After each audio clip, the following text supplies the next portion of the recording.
Hello there, Jonathan. Good morning. I gather you have a consumer problem. Tell me all about it without naming any company names, please. I do. About 8, 9 weeks ago, I decided to get a quote for my bedroom to be redecorated, and I knew a guy who's good with wood because last year he completely refitted my neighbour's house, and then I had him do some work on both building a run for my ferrets on the outside of the shed, and also put a big fence up. So got experience with this guy. He's a good guy. He's respectful. He cleans up after himself, does a good job.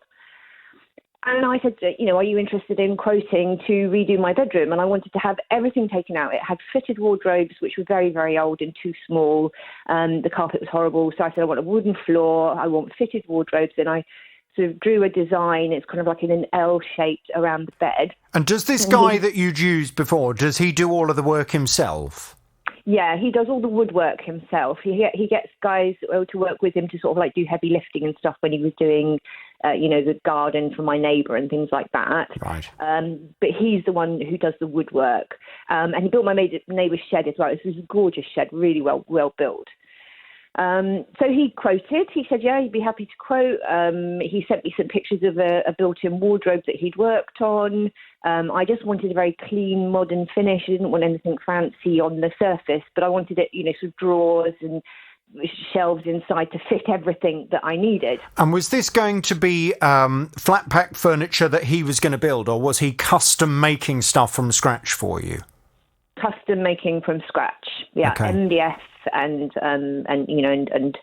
brain work and trigonometry and all the rest of it that that you have to do when you're working with joining wood. Mm-hmm. So how much was the quote?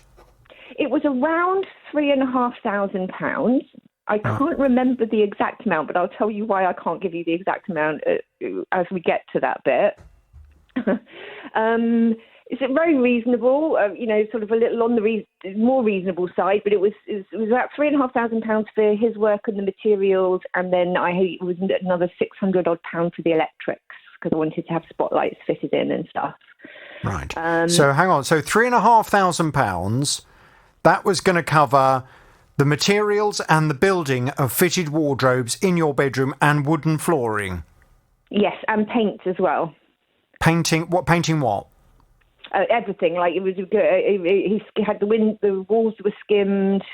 It was a whole sort of like we take it back to nothing and make it back to a bedroom kind of scenario. Right. So was he going to subcontract the skimming of the walls? He has a guy who does the skimming for him. Who's he does the main filling and sort of general patchwork, and then he gets a proper guy in to just sort of skim over and make it perfect.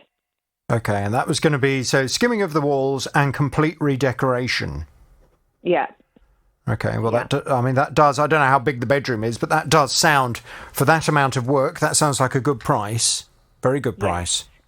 No, exactly. And I said, and I was expecting to have to wait several weeks for him to start, possibly even several months, because all the other times, he's not been immediately available, as no good workman is. I listen to your show a lot, and of course, if he's a skilled contractor, he's not going to be available next week. But it turns out this guy said I can start next week. I've got some space in the diary. It'll take 2 weeks, and I was like, okay, let's go ahead and do it. So I emptied everything out of my bedroom. Because I had fitted wardrobes and I only live in a sort of a 2-bed maisonette, so I haven't got a lot of storage space. So I ended up packing everything into bags and boxes and whatnot, and storing it literally everywhere else in my house. So it was sort of like a corridor in my house that you could walk around between my stuff, and then the bedroom empty. Moved my mattress onto the living room floor, a rail of clothes, picked out the clothes that I wanted to wear for the next couple of weeks, and put everything away in storage. So as we went on, going to sort of like week 2, and in the building, everything's been stripped out, but the building work's going really slowly. We get into week 3 and he's still working on the building, the sort of like the construction of the wardrobes. And I did have some quite specific requirements, like I wanted drawers inside the cupboards and I wanted rails a specific way. But he said that was all fine. As I started to talk to him, as we got into sort of like week 3, and I, noticed that we weren't, close to finished, I started to sort of like say, is everything okay? Is it going the way that you thought it would go? Ultimately, in the end, he admitted that he'd not tried to do anything this complex before. And so he was kind of figuring it out as he went along. And he was speaking to me about, using maths and trigonometry. And he's a nice guy. And we've got to know each other over a couple of years and the times that he's been working around here. So, I thought, okay, fair enough. I know he's good with wood, but, we're kind of into it now. So, and I trust him to sort of, figure it out. And as week 3 became week 4, he started to leave earlier. So, he would always turn up at 8 o'clock in the morning and be working till about 3. And then there would be like days that he would leave at midday. And then he would need to go off, and I'm doing air quotes now, to fetch new materials, here and there.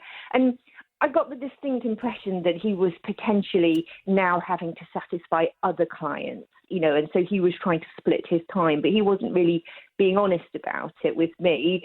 But, I understood that I wasn't paying a massive price, and, I was probably paying the consequence of that he wasn't that experienced in doing it. So it was slower for him and it was taking him more time. And I tried to be as understanding as possible. But as week 4 went into week 5 and then into week 6, I'm still living on my living room floor with everything boxed up around me in my whole house. There's dust, there's sawdust everywhere, there's plaster dust everywhere. I can't hoover or clean anywhere in my small property because there was just no floor space or surface space to clean and move stuff around to.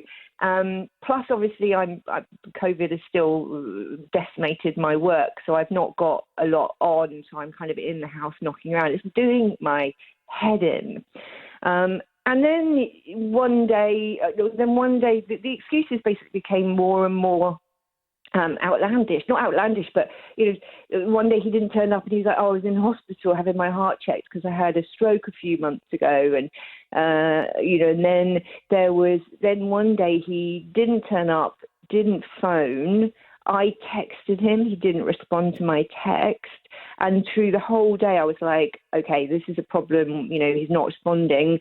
The next day, he turns up and he says, "Oh, my brother got taken into hospital because he had a car accident, and I left my phone at home, in the rush to go and sort him out." And you don't want to say, "I don't believe you." You want to sort of, to give people the benefit of the doubt, especially when they're talking about something like that. But it just does seem like there is, excuses upon excuses, and this thing is dragging out and out and out. So where are we now with this? Because, it's very clear just listening to the story that obviously it started to get to a point where maybe he realised he'd bitten off more than he could chew, and this job was far more complicated than he'd thought it was going to be, and was taking him much, much longer than he'd thought. And as you've quite rightly surmised, I bet he'd got all kinds of other jobs and other clients that he was trying to kind of keep happy at the same time. And while he's got all these balls in the air, he's obviously not juggling them very well. No, exactly. Well, so after he did the day with his brother not being around, I said to him, "Look, if you're ever going to, just phone me. Even if you text me when you get back from the hospital, or, you just let me know at some point during the day." So we're into week 7 now, and he's like, "I've finished. I'm going to finish today. We finally finished today." He has to get a painter and decorator in to help him with the painting. I think ultimately, as well as the construction work being more complex, I don't think he understood the first thing about painting with gloss. And I think he got himself in a right pickle trying to get these wardrobes glossed. He bought a sprayer and it just wasn't going on as he thought. So in the end, he got somebody to come in and help him who is a painter and decorator, and they kind of like buzzed through the whole thing and finished it off. And this was last Friday. And how much money have you paid him so far of the £3,500? I paid him everything but £1,050. And then he asked me for another 500 because he had to pay the painter and decorator, and he had to buy more paint than he anticipated. He said the price was going to go up by about £220 ultimately with the extra paint, because he kept having to buy more and more of this. We went for the very expensive paint, which, if you know paint, you'll know that there's a particular brand that's very expensive, but it's very high quality. And I wanted that on the wardrobe gloss because it would give a good finish. And I just don't think he knew how to work with it. So basically, this wood was sucking up so much paint. And so he said there's about another 220 quid's worth of paint. I paid him another £600 then to get for the electrics as well, which is on top of the £3,500. Okay, so what have you paid him in total now? All but £250 of the original £3,500. So you paid him £3,250. Yeah, and I haven't paid for any of the extra materials. How much is still outstanding of the job? I have no idea, Jonathan, because he finished the job on Friday. He said, right, I'll be back on Monday when the gloss is dried, to do the snagging. And over the weekend, as I went in there, I noticed a lot of problems with it. The paint wasn't drying evenly. It was, the gloss on the walls was patchy. The non-gloss walls needed to be another coat. There's gloss on the walls. Sorry, the non-gloss. I can't remember what it's called. Not emulsion. Is it emulsion? Yes, you would have. You paint walls with emulsion, and you would, if you're going to use gloss, you would use that on woodwork. Yeah, so it's a gloss on the woodwork, on the walls that are covered woodwork, and then the emulsion. So basically, all the paintwork was scrappy. There's bad edges. A lot of the woodwork was not perfect as well. There's doors that stand proud. 2 of the 6 drawers don't work because the runner on the right-hand side isn't sitting in properly and won't sit in properly. And over the course of the weekend, I realised there were a lot of problems. Okay. On Monday, he was supposed to come back, and he texted Monday me, today? No, last Monday. Oh, last Monday, okay. Last Monday, he was supposed to come back for the snagging. He texted and said, I can't come today, I'll come on Wednesday. So I texted him back saying, okay, but be ready to spend the whole day because there's a lot of stuff that needs fixing. And he was like, oh, okay. And I sent him a few of the pictures of some of the paintwork and stuff that needed fixing. And he was like, oh, yeah, looks like I'm going to need to do another coat on that gloss. I'm going to get in touch with the paint people, the paint suppliers, and see if they've got any advice, see if they can say why it's not taking and ending up the way it should be. So I said, okay, fine, great. Wednesday came. He's normally here at 8. At 9:30, I texted him and said, what time can I expect you today? At 1:30, I phoned him and he didn't pick up. So I texted him and I was like, Guy, I hope everything's okay. But, not cool for you not to be here and not to respond again. And then on Tuesday morning, I basically, Thursday, I'm getting the dates, but I texted him the next day. I texted him and said, if you're not interested, if I don't hear from you today, I'm going to assume that you're not interested in finishing the job and you don't want any more money from me, and we're going to call it quits. And I've not heard anything from him. This morning I went into my messages through WhatsApp, which is where we've been doing it all, to try and just double check my prices and make sure I have all the details. What, so you haven't got a proper itemised quote in writing? It was a photograph. He wrote it on a piece of paper and photographed it and sent me the photograph via WhatsApp. Right. I checked this morning and his WhatsApp photographs are no longer available. Right. None of them. Not the example of the wardrobe that he'd done and the quotes. None of them are available. And this is why I say I don't know what the final price is, because he was always saying to me, I'll get the final price with all the extra So does it look as if, this is something, if you have photographs on WhatsApp, it's something that everyone needs to be very aware of. The other person in the conversation can delete those photographs for everyone. So if you haven't taken your own screenshot, if you haven't got your own copy of that, you're not going to get it. Yeah, I know. I should know that because I'm a tech person, but So in other words, you don't have anything in writing to show what price was agreed for this job? No. Right. That's a problem.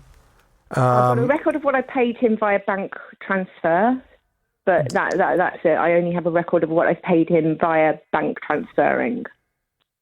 I think the problem that you're going to have is if, for example, you cannot get this chap to come back and finish the work, if you try and take him to court without that evidence of what was agreed at the beginning, which you no longer have, you have absolutely no way of standing up in a court and arguing that a price was agreed for the job and that he has taken that price or that money there or thereabouts and hasn't finished the job.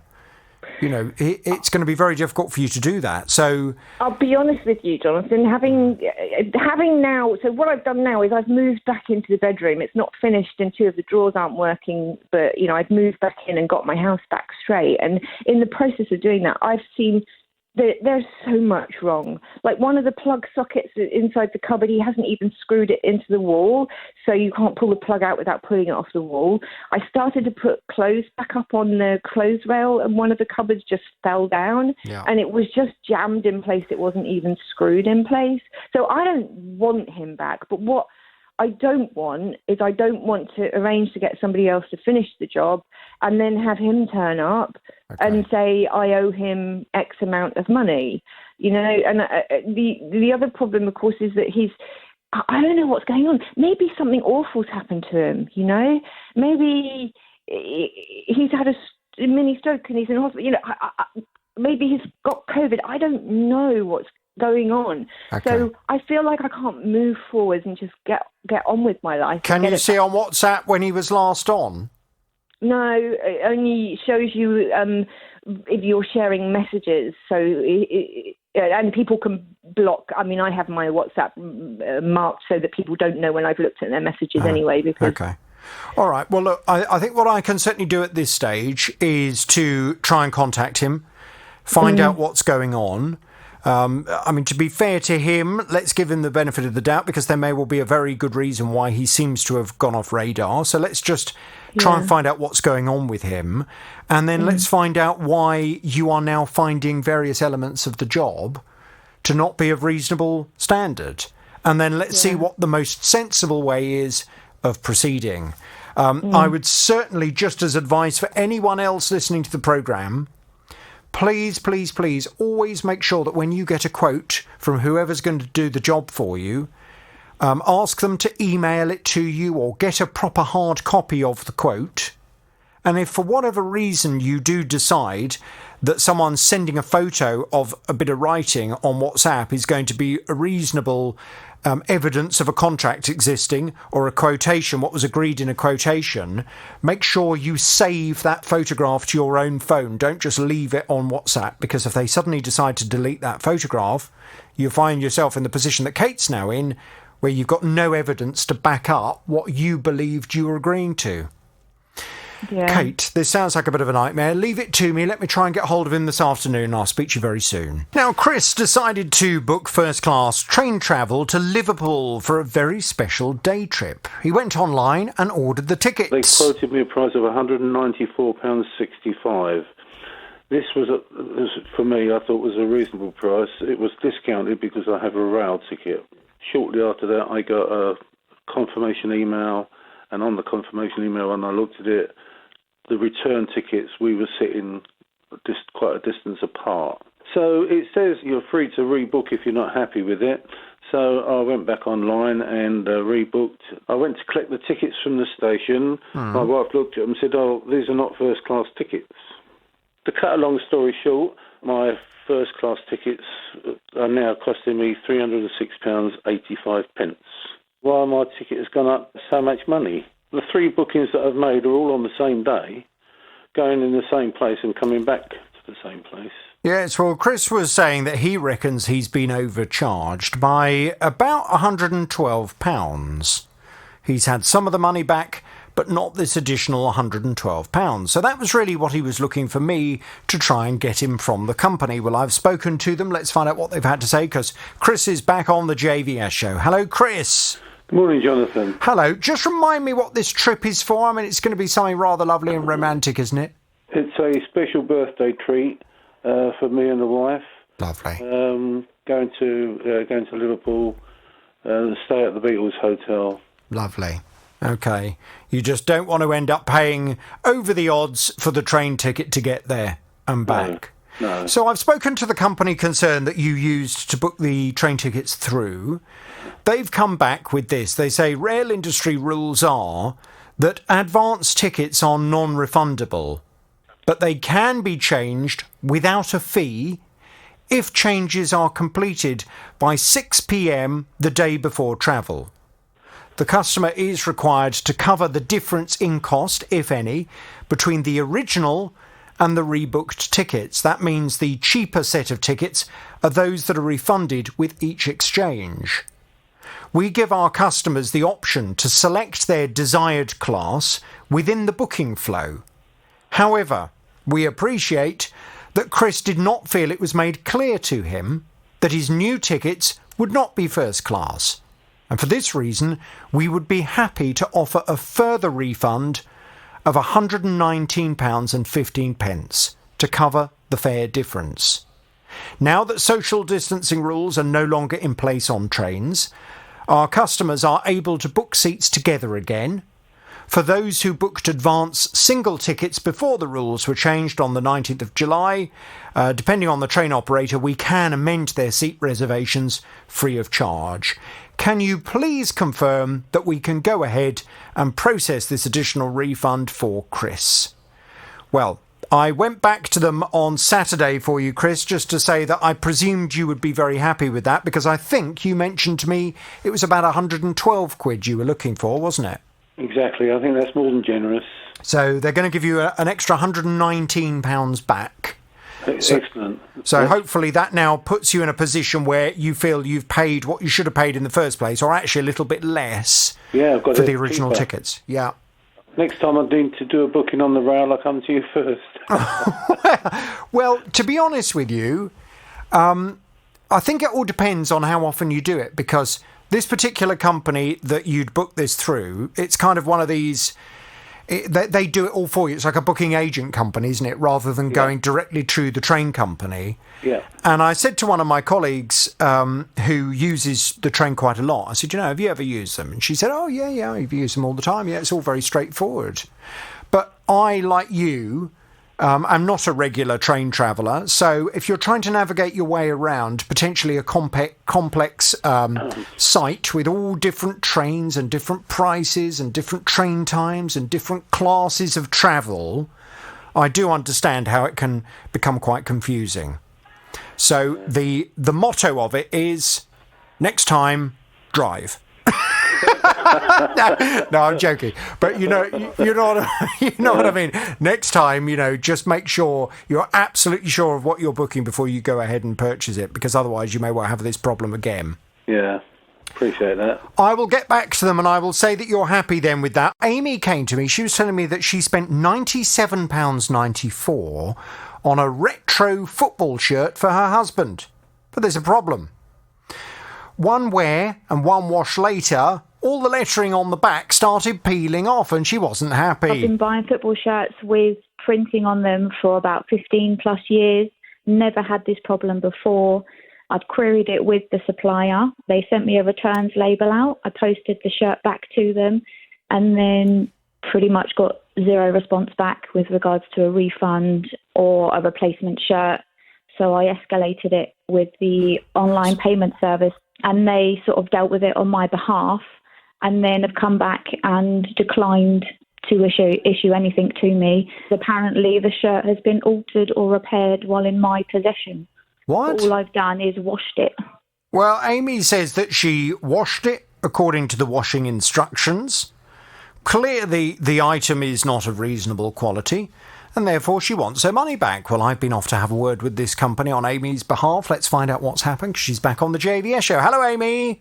Hi, Jonathan. Hello, good morning to you. So I did indeed get in touch with them. And to be fair, they came back very promptly, actually. It was a company I'd never heard of before on the internet. And, you know, there's always a part of you where when you come across a company you've never heard of on the internet, you think, oh, God, you know, are we going to have fun and games with this? To be fair to them, responded very, very nicely. They came back, they said, the customer ordered a printed shirt which was delivered within the timescale stated on our website. The customer then sent the shirt back to us as it had been damaged. Our assessment was that the damage had been caused in the wash, although obviously that is difficult to prove. We attempted to fix the shirt, but that proved unsuccessful. So we then tried to source a replacement. But I'm sure, as you can imagine, demand for England shirts went through the roof towards the end of the tournament, and our supplier has had difficulty getting the stock. As we couldn't find a better solution, we have now refunded the customer to her PayPal account, and they've given the transaction ID. So you should now, Amy, have all of the money back. I do have all the money back, yes. Thank you. Fantastic. When did that suddenly appear? At the end of last week? I think it was over the weekend, Saturday maybe. Great. Lovely. So job done, yeah? Perfect. Yes, thank you ever so much for your help. It's a pleasure. I'll thank them very much. Any other problems, you know where we are. Now, Wendy has a wet room in her ground floor flat.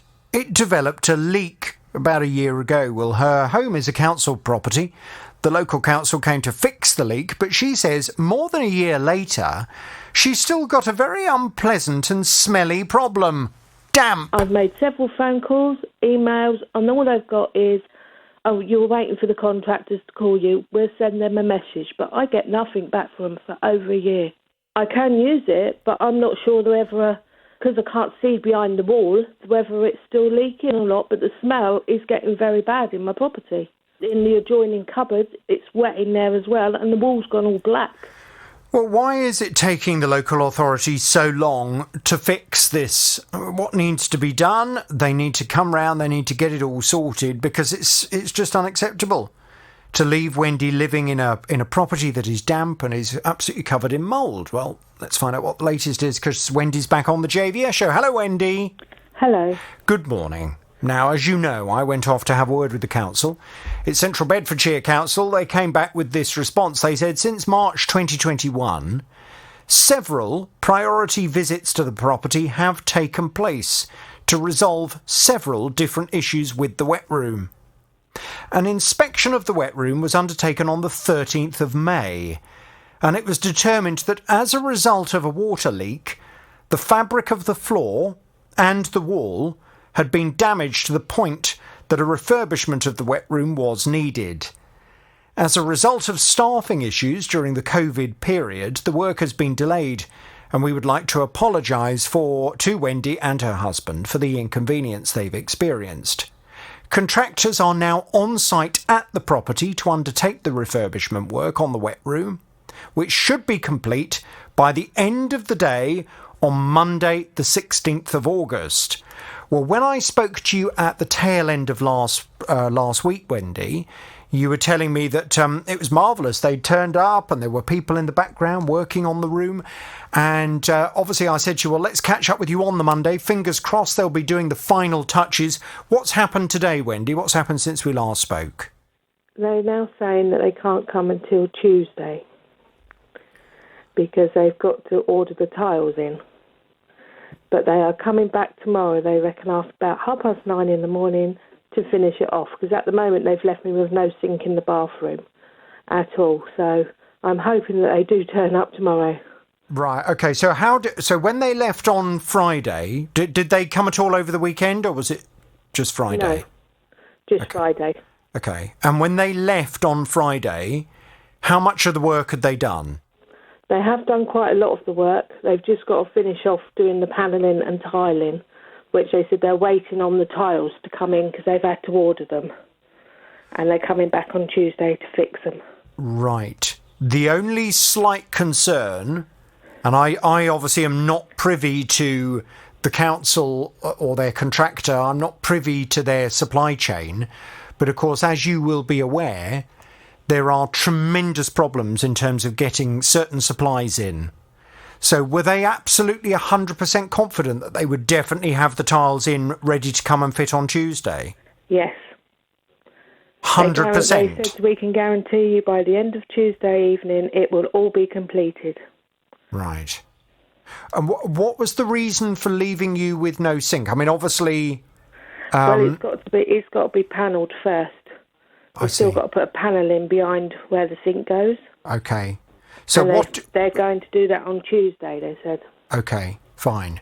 So what you've still got the sink in your kitchen that you can use for brushing your teeth and things like that? Yes, we're using the sink in the kitchen. Okay, fine. Well, look, I mean, I'm going to stay across this. Central Bedfordshire Council know that until things are resolved, I don't go anywhere. You know, all of these councils, they know that I'm a thorn in their side until things are fixed. So they will know that until they've got your bathroom 100% fixed, I'm not going anywhere. So what I'd like to do, can we talk again tomorrow? Yes, we can, yes. And I very much hope that I will hear the sound of tiles being fitted and cut in the background when we have that conversation tomorrow. Yes, so do I. Thank you very much. Now, Rosie's husband sadly died in February of this year. He ran an envelope company, and Rosie spent some time, with the help of friends, trying to sort out his business and trying to close all of his various bank accounts and all that kind of stuff. It was all going very smoothly until it came to the phone lines that he had to run his business with. You see, the company that provided the phone lines closed her email, Rosie's email, and also her residential telephone line instead. Well, very frustrating. That was resolved. But when Rosie's father died as well, she was in the middle of trying to sort all of that again, and her emails vanished yet again. Now, this time I can't get them back. They say, no, you can't have your emails back. But I have a lot of appointments set up. I was in the middle of discussing with the vicar about my father's arrangements. All those got lost. And I've got so many things on my email. I love my emails and I use it quite a lot. Then it stopped coming across to my phone because it said you've no longer got this email. So that is my problem at the moment. I need my emails back. And they say to me, just set up another number and just start again. Well, of course, it's not that straightforward, is it? I mean, many of us who've had email addresses for many, many years, and our friends have our email addresses, our family have our email addresses, companies that we have various accounts with have our email addresses. And to suddenly start from scratch and to have a completely new email address can be a logistical nightmare, to be honest. And that was exactly the position Rosie was in. So she said to me, look, it's very simple. Please, can I have my email address back? Well, I went off to have a word with the company. Have I had any success? Rosie's back on the JVS show. Hello, Rosie. Hiya, you all right? Yes, I'm very well, thank you. Now, they had told you in all of your attempts to communicate with them that there was no way you were going to be able to have that previous email address back. It had gone, and there was no way you were having it back again. Yes, that's what they told me. I made a phone call, explained the situation, and they promised me they were going to do what they could. I gather you've heard something from them. Yes, well, funnily enough, that same evening, I think it's about 8 o'clock in the evening, I had a phone call, and it was from my telephone people. And I said, oh, yeah, hello, what do you want? Because I wasn't very I was a bit fed up with them by then. And it was a management team, and apparently they'd been working on it after your call. And she said, do you want to go and have a look now on your computer? I went, oh, yeah, okay, I didn't expect anything. Clicked on, there was all my emails. And I was like, oh, my goodness. It was fantastic. So I got them back that evening. Since then, I've had a few teething problems with them, which I've been sorting out, which is sorted out, so that's fine. I mean, the most frustrating thing with them as well, if you get a problem, you can't talk to any management. They won't allow that. And I got this lady's name, and I got a few problems after that, so I wanted to phone her up and talk to her about it. And no way, you can't talk to that person again. So it does get a bit frustrating, but I did it. The other sort of teething problems that I sorted out with them took me another day, but I did it in the end. So, but what you came to me about, we've managed to sort for you, yeah? You sorted for me. Thank you very much. I don't know how you did it so quick, and I couldn't do it after a few months. Well, there we go. Well, we will thank them very much indeed and give them the horn. If you have any other problems, Rosie, you know where we are. Sue's on the line. Hello, Sue. Hi, Jonathan. How are you? Good afternoon. I'm marvellous, thank you, Sue. I hope you are too. Yes, fine, thanks. Tell me all about this consumer problem you're having without naming any company names, please. Yeah. Okay, well, I'm phoning on behalf of my son because he lives in the property. He's a leaseholder on a lovely flat that comes with secure underground parking. He's self-employed, and that's really important to him because he has his van and his tools, which he knows are safe. However, he's lived there 10 years, and during that time, there has been several occasions when the gates of the car park are broken. Obviously, you get in with a key that only he has. On this instance, back in beginning of July, he returned back. It was a Sunday, and the gates had been already locked open for about 3-4 weeks. And he went in, cut through the parking, found his van had been broken into, window smashed. It was more like a smash and grab. Got a few tools out that were on the seat and obviously ran. It's all supposed to have CCTV and everything, so he went and phoned the police, reported it as a crime, and then on the Monday he rang the property management company. Obviously, being a leaseholder, the property management company are responsible for the maintenance and the repair of everything. Had he or any of the other leaseholders notified the management company that the gate was broken before his van got broken into? We're not sure about that. He rang, as I say, first thing Monday morning, and what he was told was, oh yes, somebody's coming out to see it this afternoon, which makes us think that it had been reported before. And the fact that they were locked open, I would say, yes, they did know about it. But we can't get very much information from them to confirm that. Mm-hmm. What he did was... Is it? Sorry to interrupt you. Yeah. Are they electric gates to get into the car park or not? Yeah. You have a key fob and then they automatically open, yeah. Right. Yeah. Yes, well, I know people who have lived in blocks of flats with electric gates, and they can cause all kinds of problems. Yes, definitely. It's the length of time, really, that it's taken them. The service charge that he pays is quite hefty, as most of them are. And on this instance, he just said to them, the police would like the CCTV. This is the customer service line. Normally they want everything done on a website or an email, but obviously he rang them on this occasion and asked, what do we do about getting the CCTV? And also, I'm incurring some losses here. I'm self-employed. What happens regarding those? And they just said, we can give you a property manager's name, contact the property manager for the CCTV and to discuss any losses. But it was only an email address.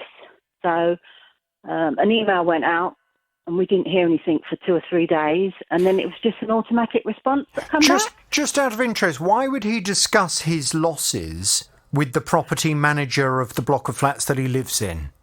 Don't know. That's what they told us, basically, when he said, I feel it's your responsibility. This wouldn't have happened if the gates had been fixed in a timely manner. But the problem is we don't know how long they'd had to fix them.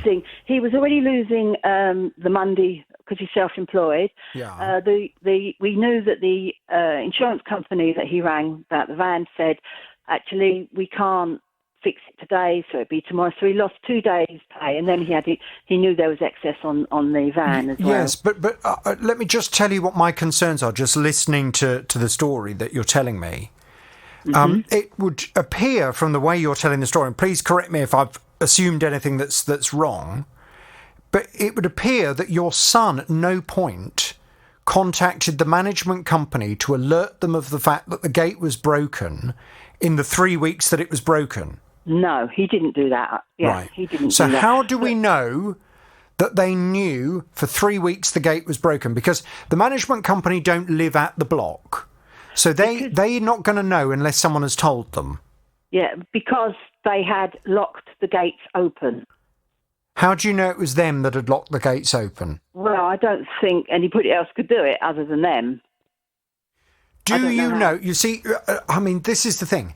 If, for example, we had evidence to show that the management company had been informed of the fact that the gate was broken and therefore had been locked in the open position, meaning that all vehicles parked inside that car park were very vulnerable to being broken into, if you were able to establish that this had gone on for 3 weeks and they'd done very little about it, then you would, of course, be able to argue that there was a level of negligence. But at the moment, surely that management company are simply going to come back to your son and say, can you tell us when you notified us of this then, please? Because your son will not be able to demonstrate that he has. We did ask them that question in the email. Can we have a timeline? Yeah. I mean, we're not just out and out saying, this has happened. It's happened on several occasions. There's been previous times when people have had bikes stolen. They've had homeless sleeping in there. So it's an ongoing thing that happens regularly. So we did ask in the email, can you tell us, the timeline when you found out about the gates, etc. Because we would never, ever, ask them for anything if we thought that there was no reason for it. Can your son not talk to some of the other neighbours to see if one of them is able to say, oh, yes, I emailed them on such and such a date to tell them about the car park gate? Well, they haven't got a residents association or anything like that. He knows that he's spoken to a couple of them, and they've all just basically said the same. Well, they've been open for a long while, but no, he hasn't identified anybody that's notified them. Yeah. Okay. Well, just in future, and I say this as someone who was a leaseholder myself in a block of flats, and who was, I put myself forward as the chairman of the Residents Association, got very little thanks, a whole load of headache for it instead, to be honest with you. The simple fact is people are very often quick to moan about stuff that is broken, and yet they haven't even told you it's broken. I remember once being given a strong dressing down by an old lady who lived in the next block to mine, that the light bulb outside her front door had been broken for 3 weeks. She'd never told me that the light bulb was broken for 3 weeks. I'm not a mind reader, am I? So I think a thing that also sort of made us more hesitant with it all was that just after Christmas, when he'd come out of the secure parking to go to his flat, the literal heavy door fell off its hinges, fell on his hand, and he injured his hand, and we contacted them about that. Right. And they weren't interested at all about anything. But I think just in terms of going forward, I think it'd be a very good idea if there are any other problems with this gate, if your son, as a leaseholder himself and therefore an interested party in the building, if he sends the management company an email so he's got a record of having done it to alert them of the fact that the gate is broken and that someone needs to attend very quickly and very promptly. Yeah. Going forward, that's something that, I think so. So what are you looking for me to do to assist you? At the moment, what's happened is when we emailed this property manager, we just got an automatic response saying she's in the last few weeks of her work. A new property manager will be starting at the end of July. She will give them a 2-week handover, but that didn't sort of resolve or talk about any of our issues. It was just an automatic response. So we went back to her and we said, well, you know what? You've not really addressed anything we've said. But what do you want them to say? Because I presume that's what you need from me. You need me to get something for you. What is it you need? Well, basically, all Adam would like is the 2 days payback, which is 2 amounts of 160, and the excess. The tools, they were just a handful of tools. The frustration has been is that these people have not responded to anything. We've eventually gone to property manager's director. There's been no response from that. And now the police have said they've had to shelve the investigation because the property management company are not assisting with the CCTV. Okay, well, I think I can certainly go and talk to them about the CCTV and ask why they haven't sent that on to the police. In terms of your son making a financial claim against the property management company, he would need to be able to establish that they'd been negligent. And at the moment, I'm not sure that you've got evidence to suggest that they had been negligent, because you can't prove when they were first alerted to the broken gate. So they could turn around and say, we were only told the day before. Yeah, well, and you would have nothing to go back and say, well, that's nonsense, because we've got an email here sent by this resident that shows that you were alerted to the fact the gate was broken 3 weeks before the car was then, or the van was then broken into. You've had 3 weeks to get someone to fix the gate. You've done nothing about it. You've been negligent. You know, we haven't got that evidence of when it was first reported to them. That's right. But it then took them, in all, it took about 3 months to get this gate repaired, which seems a hell of a long time. They were still open. And then the other slight issue that I do have that I'd need to just kind of make you aware of is when you were telling the story at the beginning, you said that your son had left, he had tools that had been stolen that he'd left on the passenger seat. Yeah. Well, he's not claiming for those. He's just said no one should be able to get into that. But he knew the gate was broken because he'd driven into it. Yeah. So why, if you know the gate is broken, would you then leave tools on your passenger seat? What was left on the passenger seat was just, not massive tools. What he's since done is he's now paid for a secure locking. I don't know what they call it, whether it's a safe or whatever, so that if anybody was to get in again, it would all. They can't get anything. They can't get any tools. Well, the best thing you can ever do to stop someone breaking into your vehicle is to not leave anything that looks remotely enticing on display. And if you drive a van, if you leave tools on your passenger seat, you are sending a very clear message out to any would-be burglar. Hey, look, there's loads of tools in this van. I've even left some of them on the passenger seat. I haven't even bothered putting them in the back of the van. Yeah, most of everything was in the back of the van. It was but he'd left some of it on the passenger seat. I mean, that's like saying, I put my handbag in the boot, but I left one of my credit cards on the passenger seat. I mean, it's an invitation, isn't it, to a burglar? I don't think they were actually on the passenger seat. I think they've put their hand in and tried to get into the back as they can, and that's what they've been able to grab and run. They weren't necessarily on the passenger seat. Right. But the tools, as I say, we're not part of this. It's more about the time they've taken to get the gate fixed. And then, as I say, after we contacted them, there was just no response to anything. They've not told. They did say the property manager, obviously she did come back and give us her manager's name eventually, a great big description of what was wrong with it, which proved that somebody had come out and seen it when they said they would, but still didn't give us any sort of timelines or I mean, in terms of making a claim against them for your son's losses of 2 days, I think that's going to be difficult based on the fact that you don't have any evidence to demonstrate conclusively that the management company had been in any way negligent. And they could certainly come back and say, well, OK, it took us a while to fix the gates. However, we didn't leave tools on the passenger seat of the van, did we? So they could throw it back at him and argue that, in fact, he was to blame as well for the fact that his vehicle was broken into. So I think that's going to be difficult. I think what I can certainly do for you is to contact the housing association or whoever it is who manages this building. I can certainly ask them why they have not sent the CCTV off to the police. Can they confirm that the CCTV is functioning? Why would they not cooperate? I can certainly ask them the fundamental question, when were they first notified of a problem with the gate? That would be good, thank you. Well, that's a very crucial question. That's something that you need to know. Yeah. But in future, your son needs to take some responsibility as well.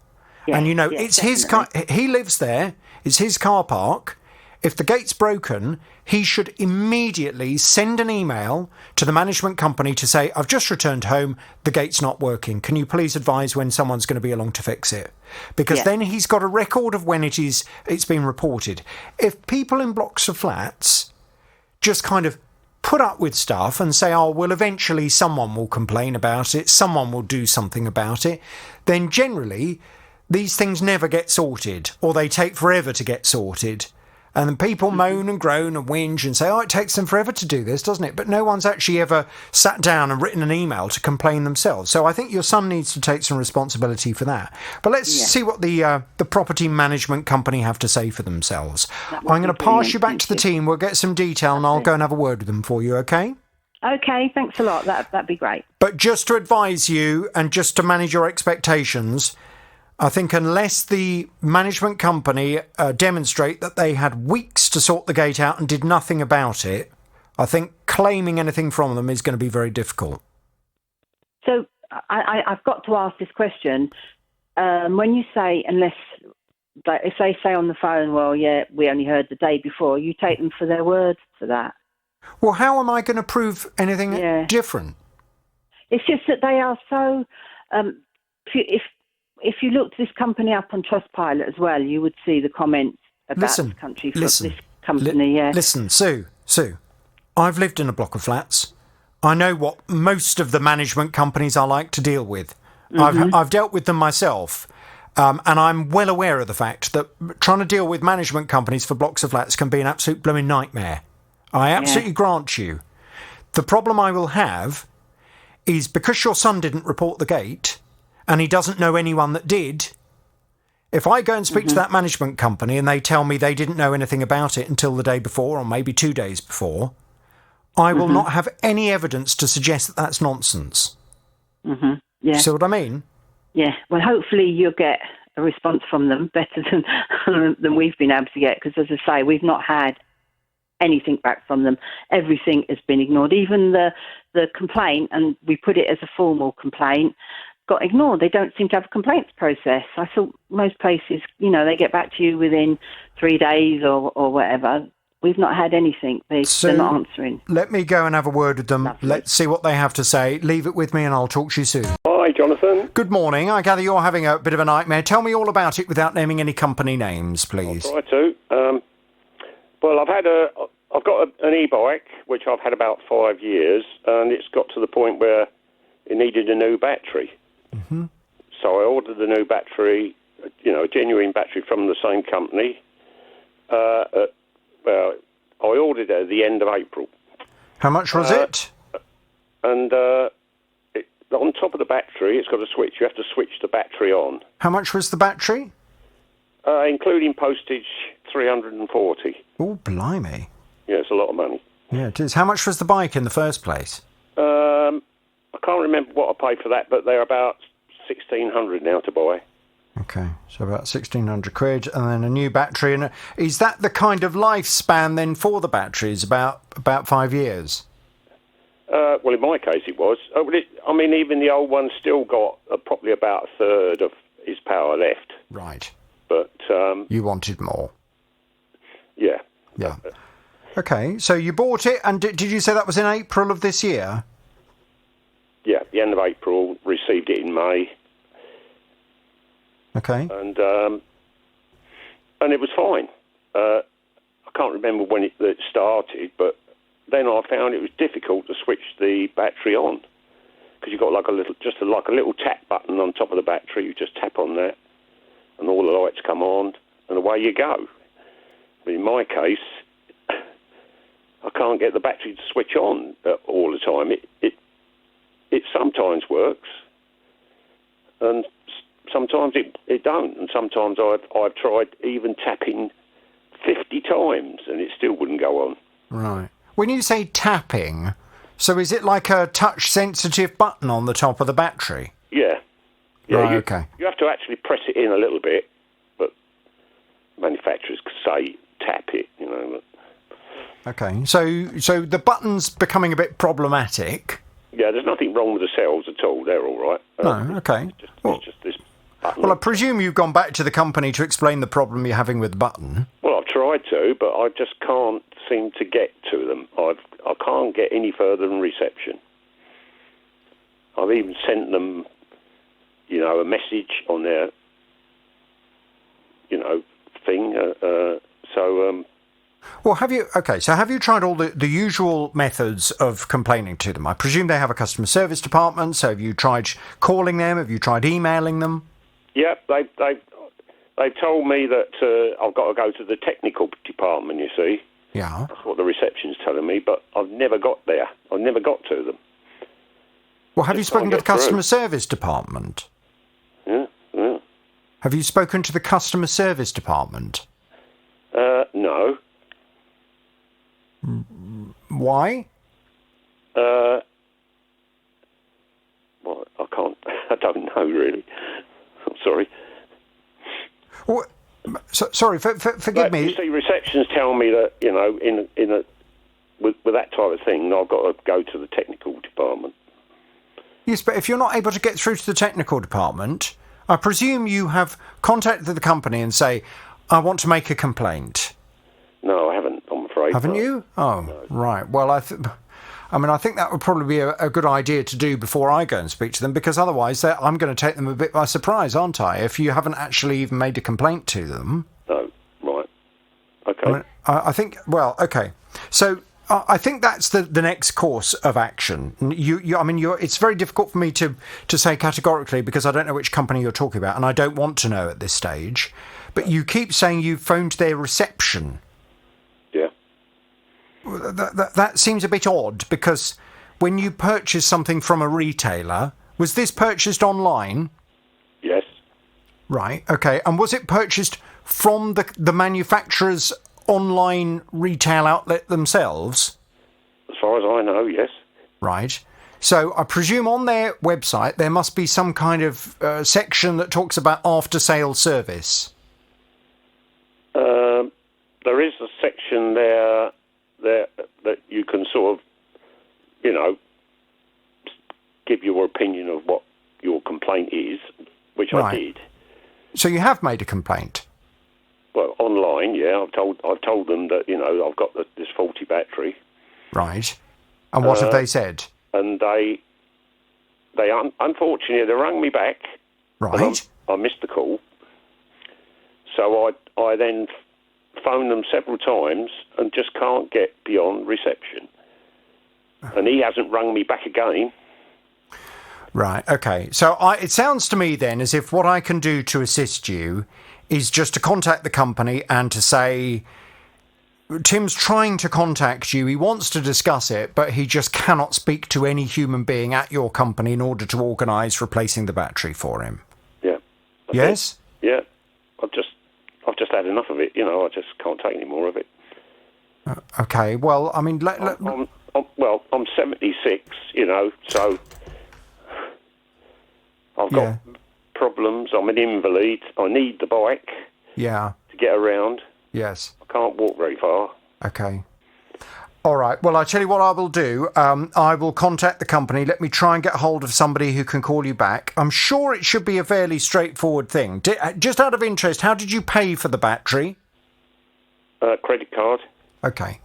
So if you've paid by credit card, then that's good news, because if ultimately the company doesn't take any interest in providing you with a battery that does work, you should be able to reclaim your money through the credit card company.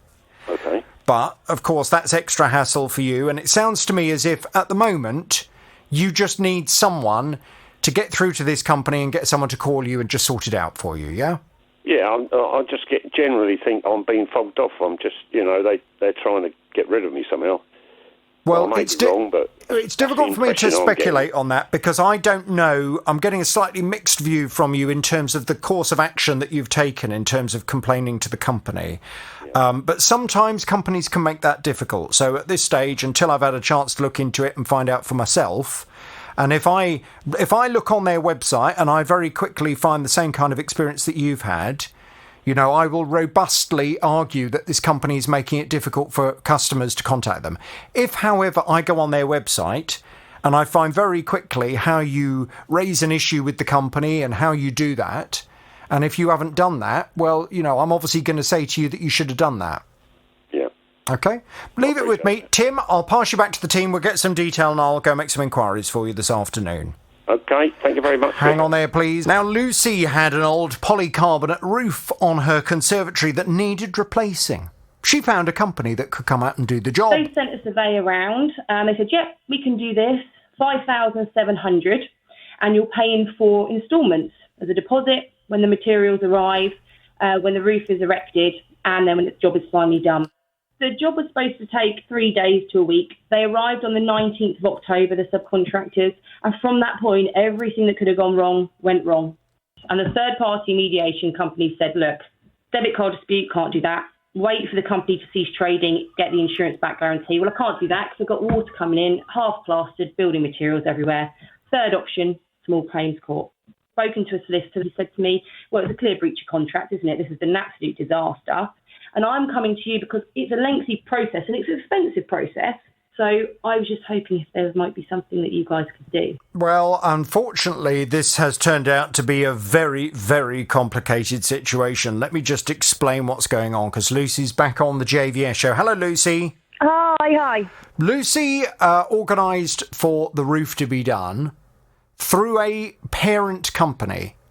The parent company has, it would appear, sold the franchise for this conservatory roofing company to a guy that I've had many dealings with over the years in terms of complaints about his conservatory companies. Now, your contract, Lucy, is with the parent company. The parent company, the guy who runs the parent company, is a guy that I'm also dealing with on another issue that hasn't been going very well regarding a kitchen firm that he also owns. And he told me that he is in major financial difficulty. And in fact, I have some more news on that case, which I may well be bringing a little later on in the programme. However, regarding this particular company, the guy that runs the parent company said he was going to try and get in touch with the man that runs the company that ultimately did the roof. It doesn't surprise me that they then got straight in touch with you and they started saying, OK, well, we'll come out, we'll have a look at it. And indeed, they did come out and they did remove quite a lot of the roof in order to expose what's going on underneath and to work out what the problems are with the roof, what's causing the leak. Yeah, so the inspector, the third-party inspector could come and review it. And when the third-party inspector came out and had a look at the roof, the third-party inspector was pretty horrified with the standard of work. Mm-hmm. Yeah, he said that we needed a complete roof replacement. That couldn't just be fixed. No, that's right. It can't just be repaired. It needs to be completely taken off and a whole new roof needs to be put back on. Now, I'll be honest with you, Lucy, when I heard that, I thought, oh, God. This is where the nightmare is really going to begin. So you said that the third-party installer has been trying to communicate with the man that runs the parent company but was getting nowhere. I chased him up, as you know, and he said that's not the case. He said, I haven't heard from the third-party installer. We're waiting to hear from the third-party installer. Anyway, that has now happened and a conversation has taken place. In terms of, from your perspective, what's the latest that you've heard? Because I've certainly received a response from the man that runs the parent company. Okay, so I'm not sure why he's saying he hasn't heard from them. When I received the inspection report through, it was sent to both my email address and his. They have also tried to call him.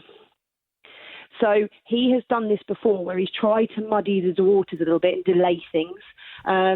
I remember there was a point when he said to the third-party mediation company a couple of months ago when they were trying to get hold of him, he said to them, oh, I've already done work, I've already fixed the roof, and I gave them £3,000 back, and he was just using it as a delay tactic to change the name of this company several times and then resign from it.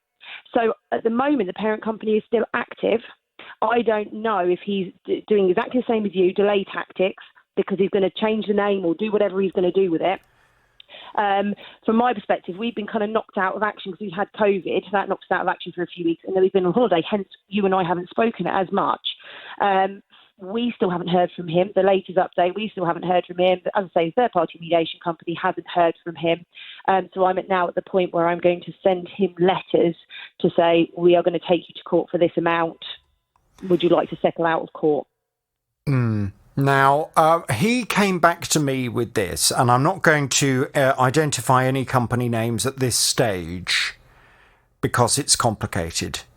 what he said was, "Dear Jonathan, we are in receipt of the report sent to us by the Independent Ombudsman. I have sent it to the installations team to resolve, and I will get back to you with the answers. As you know, dealing with," and then he names the man that runs the company, "has its immense issues. I have now cancelled any dealings with his team, and I'm now looking to take him to court for damages and financial reimbursement for all outstanding customers." He then goes on to say that this man is now trading under a different company name that he includes in this email.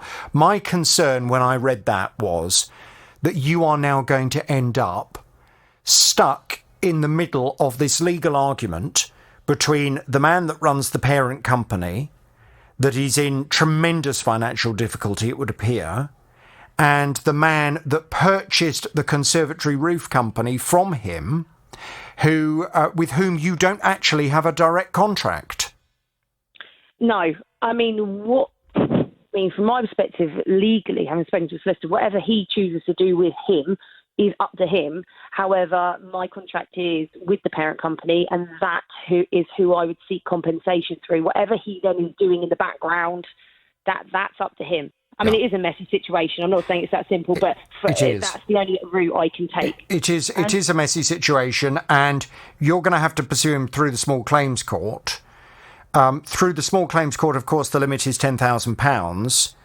It is likely that the cost to you to replace this roof, on top of everything you've already paid, is going to be considerably more than £10,000. Well, yes. So I did have a very initial consultation a couple of months ago with a solicitor who said, look, there's no point me helping you take this to court because it's a small claim. You won't get the legal fees back. So for what you're claiming, it's not worth using me. However, I can give you this advice, and he was the one who advised me to send the letters. I have since emailed him yesterday and said, look, it's over £5,000 that we want back from this guy, plus looking at the old quotes that we got, the next nearest solid roof would cost us closer to £8,000.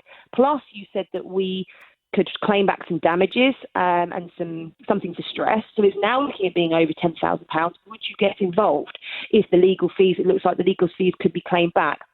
And he has come back and said yes, he would. But I need to clarify that a little bit more as to. I will be giving some news probably a little later this morning, is I am concerned as to whether or not this man has money to be able to pay you. I know. It's hard to know whether to believe him, isn't it? Because we've only got his word to go on. When I sent him a complaint letter months and months ago, I sent it to his correspondence address. He called us up. He was very annoyed about it, even though we had a whole list of issues that he really should have been apologising about. But anyway, he said to us then, well, you sent this to my correspondence address. I've got tenants living there. Now, he might have said that because he was feeling defensive because he didn't know. What I'd rather not do, Lucy, is to speculate any more on his own situation. And there are legal reasons for that will become apparent a little later on. However, what I think you need to do, I know that when we had the conversation in the first place, you were saying that you hoped he would put his company into liquidation because that would then mean you would be able to reclaim the costs through some kind of insurance-backed scheme that you've got on the conservatory roof. Is that correct? Yeah, I'm worried that it's not. Oh, Lucy, are you there? You're breaking up. Can you hear me? Yeah, but only just. Could you just move a bit so I can hear you clearly? Yeah. Can you hear me now? Yeah, that's okay. Better? I'm worried, having spoken to a third-party mediation company who the insurance is through, she said, well, it's not going to be that simple, isn't it? Because insurance companies don't just like to pay out. No, they don't. I don't know how, then again, I don't know how easy that's going to be.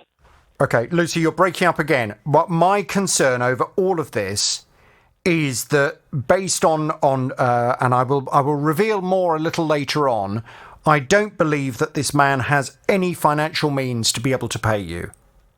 And I am concerned that you will ultimately end up taking him to the small claims court, incurring a whole load of extra legal fees, potentially in taking him to a different court. and ultimately you will end up with nothing from him. Now, if you're confident that you can get that back from an insurance-backed guarantee, then okay. But it probably won't be straightforward.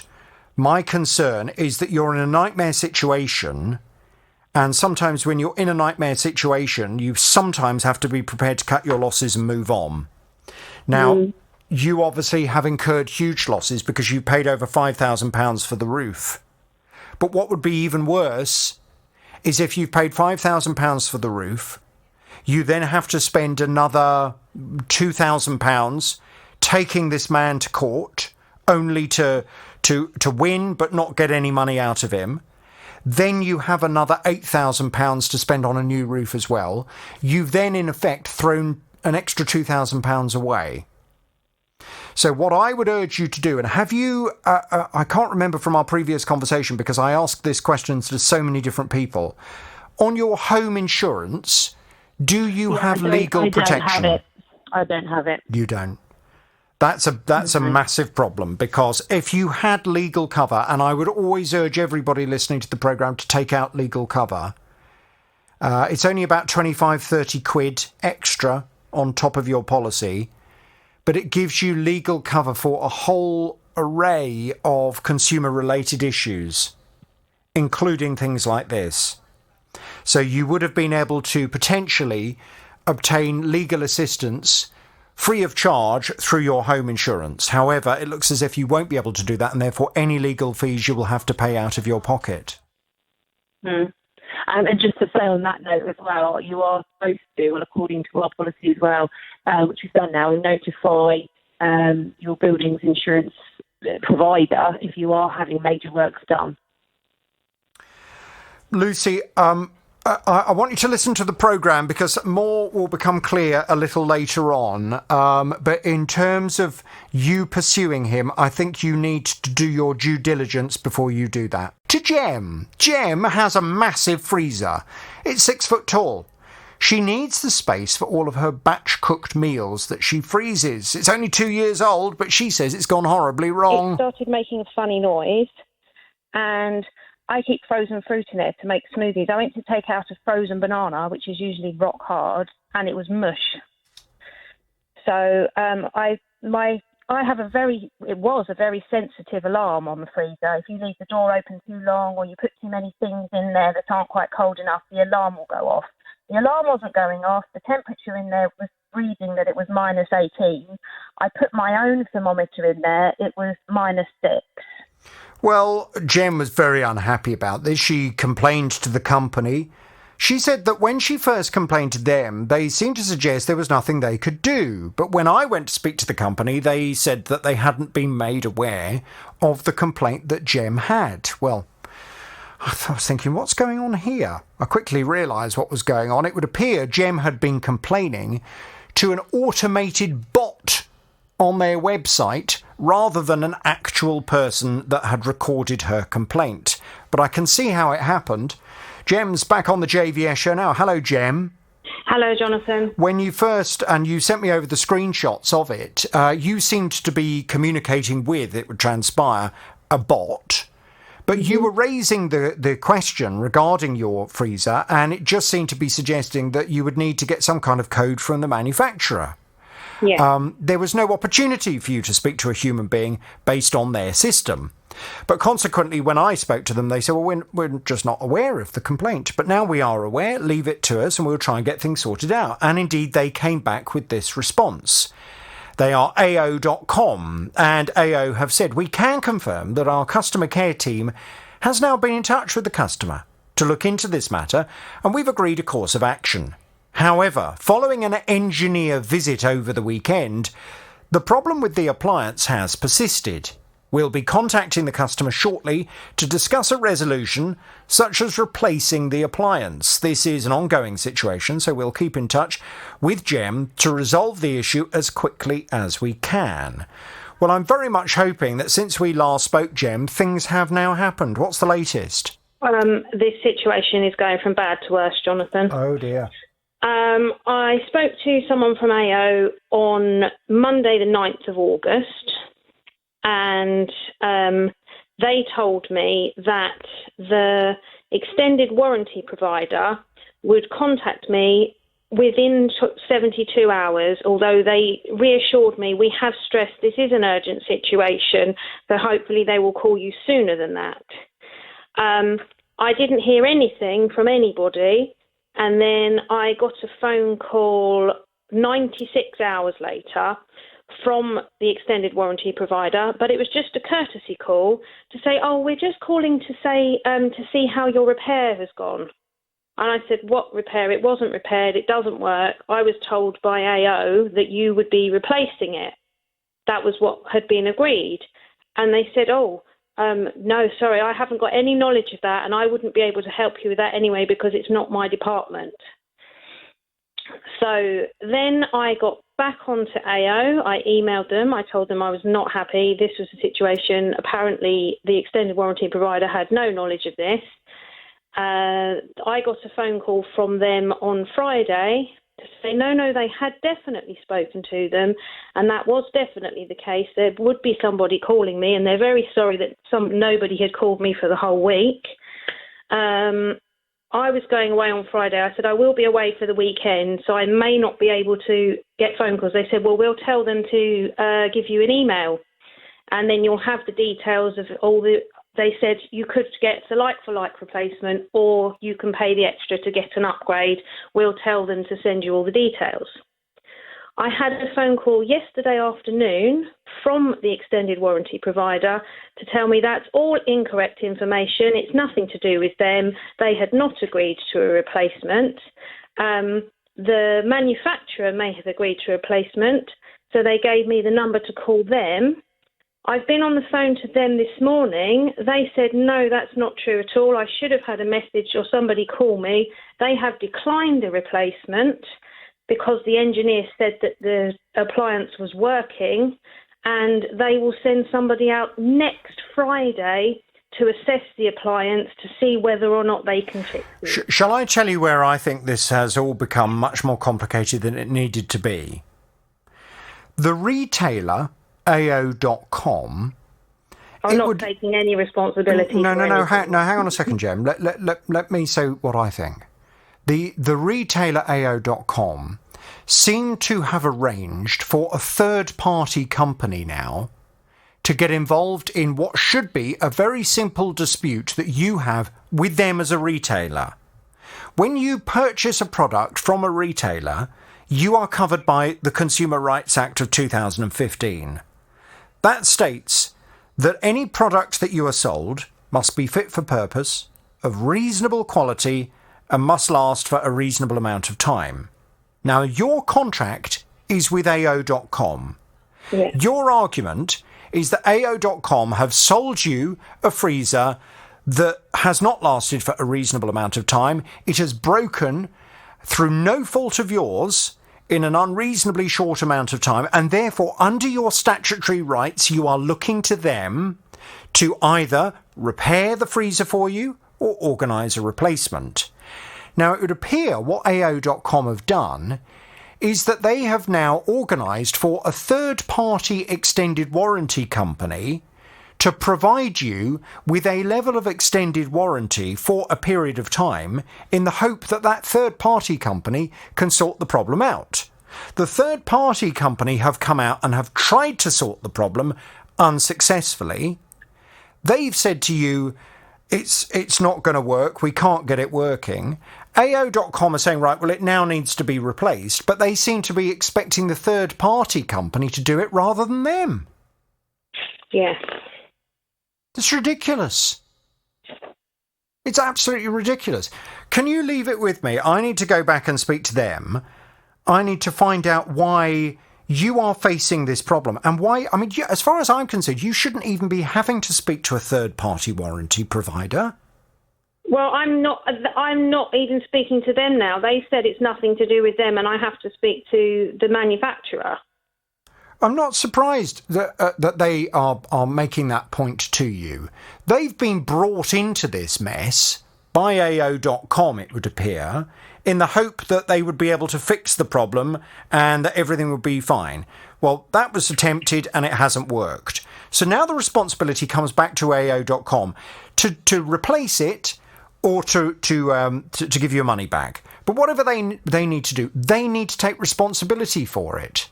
And I can't understand why they aren't. Can you leave it with me, Jem? I will go back. I will have a conversation with them, and let's see what they want to do. But I mean, this is just not looking very good at all. No, I mean, as it stands, I haven't had a freezer since the 26th of July. The manufacturers say they will send an engineer out to reassess on the 27th of August. So that's over a month of no freezer. Leave it with me. I approached AO.com at the end of last week and explained that things were not going well. I haven't received any further response from them. Let me chase them up this afternoon and take it from there. Now, Peter came to me with an interesting one. Peter was telling me he has a classic car. He's had this car for a number of years, and the interior needed some attention. Well, he found a local company to come and fit some new chocolate brown leather seats and trim to it. But things haven't gone according to plan. I paid him £1,000 deposit so that he could order the carpet and order the leather that I'd picked. It's just gone on and on. It's an absolute nightmare. He just come up with loads and loads of excuses from that day onwards, for not turning up. He's missed 18 visits at the moment. He's made appointments to turn up 18 times. I've waited and waited. He's ignored my calls. Well, Peter's not at all happy with this. He wants the car to be finished. I've been trying to speak to this man unsuccessfully. But what's the latest on the case? Peter's back on the JVS show. Hello, Peter. Hello, Jonathan. Now, this is intriguing. I've got a lot of very intriguing, complicated cases on the programme today. And this is one of those very complicated cases that, to be honest with you, and I've said this to you right from the beginning, just all seems a little bit odd to me. It seems a little bit odd because you said to me that when you arranged for this guy to do the interior, you were going to kind of help him. He was going to come round to your house with the leather and then the two of you were going to do the interior of the car together, which, I mean, I'm not familiar with the classic car world, and maybe this is quite common in the classic car world, but it just seems a little bit odd because if you're paying someone to do a job, then it just feels a little bit muddying the water if you're then doing the job with them. But that was agreed at the time, and you were saying that a lot of the work has been done, but some of it still hasn't, and you're now finding problems with the existing work, and you need this guy to come back and to properly finish everything off. So I contacted the guy. I left a message on his answer phone, no call back, so I emailed. And he responded by email, or I thought it was him anyway. He came back and said, JVS, thank you for your email. I have not been made aware of this matter, and therefore need more information from you. Although I'm a director of the company, I have been retired for a number of years. Nevertheless, I do bear responsibility for its actions. The director in charge is on long-term sick leave, and at this time is not to be worried with business matters. Would you kindly let me have the full details of the complaint, together with a list of what has been received by your client, what is missing and what is wrong? Also, I need to be given authority to speak to you, blah, blah, blah. I look forward to being able to settle this matter amicably, he said. Well, I thought this is very odd. Who am I dealing with? Because the man has signed his name at the bottom, the same name as the name that you gave me. So I'm thinking, this is very odd. How come he now doesn't know who you are and doesn't seem to know anything about the complaint? Well, it now transpires this is a father and son operation, isn't it? That's correct, yes. And when I put this to you, you said, well, he does know all about my car. And in fact, you sent me over a photo of the father and the son both looking in your car. That's right, yes. So he is fully aware of it. So I went back to him with that photo. And I said, I'm surprised to receive your email suggesting you have no knowledge of this complaint or this customer. Here is a photo of you having a good old peer in his car. Well, he then came back and said, Dear JVS, thank you for your interest in this matter. I am happy to discuss the makeup of the company. However, I do not think it has any bearing on this matter. I monitor this site daily, and to date have had no correspondence whatsoever from Peter. If he has any concerns regarding his order, his first port of call should be to me at this address. If he wishes to approach me, I would be more than happy to take his issues on board, but until I receive notice of an issue, there is no issue to deal with. I do look forward to hearing from Peter, and I'm sure we can resolve any issues that might exist. And at that point, he then signed himself off with the name and put senior at the end of it to show that it's the father I'm dealing with. Well, I'm sorry, Peter, but I mean, the reality is, if he was that interested in trying to resolve this matter amicably, as he puts in writing, he's got your number. I know that because I sent it to him. So why did he not pick up the phone, give you a call and say, look, I'm really sorry about this, let's get it all resolved?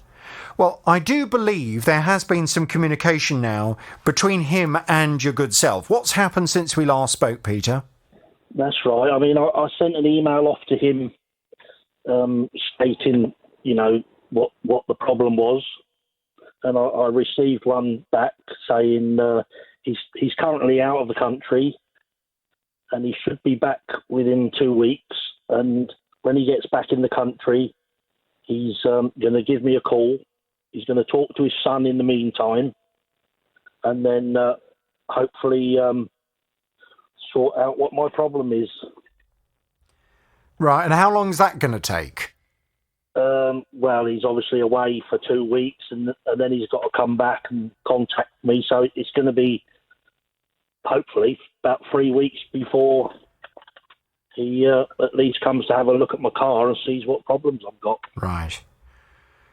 Well, I mean, we have to, I guess, give him that opportunity to do it. Yeah. It can sometimes be the case, and I'm sure with this kind of industry, and I don't know much about it, but it may well be that, he's built up a business and he's very good at the business, and he in good faith has handed the business over to his son, and maybe for whatever reason his son was out of his depth when it came to your car.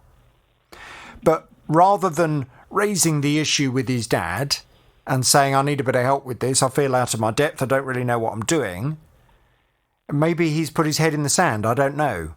Yeah, he just took on too much work and can't cope with it. Maybe.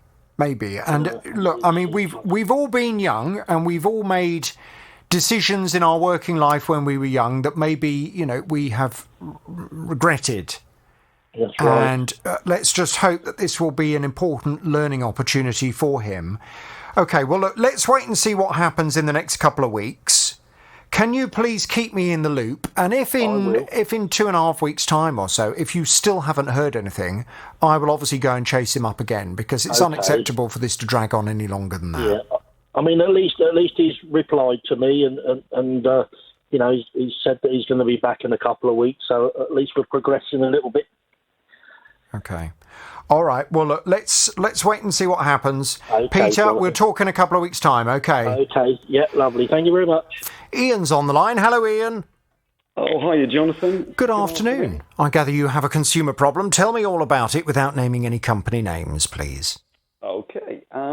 Basically, it all started. I was on a particular well-known chat forum. I'm on a couple of car forums on there as well. And I noticed an advert came up on the forum for custom-made mats for your particular vehicle, for actually your make and model and everything of vehicle. They came in all different colours, orange, red, you could have any colour you like, all different stitchings. And I thought, wow, they look really nice. They were quite expensive. They were £165. They were saying they were a UK-based company, so I thought, why not? I'll treat myself. So, but hang on a second, and look, I mean, I love a car mat. I love a car mat, and I've talked before about my electric car that I drive now. Love it. Yep. But there was one thing I was horrified by when I first got my electric car. They supplied it to me with no mats. Uh-huh. And I was disgusted. I hit the roof. I said, what on earth are you doing supplying me with a car with no mats? They said, oh, no, that's an extra. I said, an extra? On a brand new car that's cost this amount of money? I'm not paying for a car. Anyway, I kicked up such a stink. In the end, they gave me the car mats. But what was interesting was I also, in the meantime, did a bit of looking around. Did you find out how much they would have been from the manufacturer? Because at least then you know you're getting the proper car manufacturer's mats that are designed to go in your particular vehicle. Yeah, the problem is, if you look at these particular mats, I've got probably exactly the same as you have. You can go to various, car accessory places and other places on the net and I have got mats that are fitted for my specific car. Yeah, but I've very often found the generic-y ones can be quite cheapy. Yep. So, I mean, I typically always want to go for the actual proper mats that are designed to come with the car. Yeah. So how much would the proper mats have been for your car?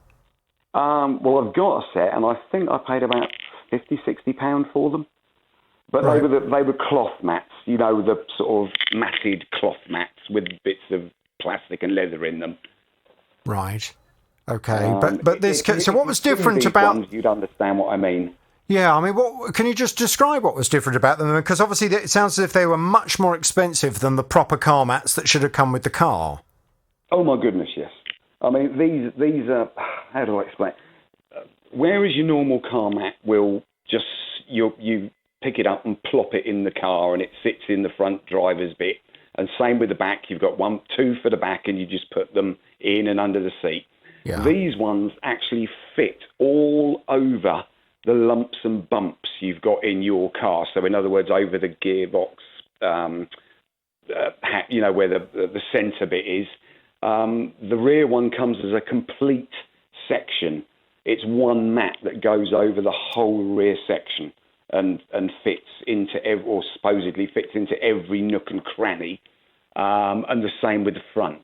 So they're sort of apparently custom made to fit over every lump and bump in your car, and they're folded to fit over every lump. So when you put them in, they look like almost they are the carpet in the car, if you know what I mean. I see. So they're more than mats. Right. Okay, so you decided did you do your research about them, check them out and made sure lots of happy customers? No. Okay. No, this was the one mistake I made, found out afterwards to my cost. Well, the reason I point that out to you at this particular point is that we've all been there. You're on social media, you're on, whatever it may be, and suddenly an advert pops up that, of course, is designed because a lot of the social media companies, they're keeping a little eye on you all the time. They're seeing the kind of things you're Googling. They know what's going on in your life. They're targeting adverts at you, knowing what you're very likely to then click on. Yeah. So always, if an advert pops up for something that you think, oh, that looks good, make a note of the company. If it's something you really want, make a note of the company, come out of the website, go on to Google, look at the reviews on independent websites, see what other people are saying. Because very often that can be, if you click on... so I'll give you a classic example. Obviously, my social media knows that I like cleaning for some strange reason, and it knows I like cleaning. And I'm always, whenever I go onto social media, I get adverts popping up for, get this spray or that spray. Oh, look, it cleans your oven like this. And when you click on their social media page, there's all these happy customers. Oh, it's wonderful. It's a miracle. This stuff is a miracle. The minute you come out of the social media page and you start looking up the cleaning products, you find loads of people saying, don't waste your money. I bought it. It was a load of rubbish. It doesn't work. Yeah. So always just do your due diligence and do a bit of research before you buy it. I know it's a bit late for you now, but I'm just saying it just to be helpful, hopefully, for other people. Yeah, no, that's fine. Yeah. So you've gone ahead and purchased these mats, I presume? I did indeed. What's gone wrong with them? Right. I bought them on the 4th of April, paid for them on the 4th of April. About 5 to 6 weeks later, they arrived. They arrived in a very tatty cardboard box. They were basically shoved in the cardboard box. There was no care or attention to them being folded nicely or bubble wrapped, anything like that. They were just basically as if you were just, bunged them in the box, bang, get them out of here sort of thing. I also noticed they'd come from Beijing, which was a shock. So I took the carpets out, and they had a lot of creases in them, and I left them overnight. I put various heavy stuff on the mats so that I could put them in the car the next day. Put them in the car next day. They looked all right. I'll be perfectly honest, they certainly didn't fit everywhere. I had to buy some industrial strength carpet Velcro to get them to stay down in certain places because they stick up and they won't stay down. It was the only way you could get them to stay down was with this really, really thick, expensive Velcro. Thought, okay, it is what it is. Put them in and just basically got on with it. About 3 months later, there's as you know, on car mats, there is a heel protector, like a rubber heel protector where your foot's on the accelerator and everything and your heel's down on the floor. It started to come up. So I thought, right, okay. I glued it down, and a week later, it completely came up from the mat. So I thought, right, okay. Went to a shop and got some really high-strength industrial glue, sort of mixed together glue. I'm sure you know what I mean. You mix the two glues together. Methyl methacrylate dichloromethane.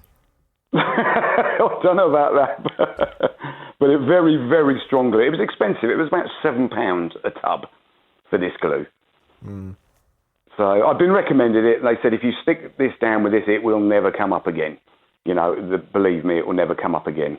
So I did that, and then I think it was about a day or so afterwards, I was washing and hoovering the car out, and I noticed that the carpet was holed. It had wore out, and it wasn't in a particular place where you'd expect it to wear out, where your foot is all the time. And I pulled up the leather, or supposedly, I don't think it is leather, I think it's PVC, but I pulled up the material and it was really thin, paper thin now, and it had gone through to the fluff inside the carpet. Okay, so let's just cut to the nub of this then. It's clear you've bought a load of old junk. Oh, total, absolutely total. That's not worth the money one bit. No. I presume you've gone back to the company that you bought it from to complain? Several times, and I have been blocked on a certain site, and they say they have live customer support, average response time 1 hour, nothing. And same, they've got an email us, average response 24 hours, nothing. And do you believe this? At their feedback, do you believe this company is actually based in the UK, or in fact are they based in China? No, I'm pretty certain from everything I've read, they are based in China, because the place they've got advertised as in the UK apparently is a house. Right. So they just use that as a mailing address, or? I would imagine so. Yeah. I tried to get a number for it from a well-known site, and they said, "I'm sorry, there is no number issued for it." So. Okay. Right. Well, I can certainly do what I can to try and track them down. How did you pay for the mats? I paid for it on a well-known pay site, basically. Right. And did you pay through a credit card? Well, no, what it is, I have my card on there, if you know what I mean, and you just... I do, but is it a debit card or is it a credit card? No, I think it was a debit card, if I'm honest. Right. So that's a shame. It's. Have you tried speaking to that payment company? I haven't, to be honest with you, because I thought because it was April, they would probably laugh at me. No, I think it's still worth contacting them and explaining the situation to them. It may well be they can do something about it. There's so many things here that I'm sure if you could go back again, you would do things differently. 100%. We all know there are good, reputable British companies out there that sell car mats for cars. There are good, reputable companies that sell generic car mats, And there are also car dealers that sell mats that are specifically designed to go in their own brand of car. Yep. That is always going to be the preferable place from a good reputable company to buy things like car mats than from some advert that pops up on social media that looks wonderful. You really have no idea where the stuff's coming from. You have no idea on the quality of it. And as you've learnt the hard way, the after-sales service sometimes with these companies can be appalling. Oh, terrific, yeah. Now, let me see what I can do in terms of tracking them down. If you can go and have a word with the payment company, let's see what they say to you. Okay. And let's see if between the two of us we can get somewhere with this. But it may well be that you have learnt the hard way that 165 quid's worth of carpets, I mean, they're not even mats, are they, from the description? It sounds like some kind of all-in-one carpet. Yeah, I mean, if you have a look at this, you'll see what I mean when you see them. Right. OK, well, I'm more than happy to go and have a look at that, and let's see what we find out, and we'll take it from there. Ian, I'll pass you back to the team. We'll get some detail. Lucy had an old polycarbonate roof on her conservatory that needed replacing. She found a company that could do the job. They sent a survey around, and they said, yep, we can do this, 5,700, and you're paying for instalments as a deposit when the materials arrive, when the roof is erected, and then when the job is finally done. The job was supposed to take 3 days to a week. They arrived on the 19th of October, the subcontractors, and from that point, everything that could have gone wrong went wrong. And the third-party mediation company said, look, debit card dispute, can't do that. Wait for the company to cease trading, get the insurance back guarantee. Well, I can't do that because I've got water coming in, half-plastered, building materials everywhere. Third option, small claims court. Spoken to a solicitor, he said to me, well, it's a clear breach of contract, isn't it? This has been an absolute disaster. And I'm coming to you because it's a lengthy process and it's an expensive process. So I was just hoping if there might be something that you guys could do. Well, if you were following the story earlier, you will know that it's all just a complete and utter nightmare. I'm not going to go over it all again, but ultimately Lucy finds herself stuck in the middle of, it would appear, two warring companies. The parent company, who Lucy says her contract is with, say that they are trying to get the conservatory company themselves to do the roof, to replace the roof, or to do whatever remedial work is necessary. But Lucy says that she doesn't have any confidence that's going to happen. She's taken legal advice. She's been contemplating suing the company. My concern is she going to be successful or not? Lucy's back on the JVS show. Hello, Lucy. Hello again. Now, I think the man that runs the parent company must have been listening to the programme a little earlier, because moments after I spoke to you, he emailed me with an update on the situation for you. Okay. He says that he is pleased to tell us all that he has managed to contact the man who runs the conservatory roof company, who has promised that he will arrange the remedial work dates with you today. He says, I want to assure you that I'm doing all I can to help Lucy. Now, I don't know whether that's going to happen or not, but I think at this stage we should give him the benefit of the doubt. So I'm hoping that next time you and I speak, and I'd like you to let me know what happens today, I hope that you will have heard from that company today outlining when they are going to come and replace that conservatory roof. Yeah, I mean, the problem is it's kind of past that point because, as you know, the guy that runs that conservatory company is prolific, isn't he? He's well known for his shoddy work and his shoddy companies. Well, no, hang on a second. All I have confirmed to you before, and all I have said on this programme, is that I have had dealings with this man before, and I have had a problem in terms of communicating with him. So in terms of your conservatory, I'm not going to make any other comments, and you, I hope, will understand, for legal reasons that are designed to protect you, Lucy, I don't want you making any allegations about that man. He apparently is going to call you today and organise replacing your roof. If he does that, will you allow him the opportunity to do so or not? I don't think so, no. Right. Simply because the inspection reports, I see the roof that was put up wasn't good enough. So I don't know how they're going to offer anything different. I see. Well, in that case, the only thing you will be able to do is to take legal action against the parent company and hope that the parent company agrees to pay whatever is necessary in order for you to put that conservatory roof right. Okay. All right. Can you please keep me posted? If he does indeed call you, and if you change your mind and do decide to allow that company the opportunity to come back, please keep me posted and let me know. I'd like to stay across this until it's all sorted. Okay, yeah, I mean, I'd be interested if he called me to see, what he had to say and what he was going to offer, but it's unlikely, so yeah. Well, I'll let you know if I hear from him. Let's see. Okay, Lucy, we'll leave it there for now. Good morning, Jonathan. Hello, Michelle. I gather you have a consumer problem. Tell me all about it without naming any company names, please. I will do. In April 2017, we had some French windows fitted. That was our completion date. And in December of last year, I noticed that the rubber seal on one of the French doors was sagging, and it gradually got worse. And because it was Christmas, I thought I'll wait until the new year and then ring the company. So in early January, I rang the company, and they said, that's fine, we'll send somebody out. And they did the next day. They were really quick, and somebody came out, and it was pouring of rain, and he opened the door, and he took the rubber seal off completely, and he said, I'll take this away. He said, the door will have to come off for a new seal to be refitted. He said, somebody will give you a call to make arrangements for that. Was this a UPVC French door? Yes, yeah. Right, okay. So there was a 10-year warranty on the doors.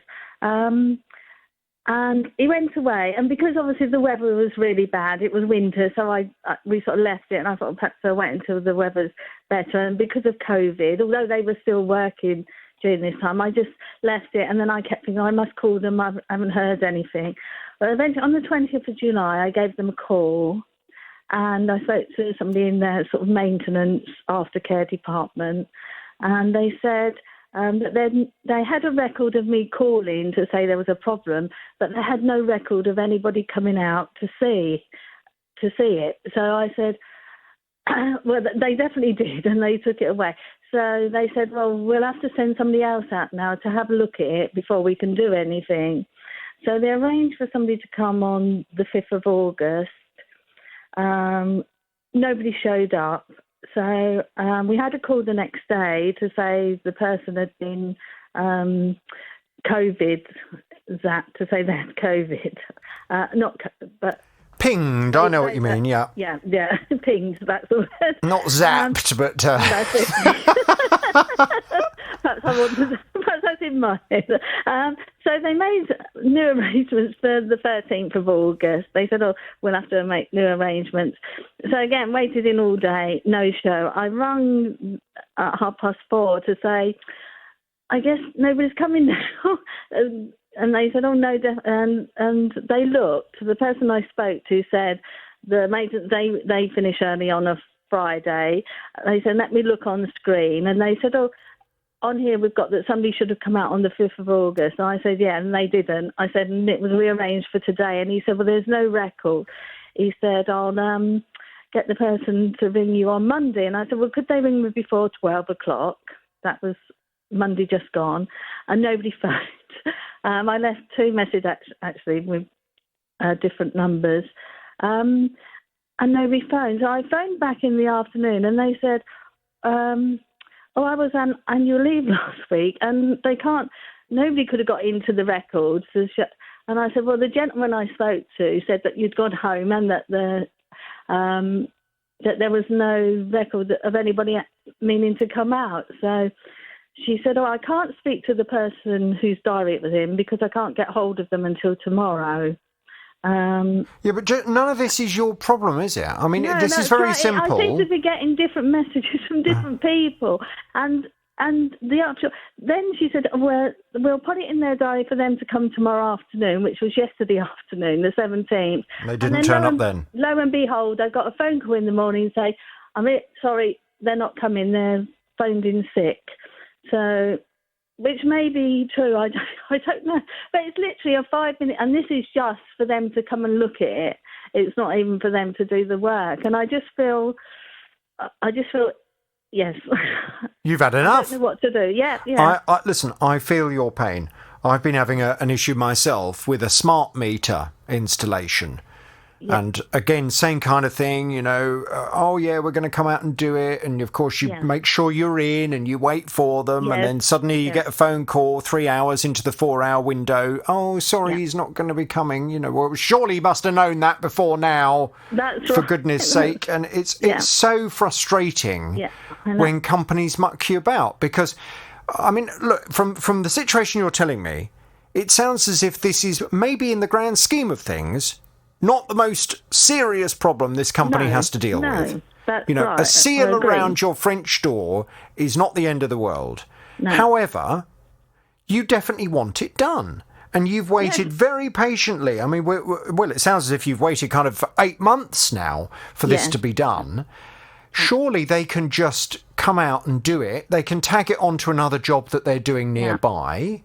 Where they send one of their technicians round after they've done an install somewhere else nearby.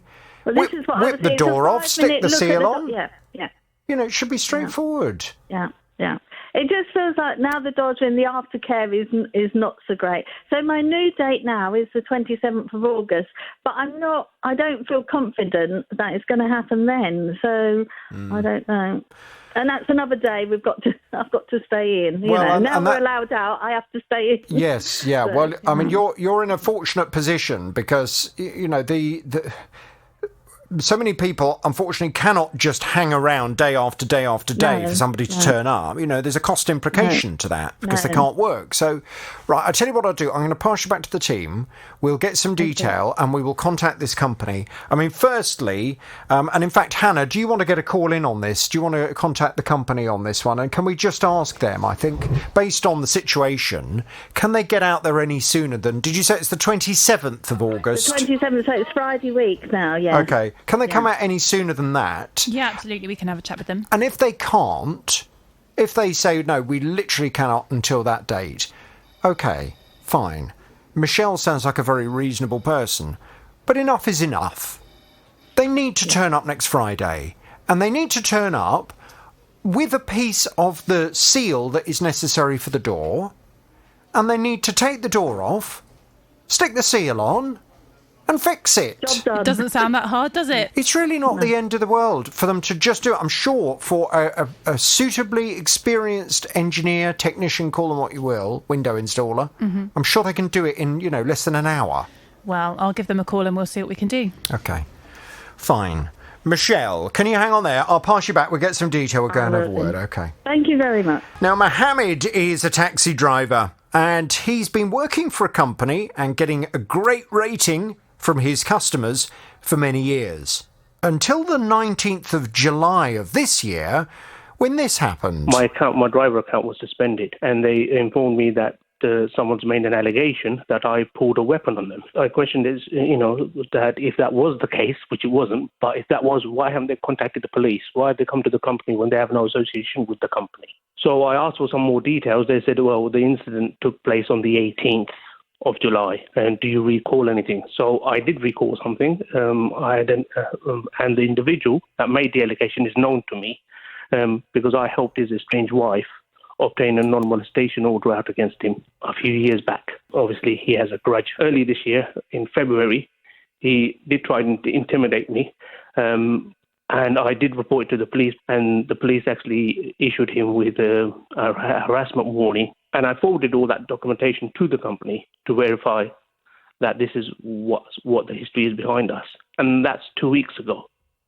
Well, all of this has meant that Mohammed hasn't been able to work now for weeks. And if Mohammed doesn't work, he doesn't get paid anything. And of course, this is causing him financial difficulty.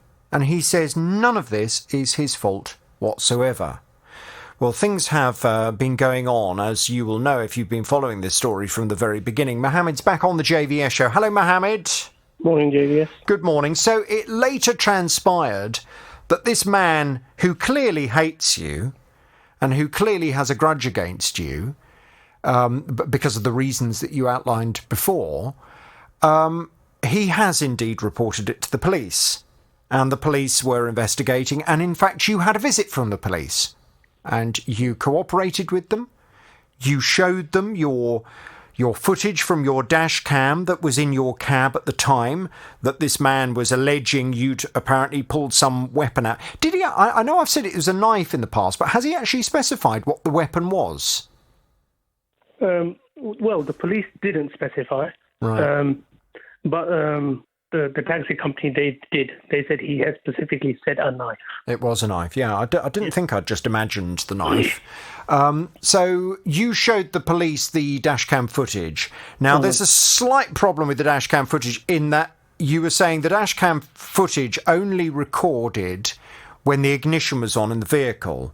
And there was a moment where the ignition wasn't on, so there was a part of the so-called altercation that hadn't been captured fully by CCTV. But the police said that they were going to go and make some other inquiries. They were going to review other CCTV from the local area just to see what they could find out. And in the end, they came back last week, didn't they, just to confirm to you and to me that they did not intend to take this matter any further. That's so right. the police are obviously satisfied, by having reviewed the evidence in front of them, that there was not sufficient evidence to back up this man's claim that you'd pulled a knife out. Well, that won't surprise you, because you say it's nonsense. You never pulled a knife out on him. Now, I sent that over to the taxi company, which is Uber. And as you know, Uber had provided a response previously. They said, "We are currently investigating this matter, and we will continue to update the driver in the hope of arriving at a resolution as soon as possible. The safety of everyone using the Uber platform is always the number one priority." Now, when I received in writing from the police officer at Bedfordshire Police, who had confirmed in writing that the police were not planning to take this matter any further, when I sent that over to Uber, I had hoped that they would come straight back and say, OK, that's fine. Well, you know, as long as the police have determined that there is no case to answer here, then we will, of course, allow our driver to start working again. But that wasn't particularly forthcoming, and I've had to chase things up. Now, I received a response from Uber on Monday of this week, and there seems to be one further sticking point. They say in their response, Mohammed has mentioned that he has video footage of the incident. However, he has not submitted this over to us. We have requested for another follow-up to be made with him to obtain the footage of the incident. Once this has been received, we will then proceed to review the account in order to resolve this. So have they asked you for that video evidence, Mohammed? They only asked me this Monday. Because initially I told them all that I have the footage, and I did mention to them that documentation through the app or through email, because the video footage file is quite large, it's not going. Oh, right. So they did mention that they'll send me a Dropbox link. That never happened. Right. And it still hasn't happened. So all I've had to do, I've had to obviously go online, find some software to reduce the size, and I've sent it over to them Monday. Something else that they mentioned on the email was that the footage I have sent them, which was previous footage that I mentioned, the altercation I had back in February, what they said in the email was the footage you've sent doesn't show any interaction. Well, that's my whole argument. There was no interaction. Right. Right, OK. So the footage that you have now sent them on Monday of this week demonstrates that at no point on that footage did you ever pull a weapon out on this man who alleges you pulled a weapon out on him in order to try and get you into all of this trouble, which he, to be honest, he's been very successful, hasn't he? In causing you all this trouble. You've had the police, you've not been able to work for a month now. I mean, he's been very successful and completely disrupting your life. Absolutely. And JV, just one other point in regards to the bit where I don't have dashcam footage. And I think that's one of the reasons the police didn't take any further. That individual, he provided dashcam footage of me standing next to my vehicle. And that is the time frame that I don't have the recording for, because obviously my car was switched off. Right.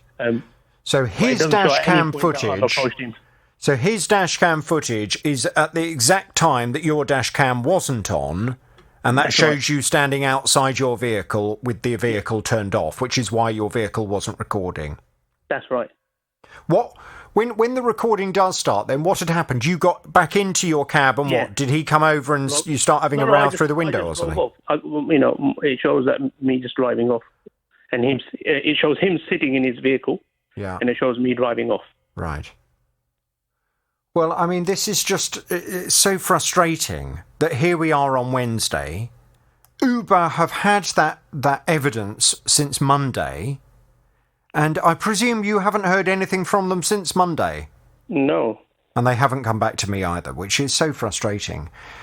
What I'd like to do, can you leave it with me? I will send them an email the minute you and I stop talking. I'm going to send them a quick email just to find out what's going on. If I get any other information, I'll update you later on in the programme. Otherwise, we will talk tomorrow. But this has to be brought to a conclusion. This is not acceptable. This man, you say, has a grudge against you because you helped his ex-wife leave him and get a non-molestation order taken against him. He hates you, he wants revenge, and it would appear he's been very successful in getting revenge to a degree because it's meant a month of you not being able to work. Enough is enough. Enough is enough. Your employer needs to be helping you. And unless there is some kind of new evidence that's come to light that suggests that you, in fact, have pulled a weapon out, although you insist that you haven't, then I really feel enough is enough. And Uber need to say to you, OK, we've never had a customer complaint against you. You've got a very good rating from your passengers. You've worked for us for 7 years without any problems. Please go back to work and start making money again. That needs to happen. It's exactly a month tomorrow, 19th. OK, Mohammed, literally, as soon as I say goodbye to you, I'm going to email them now, OK? Thanks. Wendy has a wet room in her ground floor flat. It developed a leak about a year ago. Now, her property is a council property. The council came out to fix the leak, but she says more than a year later, she's still got a very unpleasant and smelly problem. Damp. I've made several phone calls, emails, and all I've got is, oh, you're waiting for the contractors to call you. We'll send them a message. But I get nothing back from them for over a year. I can use it, but I'm not sure whether, because I can't see behind the wall, whether it's still leaking or not. But the smell is getting very bad in my property. In the adjoining cupboard, it's wet in there as well, and the wall's gone all black.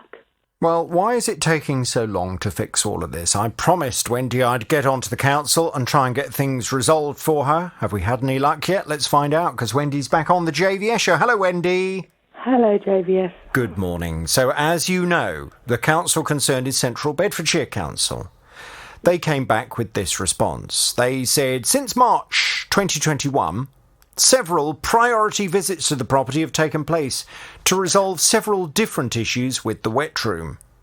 An inspection of the wet room was undertaken on the 13th of May, and it was determined that as a result of a water leak, the fabric of the floor and the wall had been damaged to the point that a refurbishment of the wet room was needed. As a result of staffing issues during the COVID period, the work has been delayed, and we would like to apologise to Wendy and her husband for the inconvenience they've experienced. Contractors are now on site at the property to undertake the refurbishment work on the wet room that should be complete by the end of Monday, the 16th of August.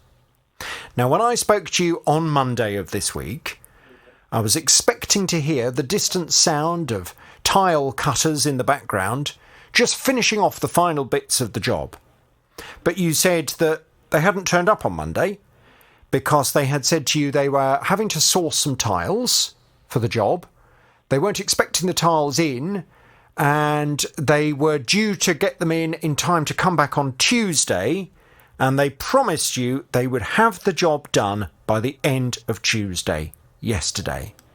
So here we are Wednesday. Now, I noticed when you said hello, Wendy, I noticed a slight weariness in your voice. I'm hoping this isn't a precursor to how this conversation's going to go. What happened yesterday? They have fully completed the job. Oh, they have. You've got a poker voice, haven't you? Yes. Thank you very much, because without your help, it wouldn't have been done. Right. Not yet. So what time did they get it? What time did they get it finished? They finished about 4:45 yesterday. Marvellous. And it all looks nice? It looks lovely, yep. No smell of damp? No smell of damp at all. It's lovely. All the old smelly bits have been taken out? Yes, they've all been taken out and redone. Lovely. All right. Well, shall I thank Central Bedfordshire Council very much and give them my horn? Yes, thank you very much as well. Maria came to me. She was telling me she ordered a new back door for just over £2,500. She paid a deposit of £575. That was back in September of 2020.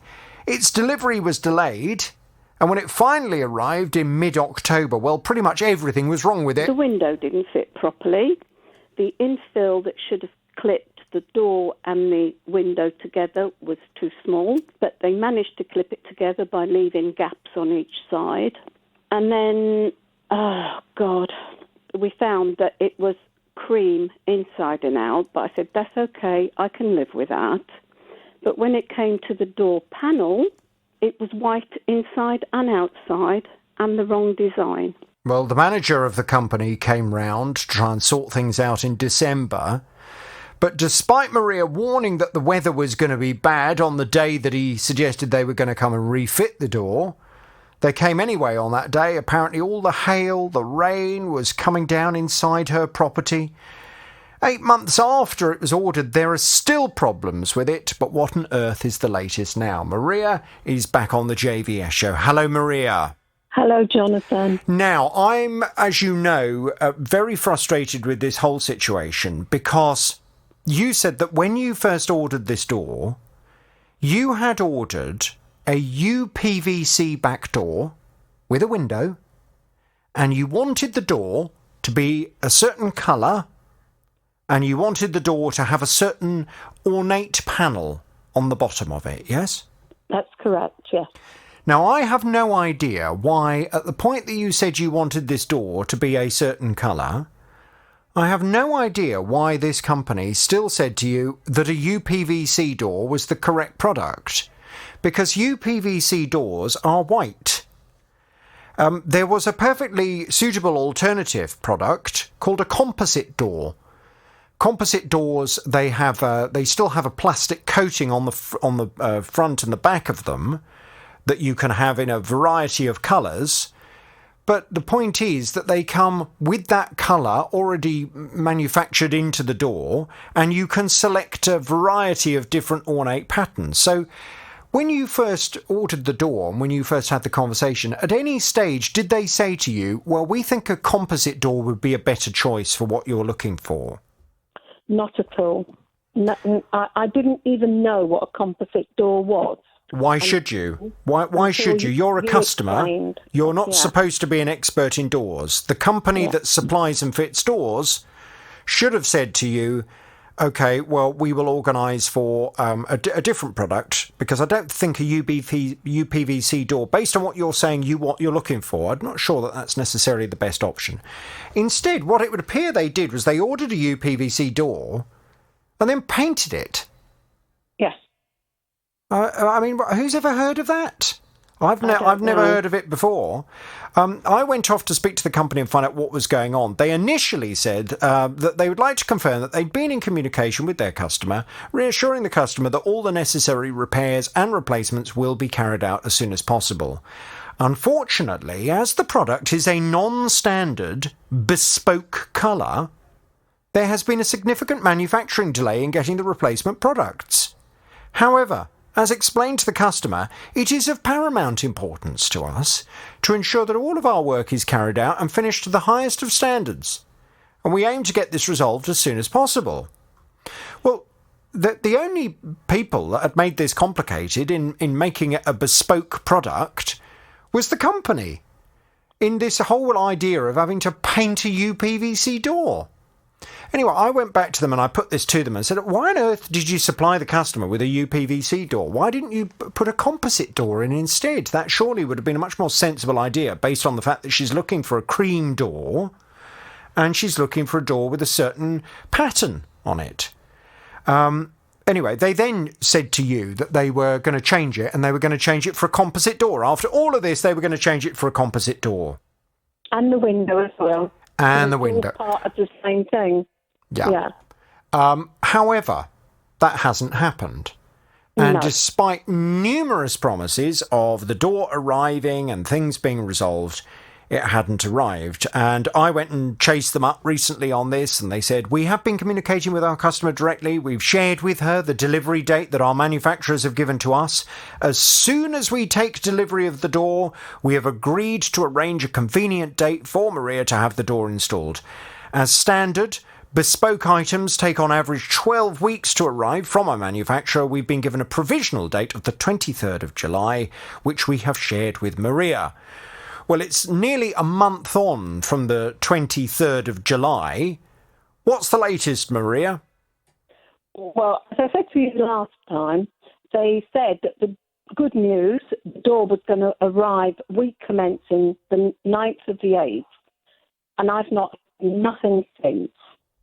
Then on Friday, on the 13th, last Friday, I got a call from the manager to say, was I satisfied with the work done and the finish? I told him he had Maria, your mobile signal's breaking up. I need to be able to hear you. Could you just move into a slightly different position, please? I have. Okay. Is that any better? Yeah, it sounds a bit better. So the manager phoned you to see if you were happy with the installation? Yes. And I told him the company has a problem of communication because it's not been done. And he said, I was under the impression that it should have been done the 23rd of July. I said, yeah, same here. So he was going to look into it, but I've still not heard from anybody. Right. I've had enough. I'm sorry, I've had enough. The company concerned is a company called DG Solutions. D&G Solutions, yes. DG Solutions, they are based in Essex. That is the situation that I have here, and they have still not resolved this matter, and this has been going on now for months. I mean, this is just absolutely ridiculous. This is absolutely ridiculous. You know, I'm to the end of my tether. I'm just looking back at all of my communication. I first started communication with this company back in May, at the beginning of May. Yeah. And here we are now, well into August, and still the door hasn't been installed. How much have you paid this company? £575. And how much is the total amount that you will have to pay them on completion of the door? £2,000. £2,000. So £2,575 altogether. Which for a UPVC door, which is what they originally were proposing to install for you, a UPVC back door and one window at the side of it, £2,500? Yes. Did you didn't seek other quotes, did you? No, I'm sorry, I didn't. It's my fault. Yeah. Well, I should have done. I would always urge people to get different quotes. I know this company had been recommended to you, which is why you felt you could have confidence in terms of recommended.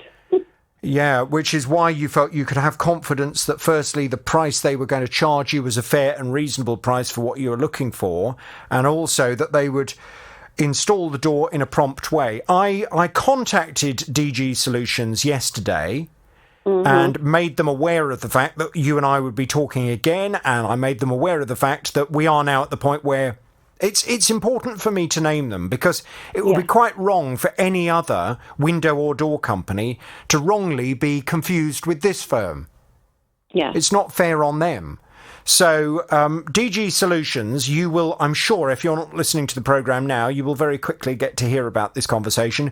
Can I please suggest, even if you don't want to respond to me and show me the courtesy of having a response in time for the programme, it'd be very nice if you could finally speak to your customer and confirm when you're going to be going to fit a back door that is right, correct and proper, and a window to go with it. Because at the moment, Maria is left with, I mean, it doesn't fit properly, you said, Maria, what they've left you with. No, the door doesn't open and shut properly. The seal of the door, you can see daylight through it. The little window doesn't open and shut. None of the trim fits. You know, the corners are all, well, you've seen the photos. They're all not as they should be. it's just, and water comes in. It rains. When it rains badly, water comes in the door panel. Well, I, of course, will contact DG Solutions, based in Hainault Business Park in Essex, again this afternoon, to let them know that they have now been identified on the programme. It's very frustrating that that's been necessary. I was hoping that they would have resolved this problem long before now. But I'm afraid the recent lack of communication with you, I just cannot understand. I cannot understand what's going on at all. I mean, it's just it's unacceptable and it's rude. It's rude. You said that you were contacted last week by a manager who confirmed on Friday of last week that their idea and their impression of what had happened clearly was not correct. So he should have gone back on Friday and called you that very same day to say, we are so sorry, I don't know quite what's happened. We were told it would have been done by now. I'm sorry it hasn't. We'll get someone round there first thing Monday morning. Here we are. Nothing like that happened. Here we are Wednesday, nothing. Yeah. If you remember, they rang me sometime in June, July time with the same message. Was I happy with the fit and the finish? And I said, I've not had it done, and now I get the same message. They're after their money. That's the only impression I've got, but the work's not been done.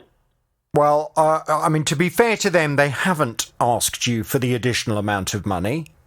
So, to be fair to them, they have only taken £575. That's right. Yeah. However, you are more than happy to pay the balance as soon as the door has been properly fitted and it's the correct door that you wanted in the first place. And the work is done to my satisfaction, yes. That it opens and shuts properly, and it is letting no cold air in.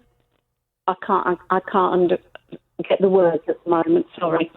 Maria, I will go back to them this afternoon and inform them of the fact that they have been identified. In fact, what I will do, and I will send the lady that I've been communicating with at the company, I will send her another email as soon as you and I finish talking, just to inform her of the fact that they have been identified. I'm really grateful. And I really hope that you're going to contact me this afternoon and say, oh, they've been in touch. They're coming out tomorrow. They're going to get the door done. They really now seem to be showing an interest in resolving this matter. Fingers crossed. But I'm so disappointed it hasn't happened before now. Yeah. We'll leave it there, Maria. Thank you, Jonathan. If you hear anything, please come back to me and we'll take it from there, okay? Thank you, Jonathan. Okay, thank you very much indeed. And DG Solutions, based in Essex, please contact your customer, even if you don't want to talk to me. And to be fair, you've communicated with me throughout, although that now seems to have come to a distinct silence. But you have communicated with me throughout. Communicate with your customer. You knew on Friday that she hadn't had the door in. Communicate with your customer. Get out there, get it sorted. It's not acceptable to leave her in this position. Marvellous, thank you, Clara. I hope you are too. I gather you've got a consumer problem, though. Tell me all about it without naming any company names, please. Yeah, we local residents seem to have an infestation of gulls. They've been here with us for a long time, but year on year, I think they've found more and more places to nest, and their flock has got bigger and bigger and bigger year on year in. We live quite near an industrial estate, so there's a lot of large buildings with flat roofs. So it's absolutely perfect for them for nesting, but it's not so perfect for us because they then decide to make all sorts of noise any time of the day or night, 3 o'clock in the morning, 6 o'clock in the morning, 8 o'clock in the morning, midday, 6 o'clock in the evening, all the time. They're very, very noisy. They are. I mentioned earlier, I went down to Eastbourne for a night a few weeks ago. Very nice. Stick a rock, kiss me quick cat.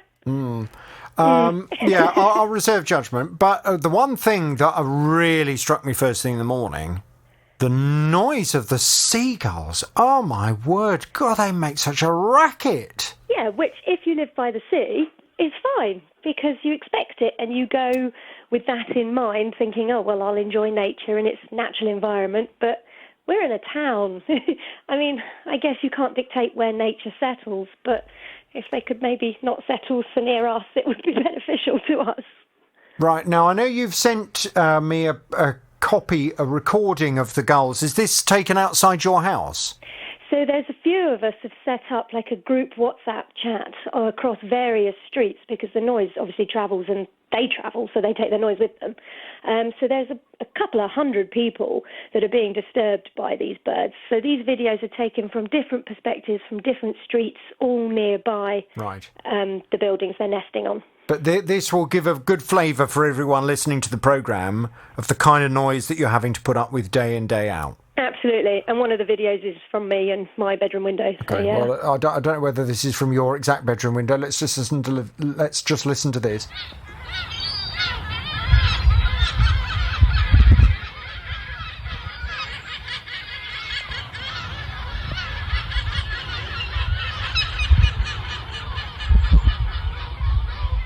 Yeah, there's a lot of very loud wind noise, which is... Yeah. It's loud and it's long and it doesn't stop. And that could easily be 3 o'clock in the morning. Well, so don't they go to sleep? Well, apparently not. I mean, I asked this question as well, and apparently no. Or maybe they sleep during the day. I've no idea, Jonathan. I really don't know. But these ones are up all the time. So are you at home now? I am, yeah. I mean, can you just go to your door and just see if we can hear anything now? They were squawking about 3 minutes ago, but I think they've flown away. Let me just... No, I can't see any at the moment. Maybe they've gone to bed, huh? Right.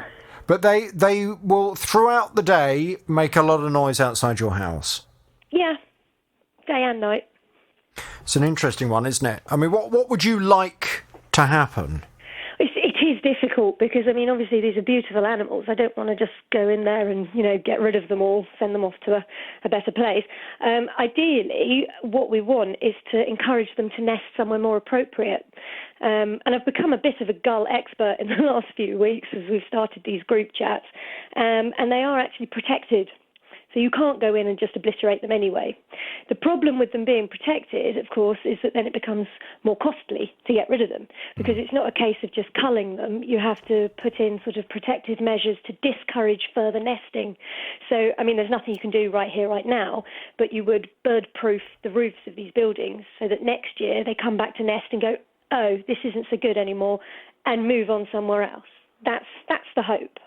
Right. And are there any examples of places that have done just this, that have managed to successfully move the gulls to somewhere else? I wouldn't know.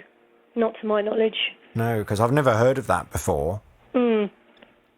What have you tried? Have you contacted the local council? Okay, so members in our group have tried various things. We've contacted the local council, who were very, very short shrift and said, no, nothing to do with us. They're a protected species, can't help you. And basically what it comes down to is that the owners of these premises, private premises, have to pay themselves. There's no funding for it or anything like that. And of course, they're places of work. These people don't live there. They don't care if they're making a noise at 3 o'clock in the morning. It doesn't bother them. They're not there. But the residents that live nearby, well, we mind. But they presumably are feeding on something. So do you live near a landfill site or something like that? Where there isn't landfill nearby, but there are lakes. I mean, we're in Hertfordshire. It's a pretty green county, isn't it? So I mean, there is nature nearby, and there's lots of water and things like that. So I can only assume that they're going off for that. Right. And when you've kind of put this out there, when you've sounded people out, are other people supportive, or do they think, oh, get a life?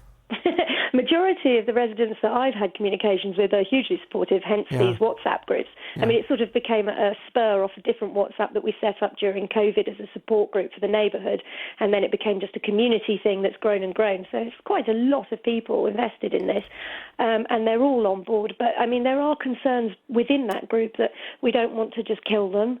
We want it to be done fairly. We don't want to just shove our problem onto someone else. So, I mean, it's a really tricky one. But I'm not sure. Look, I'm always up for a battle, but I'm just not sure whether this is a battle that you're ever going to win because... Well, I know. Because, I mean, I just don't know whether there's anything that can be done. I mean, here in Dunstable, for example, one of the sounds that I hear when I know I've arrived at work is the sound of gulls. Because where I live, we don't have any gulls. Oh, I can hear them. I can hear them. Yeah, and there's, hang on, 1, 2, that's just 4 flying around. Just hold the phone up. It sounds like you're at the seaside. I know. Do you know what? During the day, it's a lovely sound. It doesn't bother me in the slightest. But, you know, when it's 3 o'clock in the morning and you've got your window open because it's, well, supposedly summer, but, you know, to some extent we haven't had the windows open so much. But you've got your window open, it's 3 o'clock in the morning, and that's just 4 gulls. Imagine 50 doing that. Yeah. And the volume increases greatly. Yes, I mean, the point I was making earlier was that when I pull into Dunstable, I hear loads of them. Because I don't know why the gulls like Dunstable, but there seem to be loads of them. Well, maybe you could have ours as well. Well, I don't know. The only thing is, where I live, of course, in the countryside, we have loads of red kites and sparrowhawks and things like that. Yeah, and they act as a natural deterrent, if you were, don't they? I mean, when I was looking at how to deal with gulls, that is one of the options, is to get a bird of prey in to chase them away. But long term, what you want is this gull proofing, which puts things on the roofs to stop the gulls nesting. And that costs money, and the businesses obviously would have to pay for that themselves. And is that can I still hear them in the background? Oh, they're going all the time. Yeah. I think there's an aeroplane going over now, but... Oh, right. I'm not planning to get rid of all the aeroplanes as well. so it's not the seagulls, it's aeroplanes. Yes. I don't know what to do. No, well, this is why I'm reaching out for help, because we don't know what to do either. No, that it doesn't often happen. I can't even think. I mean, my natural instinct would be to start with the council, but you say you've already done that. The council have said, well, there's nothing we can do. Yeah. Let me put this out there. Let me put this out there to my listeners and just see what people think. Maybe someone listening has information. That would be really, really helpful. And to be honest with you, I mean, if ultimately there isn't anything that can be done about this, if this is something that you're just going to have to put up with, you, I presume, in the same way that people who live on the seafront have to, just get used to it. You're just going to have to get used to it, aren't you? Buy earplugs, yeah. I mean, it's not so bad for me. I mean, I hear it, it wakes me up, I get disturbed, I roll over, I go back to sleep. But there's various members of our group that, they have like autoimmune diseases and things like that. They need their sleep. This is when their body is at its healthiest and they need that recharge. And if they don't get their sleep, they get quite ill. And there's people that are getting stressed out and, it's affecting people's wellness. Yes. Yeah, and I do recognise that. I mean, a constant noise of this kind can be very distressing to people. And if this is something that has just started to happen in recent years and get worse and worse and worse... I'd say over the last 4 or 5 years. 5 years ago, it was, that's nice. And now it's, that's not so nice. No. And have you tried speaking to, for example, the RSPB... to see if they can suggest anything? Have you tried speaking to local pest controllers? I haven't, no, because I can only guess that it would be down to the owners of the buildings where they're nesting. You know, as a resident, I can't just say, go and rock up to these places, please, and do your thing, because you'd need permission from the people that own that property. Yes. And have you spoken to your MP? Yes, so our local MP has been contacted by one of the members of our group, and it's been put on his to-do list. Now, I'm not sure how quickly he goes through his to-do list and what effect he's actually going to have, but he is aware of the situation. Right. And how many companies that own buildings would you say are responsible for this? I'd say there's 6 big buildings with flat roofs. Whether they're nesting on all 6, I don't know. Because I'm just thinking what you could do just to get the ball rolling, if it will do any good, is to contact those 6 companies and to copy me in the correspondence. Write them a letter. Don't send them an email. Write them a formal letter. Oh, snail mail. Okay. Well, I think it just looks more impressive. And if you write it on behalf of the residents who are all concerned about it and say, your building is contributing to this problem because you seem to have the gulls nesting in your building. You don't seem to have taken any steps to discourage this. We understand from your perspective as a place of work, this maybe doesn't impact you significantly. For those of us that live in the neighbourhood, your neighbours, it certainly does. Yeah. And we are writing to you in the hope that from a neighbourly perspective, you will assist all of us in putting something in place to try and discourage the gulls from nesting on your building. Yeah. Yeah, I would certainly advise that that's probably a good place to start. I tell you what we'll do. Let me just pass you back to Hannah. Hannah? Yes. Two things I'd like to do. I'd like us to get a call into the council and just ask the council why they don't seem to think there's anything they can do to assist. Surely there must be something they can do, because their responsibility, the council's responsibility, of course, is to reflect and look after the well-being of everyone in that particular area. Absolutely. And if you've got a whole group of people whose enjoyment of their property and ability to live a peaceful life is being impacted by these birds that are being encouraged by certain commercial premises, then why are they not taking any interest in terms of trying to help those residents? Why do they feel it's acceptable not to? Let's go and have a word with them. I just also wonder whether it's worth inviting Terry Fricker on. Yeah, we could do that. You know, our pest controller Yeah. that we often speak to on the programme. I reckon Terry might know a thing or two in terms of what you can do, if anything, to discourage the gulls. Clara, it's an interesting one. It's not something in all the years of dealing with consumer problems I've ever dealt with before. Oh, hooray, do I win? Well, yeah, I think you certainly do. But let's see what we can do. I'll pass you back to Hannah. We'll get some detail. We're going to have a word, OK? Lovely. Thank you so much. Now, Giuseppe decided to landscape his garden in 2017, and as part of it, he went for composite decking. It cost him £600 plus the cost of the labour. I'd done some research, and I thought I'd done some due diligence on it. It was low maintenance, it didn't warp, didn't really get any mould or mildew, and it was long-lasting. At the time, the company in question, they said they would last for 15 years as a guarantee.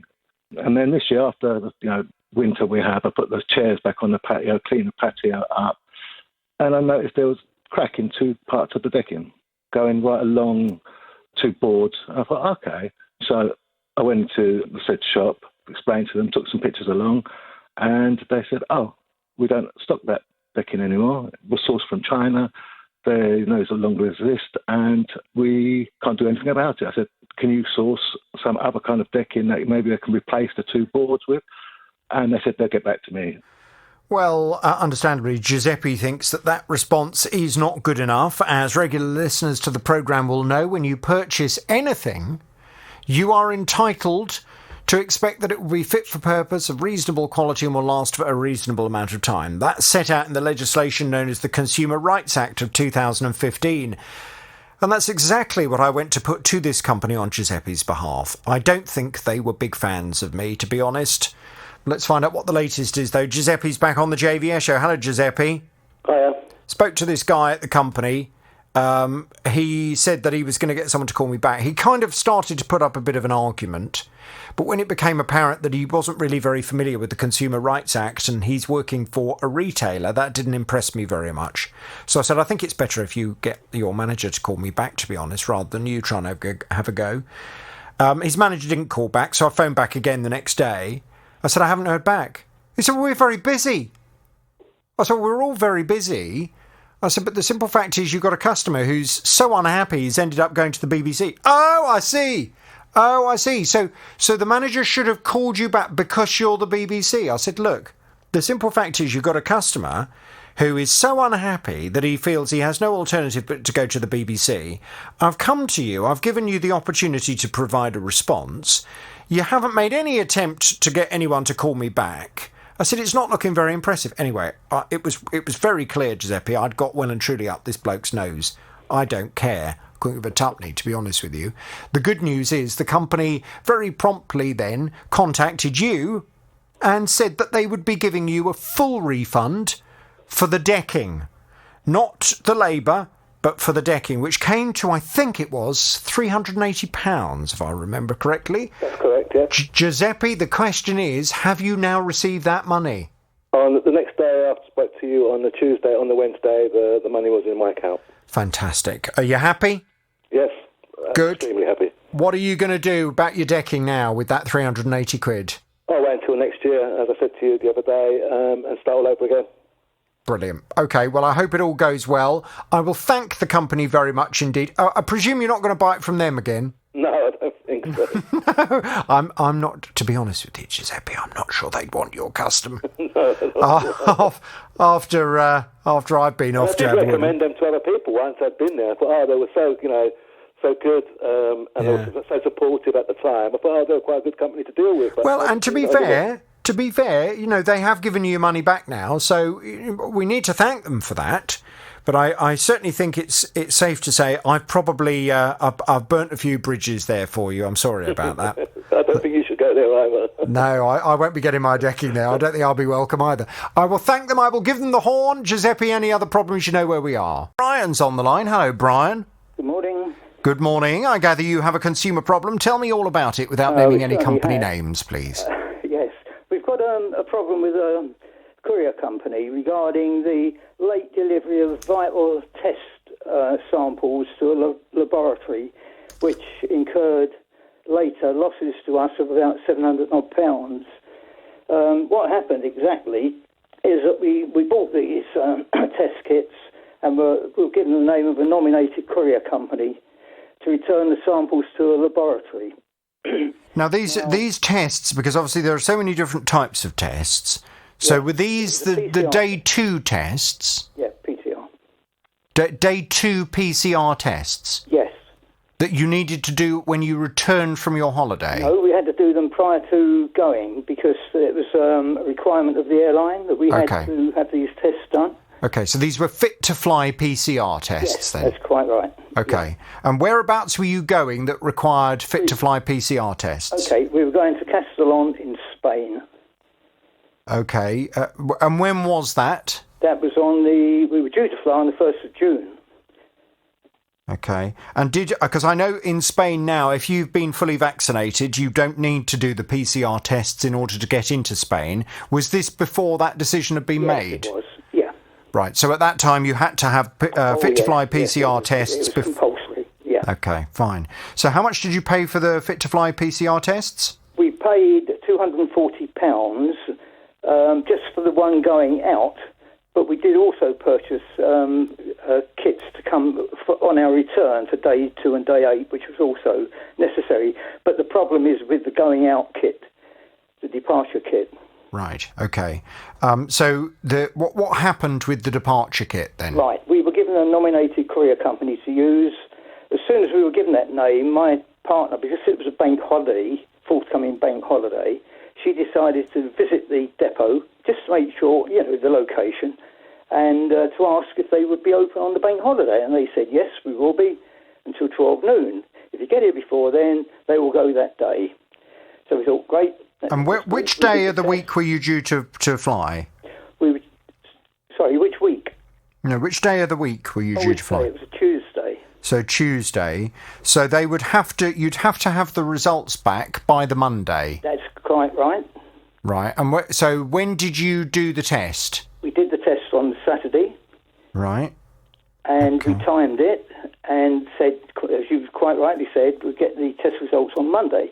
Yeah. The only snag here is that when we handed the kits in, the fellow took them, and as we were going out the door, he said, oh, by the way, these won't leave until Monday. And we said, hold on a minute, we've been given an assurance that they're going to go today. And he said, oh, OK, I'll check. And he did a check, and he said, yes, that's OK, my manager will send them off today. So we thought, great, that's OK. Monday came, and we hadn't heard from the laboratory, so I gave them a ring, and they said, sorry to tell you, but the kits haven't arrived here. We haven't got them. So we went straight back to the depot to ask what had happened, and they just blanked us out. They didn't give us any information at all. They said, we can't give you a copy of the dispatch note. We can't find it. We can't find this. We can't find that. So we left, and we had to cancel our flight and other bookings which we made, and have a retest done at short notice. And that's why the losses are quite so high. We had to pay £299 to be retested because we were flying again at short notice. We had to go to Spain. It was quite an important matter. I was going to say, I mean, are you able to just enlighten us all as to why you were going to Spain at that time? Because I seem to remember back at that time when PCR tests were due in order to go to Spain, wasn't that at the time when the government was saying, you shouldn't be going on holiday? Yes, it's quite right. So how come you were going to Spain? Right, I have an apartment in near Castellon, and the agent wanted me to go out to discuss certain things with him.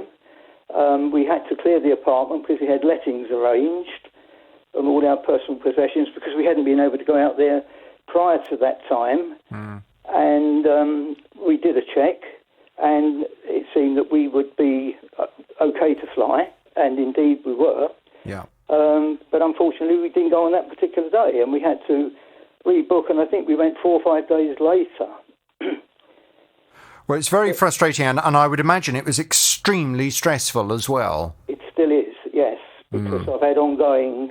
I've been trying since June the 1st to get some compensation or recoup our losses, but... I was going to say, I think I would be disinclined to use the word compensation. I think really what you're... From what you're saying to me, what you're looking for is for either the courier company or the PCR testing company, whoever wants to take responsibility for this cock-up, to make sure that you're not out of pocket as a result of the fact that they did not take your PCR tests when they should have done on the Saturday, so that the laboratory had them on the Monday, so they could have then got you the results back in time for your flight on the Tuesday. Exactly. So what have they said to you? I mean, when you've contacted the PCR company... I really haven't got anywhere at all. The company we bought the kits from have flatly refused. They've offered to refund the cost of the initial kit, which was £240, which is quite good. So we've got... Well, we still haven't got it. They've been promising that for weeks. We haven't got it. But the courier company have just blanked us out. They've just said no liability. We're not responsible for this. Blah blah blah. Go away. And this has been ongoing. I've been dealing with this every week since June, since our return anyway from Spain.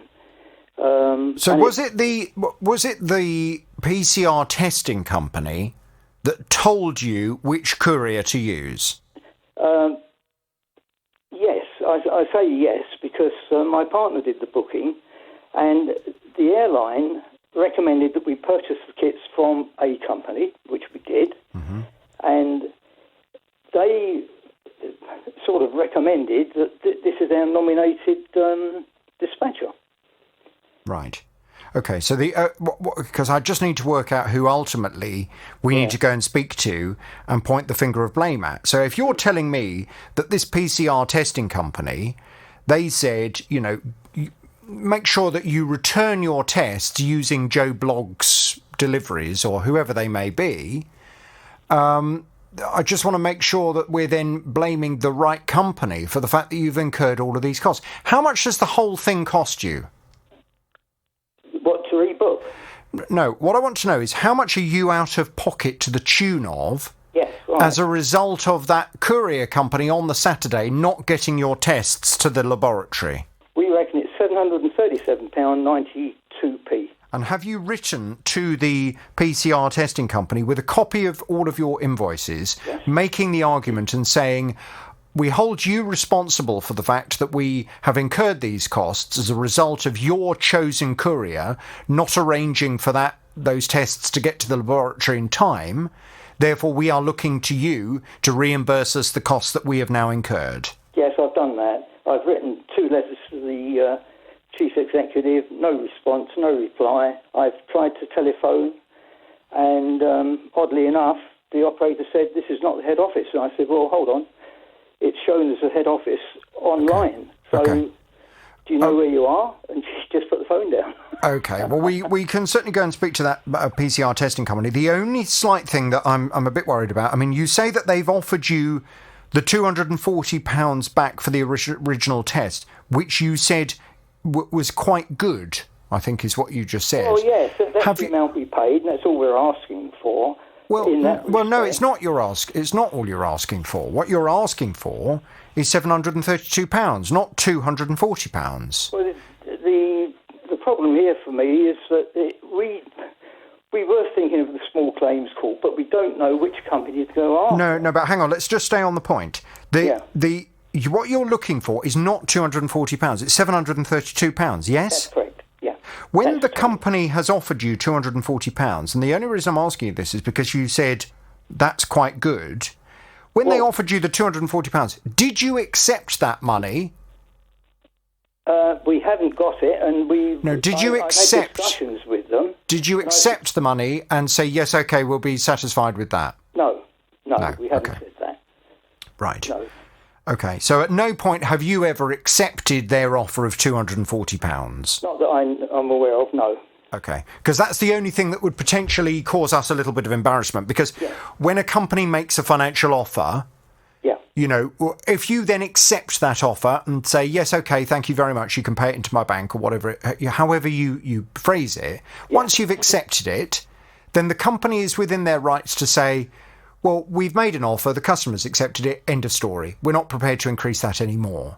The only way you would ever be able to go back after accepting an offer and arguing that, in fact, they owed you more money than you'd accepted would be if you'd formally accepted the offer under protest, which you would need to make clear to them in writing. Yes, I'm accepting this under protest, but I still intend to pursue you for the additional because I'm not satisfied with that offer of £240. I believe, in fact, you owe me £732. So I'm trying to avoid any potential embarrassment if the company come back to us and say, we wrote to Brian, we've got an email here where he accepted the £240. As far as we're concerned, the matter's closed.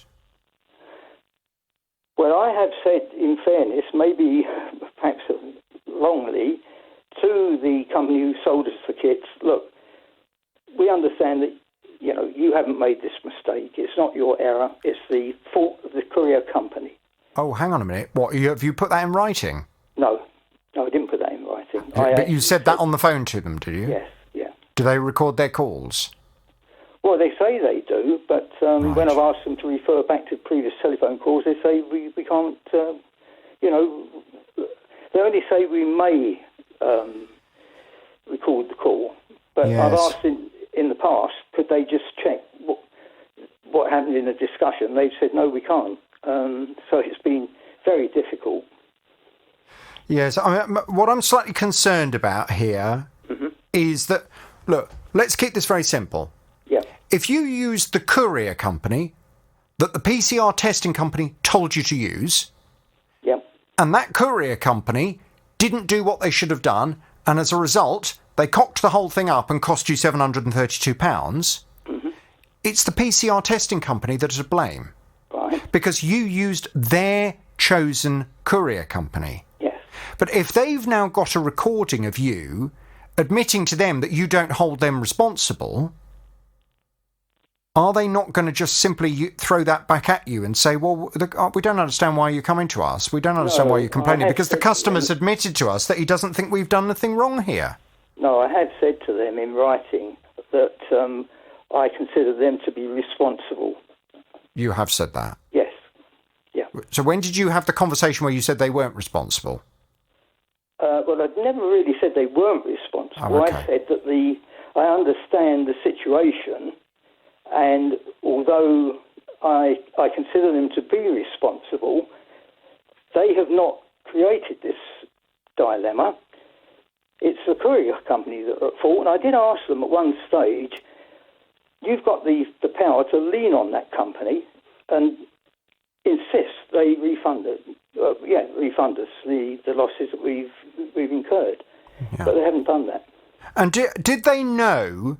Did you have to specify to either the courier company or indeed to the testing company when you needed the tests to be returned by? Yes.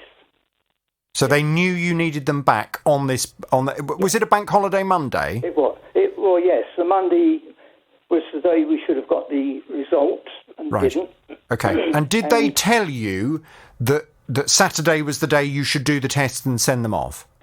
Well, yes, we had to calculate that ourselves. They didn't tell us that, but we calculated that Saturday, 11 o'clock, would be ideal for the result to get back to us on Monday. So the testing company knew that you needed the results on Monday, and you then worked out that doing the test on Saturday and getting it to the courier company that they had told you to use, as long as it was before midday noon, meant that the laboratory would have the test by the Monday required. Yeah. Okay. Fine. Well, look, we need to go and do a little bit of digging around. I mean, this sounds that just talking about it makes me feel very stressed. I mean, the whole thing makes me feel very anxious. Yeah, me too. And I mean, thankfully, a lot of countries now, in order to go and travel, and of course Spain is one of those countries now, no longer require you to do all of this testing before you go on the holiday. Yeah. Although I know Portugal is still requesting this kind of testing, and this is what kind of worries me with the whole going abroad business, because I mean, I try and put myself in your position of what must you have been thinking the day before your holiday. You're due to jet off. I know this was a kind of working trip for your property rather than a traditional holiday, but even so, that whole kind of 24 hours before must have been extremely stressful. Let's go and have a word. Let's see what we can find out. Let's talk to the testing company. Yep. If it's their courier that has caused this problem, then are they prepared to take responsibility for the losses that Brian has suffered as a result? Yep, we'll go and make the call. OK, Brian, can you hang on there? I'll pass you back to Hannah. We'll get some detail. We're going to have a word. Okay? Now, Sue's son is a leaseholder of a flat. This flat is in a block that has a secure gated car park. Well, the gate was broken for a number of weeks, says Sue. It was left locked in the open position in order for residents to be able to get in and out. But that wasn't necessarily good news for Sue's son. Cut through the parking, found his van had been broken into, window smashed. It was more like a smash and grab. Got a few tools out that were on the seat and obviously ran. It's all supposed to have CCTV and everything, so he went and phoned the police, reported it as a crime, and then on the Monday he rang the property management company. He just said to them, the police would like the CCTV. This is the customer service line, and asked, what do we do about getting the CCTV, and also, I'm incurring some losses here. I'm self-employed. What happens regarding those?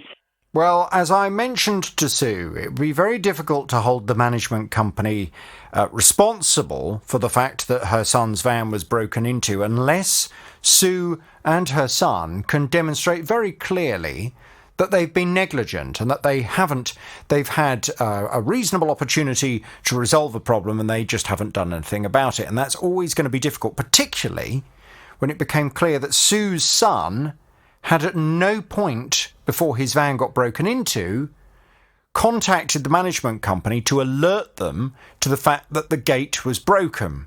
So he doesn't actually have a record of how long the management company had been aware of this broken gate.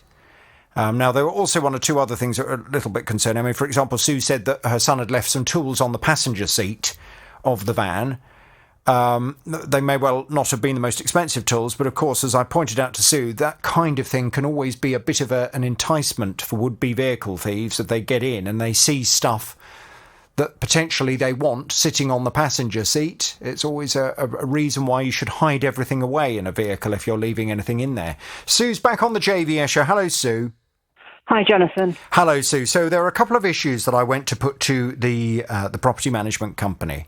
I wanted to know from them why, when you were telling me that the gate had been out of action for several weeks, had they not organised for someone to repair the gate? I mean, first of all, I wanted to see if they were going to admit that the gate had been out of action for a number of weeks, Because as I was saying earlier, we don't actually know when it was reported to them, do we? No, that's right. I mean, we're assuming they knew because somebody had locked the gate in the open position, but we don't know exactly how long they had known. That's right. I have contacted the head of operations at the management company, who's come back with this response. He says, "Thank you very much for the email regarding this matter. Our system shows that the gates were out of operation to this development while we sourced quotations for the works needed and then arranged for the parts to be ordered and replaced. Mechanical systems such as gates can fail from time to time, and we will always aim to bring these back to operation as quickly as possible. However, this can sometimes be subject to the supply, delivery and installation of the parts needed. We have now made contact with Sue's son, so we can review the details of his specific concerns and address this as part of our normal complaints handling process.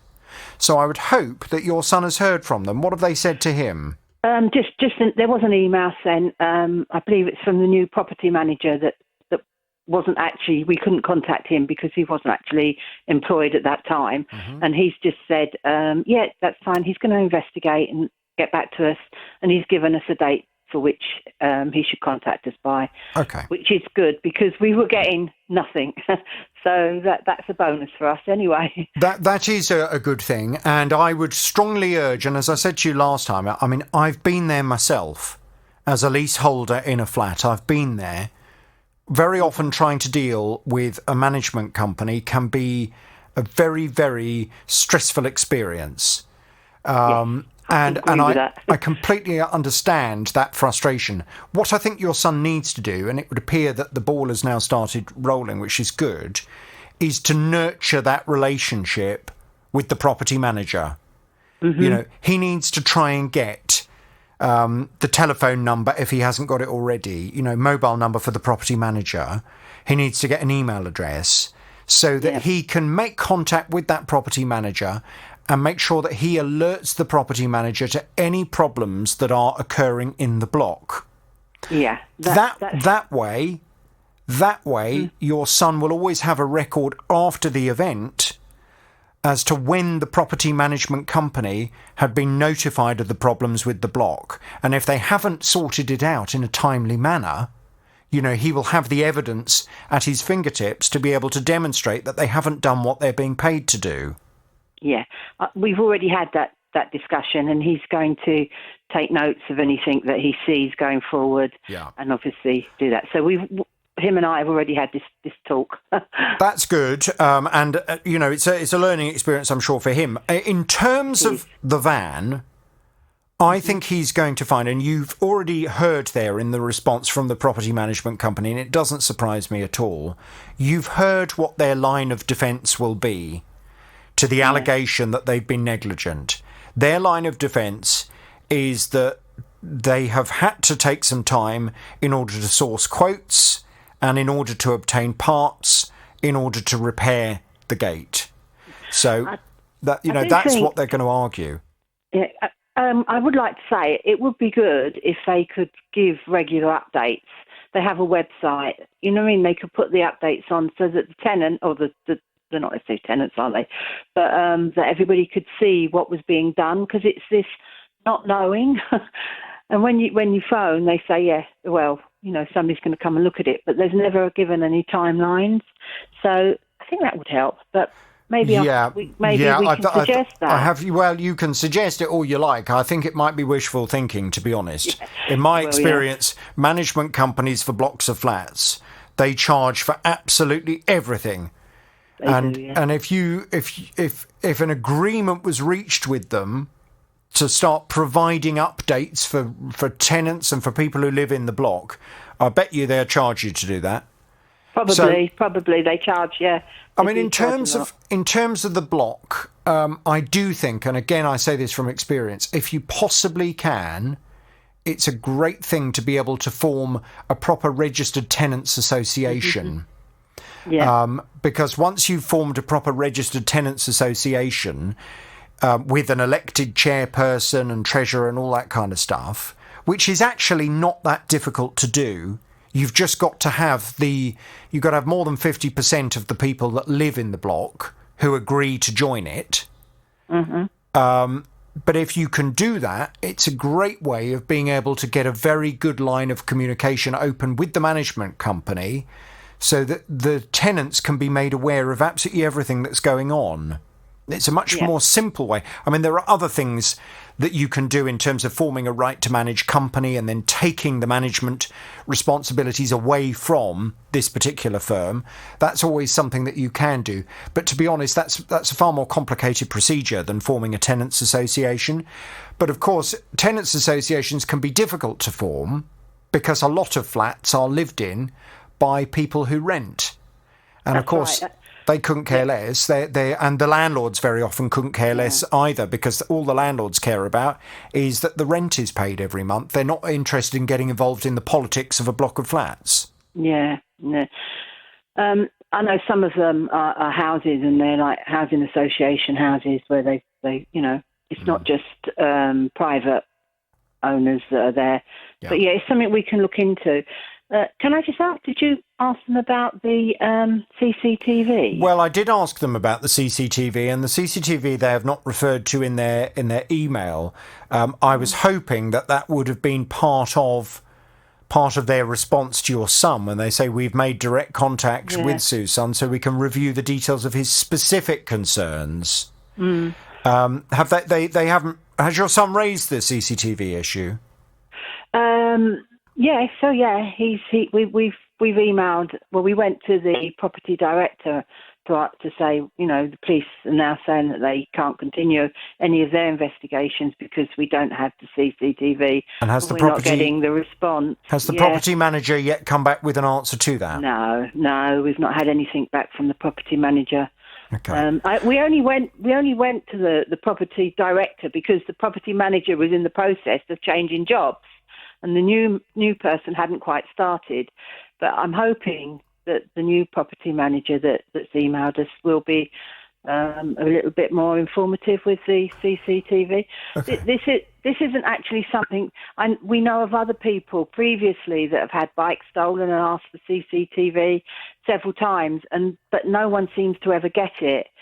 What my son has done, he's taken now photos of a message which they've got next to the cameras to say that these cameras are here to help with criminal offences or whatever. But we're not getting anything back on the CCTV. So okay, well, that's certainly something I can go and push them on. In fact, I'll do that as soon as I finish speaking to you now. I'll send them an email and just to ask them if they can please specifically address the CCTV. What happened to it? Why haven't they been forthcoming with it? Can you keep me in the loop and let me know what they say to your son? Yes, But I strongly, and I think I've made this point several times, so I hope it's getting through. I think the best thing your son can do, because your son's got a financial interest in this block of flats. Yes. Not only does he live there, but this is an investment for him, and he needs to make sure that the building is nicely managed and is the upkeep of it, etc. is all good, because that will then assist him when he comes to sell the property.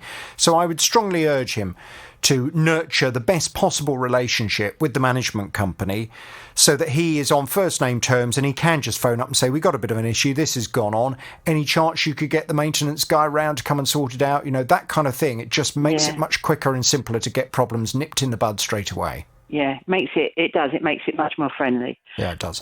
Okay. I'll send them an email now. I'll keep you in the loop and you do the same with me, please. Kimberly moved into a brand new property 5 years ago. During the lockdown, she noticed the taps in all 3 of her bathrooms were going a bit funny. The chrome was all peeling off and stuff, and it was all black around there. So we thought we'd get in touch with the company and just let them know what was happening. Unfortunately, they were closed due to COVID. We were in warranty at that point in time, obviously, when we rang them, and unfortunately no one was there. We even tried, I think, emailing as well and got no response at all. So we left it. And unfortunately, things just, it's just gotten worse and worse with time. And it's just embarrassing when guests come over and the chrome is all peeling away, especially in the guest toilet downstairs. So luckily, of course, everything opened back. We got in touch with them. They were kind at first, and it's just been a pushback ever since then. we haven't sent the right information to them that they need to see. This is not what we need something else, but no help at all. Well, Kimberly was very unhappy, and I went and spoke to the manufacturer of the taps, because the taps come with a 5-year warranty. They were just outside that 5-year warranty, but why would their taps, the taps that they have made, be bubbling in this way and looking so unsightly? Kimberly's back on the JVS show. Hello, Kimberly. Hi, Jonathan. How are you? I'm good, thank you. I hope you are too. I know you are aware, and all regular listeners who've been following this story are aware, that when I first went and spoke to the company on your behalf, they came back and said, well, hang on a minute. We've gone back, we've listened to a recording where when Kimberly first called us to complain about this, she admitted she'd used a very harsh cleaning product on them. And unfortunately, we suspect that cleaning product is what has caused the issue. Well, when I spoke to you, you said, well, yes, I did admit that in the first instance, because I didn't realise that this cleaning product would cause any kind of problem with taps. The good thing for you is that I have the same brand of taps in my bathroom. And when you were telling the story, I thought, well, this is spooky.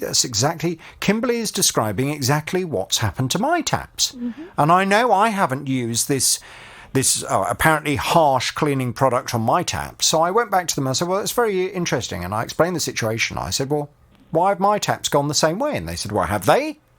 I said, yes, they have. I said, I can send you photos and they look identical in terms of what's happening to the chrome to the photos that Kimberly has sent.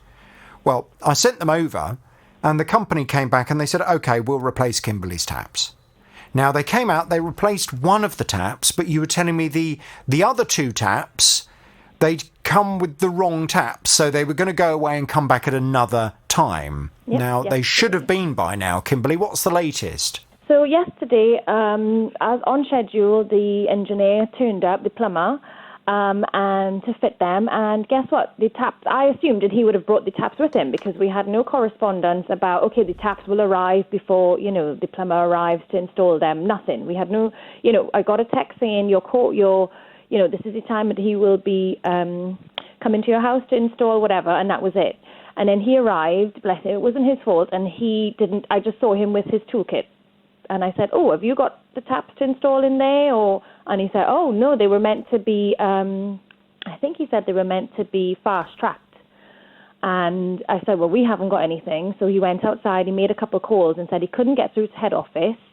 But he had calls to go off and do, and he apologised. He was quite professional. He apologised, and off he went. And of course, it's now the day after, and I haven't heard anything. So I'm not sure if I might give it another day or two and chase myself. But I'm hoping they try to rectify it themselves, because it's not, we've done our bit. We were here. I've stayed in all day yesterday, make sure that we were available for him to attend.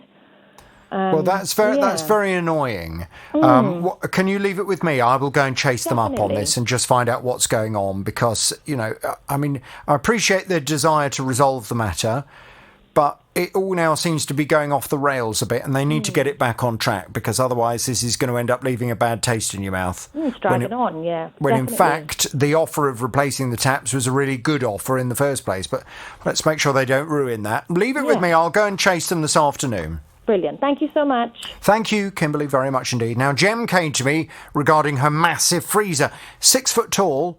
She needs a freezer that big because she does a lot of batch cooking, and then she freezes all the meals.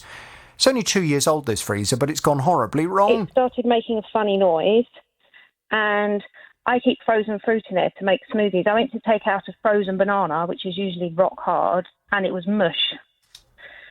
So it was a very sensitive alarm on the freezer. If you leave the door open too long, or you put too many things in there that aren't quite cold enough, the alarm will go off.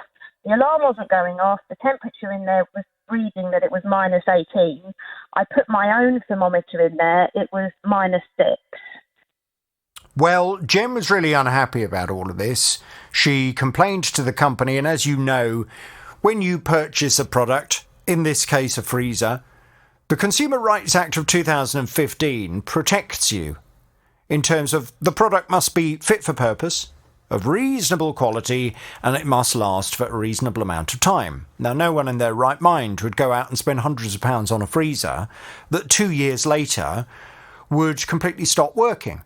which is exactly what seems to have happened for Gem, and it is the retailer's responsibility to sort a problem like this out for you.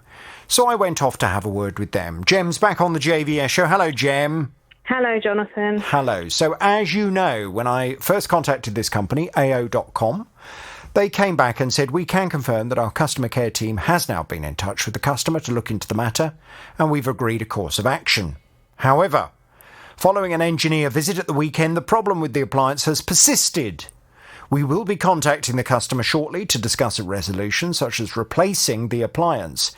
This is an ongoing situation, so we'll keep in touch with Gem to resolve the issue as quickly as we can. Well, what was a bit frustrating was that it would appear AO.com had arranged for a third-party warranty company to get involved in all of this. And the third-party warranty company, they'd done some kind of deal where you had to pay for a year's worth of extended warranty, and then AO.com were going to pay you back for that. But when it had been deemed that your freezer was unrepairable, AO.com seemed to be requesting that this third-party warranty company provide you with a replacement rather than them. And the third-party warranty company weren't very happy with that. They seemed to feel that this had, the suggestion you were giving me was that they felt as if this had all been kind of dumped upon them, and they weren't prepared to just replace your freezer just like that. And I said to you last time we spoke, I said, look, this just feels a little bit as if AO.com need to realise, and I need to make them aware of the fact, that the ultimate responsibility for this falls at their feet. They're the ones with whom you have a contract, and they're the ones that need to sort it. Well, they've come back with another response. Let me just read exactly what they have had to say in that last response. An AO spokesperson has said, we apologise sincerely for the issues that this has caused for the customer. To ensure that we can resolve this as quickly as we can, we have agreed to sort a replacement for the customer.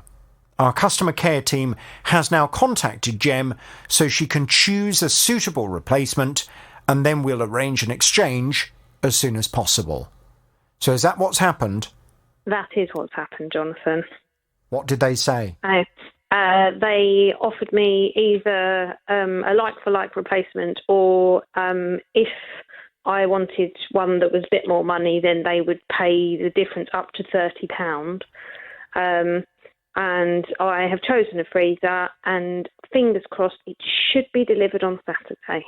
This coming Saturday? Yes. Right. And what are they going to do about the old one? Are they going to take that away at the same time? They're taking that away at the same time, yes. Okay. Have you got that confirmed in writing? I don't have that confirmed in writing, no. They told me over the phone. I would suggest that you ask them just to confirm that in writing, because what I don't want to happen, and, you know, I'm a bit of a cynic, really, because I've been doing this for a very long time, but on Saturday, when their delivery driver turns up and suddenly says to you, I don't know anything about taking this one away. Yeah. And, you know, you can't get hold of the person at AO who told you it.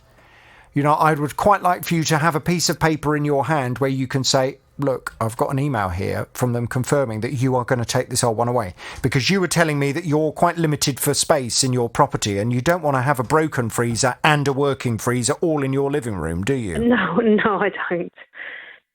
So I would definitely go back to them and just say, can you just put something in writing just so I've got it in case there's any problem with the driver on the Saturday morning? Okay, I will do. Fine. Okay, Gem, listen, that's great. I'm delighted. I'm going to give AO, after quite some time, tiny little bit of honkage. They'll get the rest. Can we please catch up with you as soon as all that's been sorted, and we'll give them the rest of the horn? You definitely can, Jonathan. Lovely. Thank you so much. Okay, Gem. Eddie's on the line. Hello, Eddie. Hello, Eddie. Hello. Hi, Eddie. You have a consumer problem, I gather. Tell me all about it without naming any company names, please. Yes. So I was driving my car roughly around the start of August, and I was coming off the roundabout, and all that happened was I scraped the curb. As a result of that, my car kind of, it went crazy. It thought I was in a crash because the safety features and whatnot. Sorry, Eddie, I don't know what's going on with your phone line, but it's absolute rubbish. I don't know if you can... You've not put me on speaker or anything, have you? No, you're up to my ear at the moment. Oh, okay, right. It's not a very good line. So you're driving around a roundabout, and what happened? Yep. And as I've come off the exit of the roundabout, I've just clipped the curb. I haven't really impacted the curb. My wheel has just scraped the side of the curb. Right. And as a result of that, my car thought I was in a crash because of all of the safety features and whatnot. Why? What safety features activated then when you clipped the curb?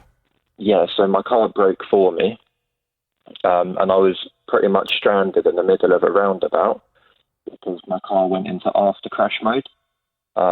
If this didn't happen, I would have just, driven on about my day and probably replaced my alloy. But I was on the side of the road for a good 2.5 hours. I got the mechanic to come out, and he towed me home and then informed me that I should get it taken to a garage. So I got it taken to a garage, and they charged me £2,000, or just over £2,000. Now, when you say you took it to a garage, you took it to a main dealer? Yeah, a main dealership, a trusted garage. Okay. And they towed it there for me. They charged me £2,000, and they said that was prior to stripping the vehicle. They could find more damage. But I thought that was ridiculous, £2,000. Well, it depends how hard you hit the curb, really, doesn't it? Yeah, so they charged £2,000 or more than £2,000. They said that the seat belts would need, because basically in the back seats, the seat belts got locked back. They were the only two seat belts that got locked back. But so did you have people in the back of the car then? No, I didn't. It was just me driving. My seatbelt was totally fine. The passenger seatbelt was totally fine. The only issue with the car is the two back seatbelts don't work. They don't pull forward. Right. Okay. So I went to someone else, to a private garage, to get the alloy replaced because it had a few scratches on it and stuff. That cost me about £124. I went to the warranty team with the manufacturer, and they said there's nothing they can do about the seat belts because there was enough evidence to suggest I was in a collision, when that is far from the case. It was all just scraped the curb. Yes, but the only thing... okay, I mean, I completely hear what you're saying, but I obviously need to just challenge it a little bit, because I'm just looking at a photograph here that you've sent over showing your wheel. Now, you've obviously completely, I think it's known in the business as curbed your alloy. You've completely curbed the alloy around the rim. But what I'm also seeing in the actual alloy wheel itself is what looks like fracture marks in the wheel. Now that would suggest that you must have hit that curb with quite some force in order to fracture the actual alloy. Yeah, so what happened there is the technician that came out to see my car, he said the same thing. And then when I went to get my tyres replaced, or my alloy replaced, I went to an alloy specialist that was next door to him. Yeah. And he said that all it is where the alloy has been dented in just a little bit at the bottom of the wheel, it's pulled the paint with it as well. And all it is it's the paint cracking. Right. So that's what he told me. When the technician came out, he said that it wasn't safe to drive because he thought it was an alloy fracture. Mm-hmm. So I didn't drive my car because I didn't want to danger anyone else and myself. No. But when I went to actually get it fixed, he explained to me that it was only the paint that was cracking. Right. Okay. And the tyre, from the photograph I'm looking at, the tyre looks okay. Was there any damage to the tyre?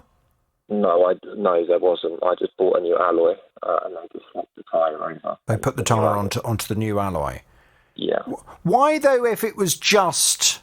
I mean, obviously the alloy must have been damaged to some extent, which is why you needed a new one, because alloy wheels are very repairable if it's just cosmetic damage. Yeah, so I wasn't aware of that at the time. I'd already bought a new alloy. Oh.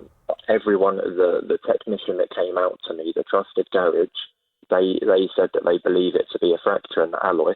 Right. But when I actually went to a specialist on alloys, they said that it can be repaired. I see. Because it's only a paint cracks. And Yeah. I wasn't aware of that, and I'd already bought a new alloy for my car, so I just thought to put that on. I see. So, so your argument then is that the main dealer has charged you £2,000 to reset the safety features on the car, but you don't believe those safety features should have activated based on what is a low-level impact? That's it, yeah. I mean, it's a bit difficult, really, because I wasn't in the car with you at the time. So, and I know I remember years ago, I was driving through London one night, and there was a bit of kind of curb that stuck out of this bit of road, and I hit this curb in my car, and the bang that it made was absolutely immense. I mean, you would swear that you'd just driven into a bollard or something. It was such a big bang that it made. But that did actually damage the tyre as well. So it's difficult to know whether this is a case of it's just very unfortunate that you hit the curb with such a force that the car felt as if you just had a collision, and therefore the car was doing what it should do, and that's providing all of the safety activation to protect you and other passengers, or whether the car has not performed as it should do, and it's kind of exaggerated the effect of a simple curb glance, and has then presented you with this huge bill now that you've got to pay in order to get the car reset. Yeah, I mean, like it could have been a deep pothole as well, really, and the same thing would have happened. And the thing is as well, where the car thought I was in a collision, the front left wheel. Yeah. The passenger seat, no safety features went off there. The driver's seat, no safety features went off there. Okay. Have you complained to the actual manufacturer, to their customer service department? Yeah, so I got through to their special investigations team, and they looked into it, and they said there's enough evidence to support that I was in a collision, when the problem is the car thought I was in a collision, and I wasn't in a collision. And did they explain where this evidence comes from that they feel they have to demonstrate that the car is telling them it was in a collision? So they said to me on the phone that their special investigations team can look up the computer on board by using the VIN registration number and license plate number. Yeah. And they said that the evidence on the computer suggested I was in an impact crash or an impact collision. But the problem is, I mean, I presume, of course it's going to demonstrate that. Yeah. Because exactly. the car thought it was in a collision. The car reacted as if it was in a collision, but your argument is it wasn't in a collision, the car overreacted.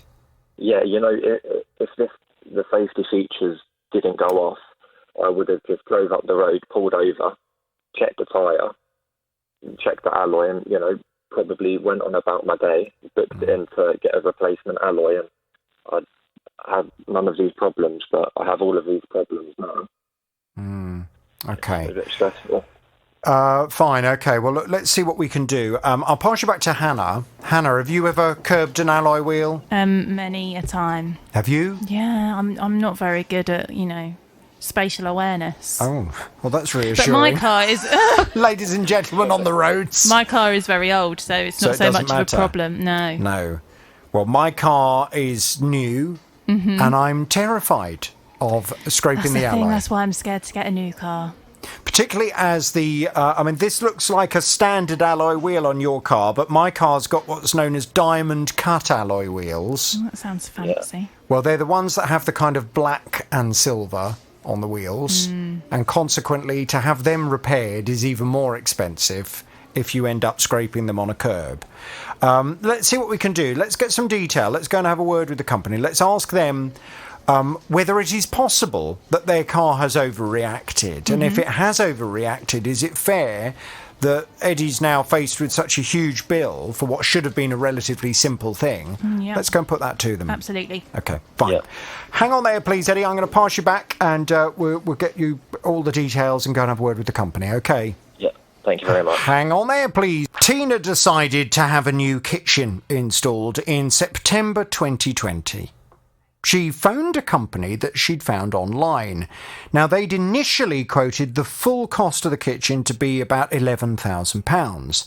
And on that basis, she agreed to pay a deposit of £3,889. But then she changed her mind. He asked me to sign the agreement there and then because they're going to offer me a big discount.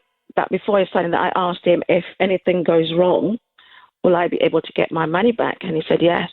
There is a cooling off period. He showed me at the back of the form. So if I put in my cancellation before then, I should get everything back. It was a couple of days later after I've paid the deposit and the surveyor came and they were adding some more bits so the price was kind of going up. So I sent the cancellation form back. This is all within the first week. And I called the salesman to make sure that the letter has been received. And then they agreed a repayment schedule to start in February, but nothing came forward. Well, Tina came to me and said, I just want my money back. And the company said that I could have my money back, and yet I can't get my money back. What can I do to get my money back? Well, I promised her that I would go off and have a word with the man that runs the company and ask why Tina had not received that money. And that's where a very interesting saga began. Tina's back on the JVS now. Hello, Tina. Hello, JVS. Hi, Tina. So, as you know, when I contacted this man, I was put through to him very promptly. And to be fair to him, he immediately took my call and started explaining the situation that he was in. And he said to me that he was in big financial trouble. He said that the COVID pandemic had unfortunately had a dreadful impact on his business, and he was in big financial difficulty and didn't have the money to be able to pay you back. He said, I'm on the verge of going out of business, but I don't want to go out of business because he said I have worked long and hard to build up my company, and I really don't want to have to say goodbye to it and to not face all of my obligations. I said, well, okay, I hear that, but Tina wants her money back.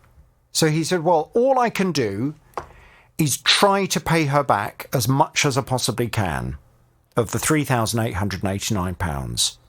Now, he made an agreement with you, didn't he? He made an agreement that he was going to pay you £500 per month. Yes. And he was going to pay you £500 a month until he had settled the full amount of £3,889. Yes. How much has he paid you in total to date? Right, I think he's only made 3 or 4 payments. Nothing was. He paid April, May, June, July. There's nothing so far this month. Well, hang on a second. How much has he paid you so far? 3 months' payments. I need to check on my account. Okay. Well, by my reckoning, it was 3 months that he made the payment. So my reckoning is you've had £1,500 back. If you've received a 4th month, then that's obviously a good thing. But my calculations were that he has paid you 3 months' worth. Sorry, what are you doing, Tina? Are you checking it while you're on the phone to me now? He's paid 3 months. He's paid 3 months? Mm-hmm. Yeah. Okay. So he's made you 3 payments. However, in fact, it wasn't £500, was it? It was £400. Is that right? Was it 500 or 400? 500. 500. It was £500. Now, you contacted me recently to say that he had not made the payment in August. And as I have done throughout all of this, I contacted him because every single month he's been late in paying you. I contacted him to say, Tina tells me you have not made the payment in August. Can I just ask why not? And I'm afraid to say the response I have had is very bad news for you, Tina. Okay. The response that I have had from this man is that his company has now gone into voluntary administration. He said, we have incurred too many debts and we cannot carry on. The insolvency practitioner will be writing to Tina.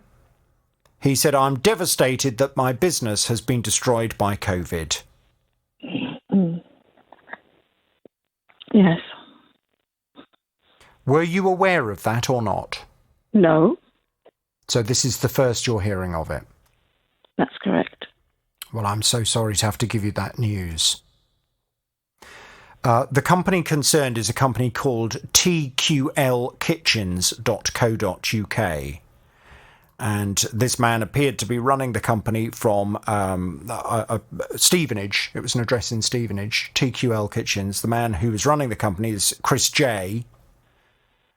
And unfortunately, it sounds as if you are very unlikely to receive the balance that you were owed, Tina. Okay, I think it was just buying time from the beginning. He had... Well, look, I mean, what I will say to you, to be fair to him, and I think, to be honest with you, he would probably agree to an extent that he had been trying to just keep the company ticking over, because he said to me from the very beginning, he said, I could close the business now and put it into administration, but he said, I don't want to do that, because if I put the business into administration, then ultimately it means that everything I've worked for just vanishes overnight. And he said, I don't want to do that. So, I mean, to be fair to him, he has made several payments, but he says he just cannot go on any longer. Now, what will need to happen at this stage, Tina, is that you will be written to by whichever company it is that will deal with the administration of TQL Kitchens in Stevenage. Okay. And you will then become a creditor. However, I should warn you that as a creditor of a business, you are probably going to be down at the very bottom of the list in terms of any money that is still in that company. And I would suggest that the very nature of the business being put out, into liquidation would suggest that there isn't money in the business. But if there was any money, there would be other organisations that would be higher up in terms of the pecking order to receive the money before you. So I'm very sorry to have to give you the news, Tina, but I believe you've had as much money as you are going to get from Chris J and TQL Kitchens. So what happens with other companies that is opened up in the meantime that are operating? Your contract is with TQL Kitchens. Okay. Your contract is with TQL Kitchens. Therefore, if TQL Kitchens goes into liquidation, goes into administration, then unfortunately your ability to take matters any further has probably gone. Tina, can you hear me? I can hear you. Okay, sorry, it's a very bad line, that's why, and you're kind of coming and going somewhat. I understand this is bad news. I understand this is probably devastating news to you because you're still owed an awful lot of money by Chris J and TQL Kitchens, but unfortunately it would appear that you're not going to get any more money from him. So if I don't hear from this insolvency company, what happens next? Well, you are fully entitled to hear from the insolvency company, and you would need to contact Companies House, and you would need to ask them who is dealing with the administration of TQL Kitchens based in Stevenage. Okay. Okay.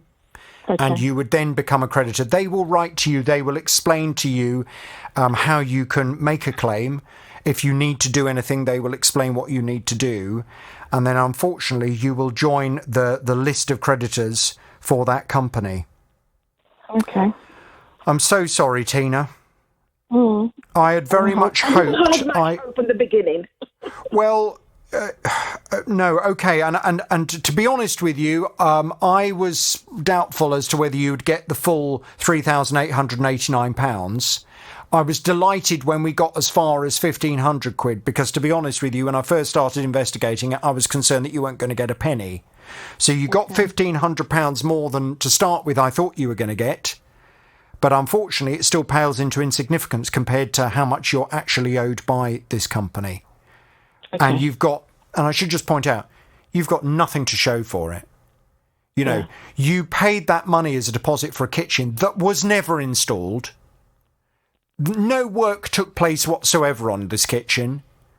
You've in effect given £3,889 to a company who, Chris J of TQL Kitchens confirmed to me that money had been absorbed into the company and had gone into paying off other debts. So, you know, I'm just so sorry for you that you have had this experience. And I mean, I would always urge anybody listening to the programme just to be very, very careful and not to go agreeing to things, not to go agreeing to whatever it may be and putting deposits down if there is any doubt in your mind whatsoever as to whether you want to go ahead. I am so sorry, Tina. Can you please let me know as soon as you hear from whichever company it is dealing with the liquidation of TQL Kitchens? I will. Okay. Thank you very much, Tina. Hello, Jonathan. How are you? I'm well, thank you, Matt. I gather you have a consumer problem. Tell me all about it without naming any company names, please. Absolutely, no problem at all. I started the day off out taking some photographs of a local area that's going to be disappearing soon. So I had my camera on me, finished taking the photos, put it in my pocket, and then went off to do some shopping locally in a supermarket, and paid for my shopping at the end. It came to about £80, something like that. Went to leave the store, and the barriers lit up and all the alarms sounded. And so I made my way back into the store, and all of a sudden a young girl, aged about 18 to 20, something like that, came storming over to me, demanded my receipt, and informed me that I'd been shoplifting. I was quite taken aback by her attitude and being accused of shoplifting, and I kind of froze for a minute and didn't know what to do. And I asked her if she would mind getting the receipt from the point of sale. The reason for that is because on a previous occasion in another supermarket, this has happened to me, and the security guard has lost my receipt, and then I've got no proof, and I spent 45 to 50 minutes waiting in the store for them to find my receipt, print it off, and go through my stuff. So I asked them politely if they could get the receipt from their point of sale, and they refused. Said that they were going to call the police and demanded that I wait in the store, and they weren't letting me go. Right, but hang on a second. At that point, when things are escalating, just show them the receipt. I've done that before, and my receipt's been lost. Right, but just say, look, here's the receipt, but please don't take the receipt away, because I've had an experience before where my receipt has been lost. Here's the receipt, have a look at it. What are you accusing me of having shoplifted? Well, that's what I asked them. I asked them what they had accused me of shoplifting, and they didn't have an answer for me. Within a couple of minutes, I was surrounded by 4 or 5 security guards. 4 or 5 members of staff, including the security guard and the store manager, all without all sort of intimidating me and surrounding me. And I didn't know what to do. I kind of panicked, and I asked them to get their own receipt, which I've done this in numerous stores, because this isn't the first time the alarms have gone off. It happens to everybody all the time, and they've gone and printed off the receipt, and it's been no issues before. So I didn't expect it to be an issue this time. But I've had this before, where I've gone into one store and they haven't taken the tags off, and I've gone into another shop.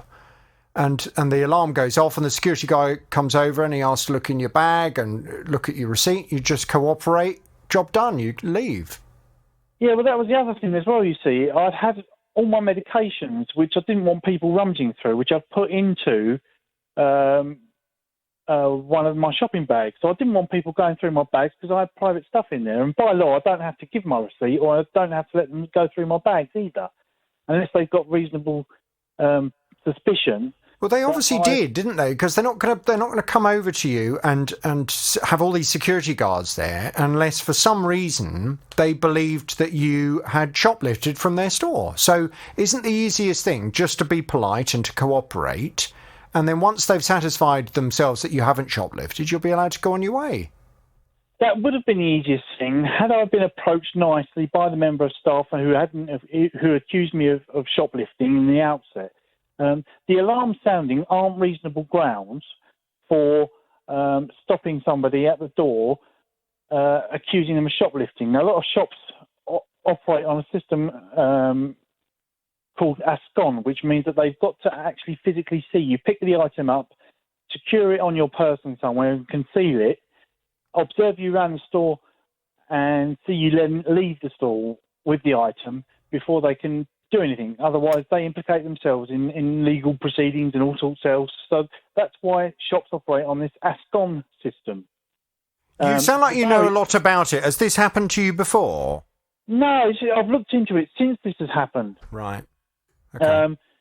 So a lot of, I did know that I don't have to hand my receipt over, and I did know that I don't have to let people search my bags. I did know that in advance. But why would you know that? Why? I used to work in retail. Right. Okay.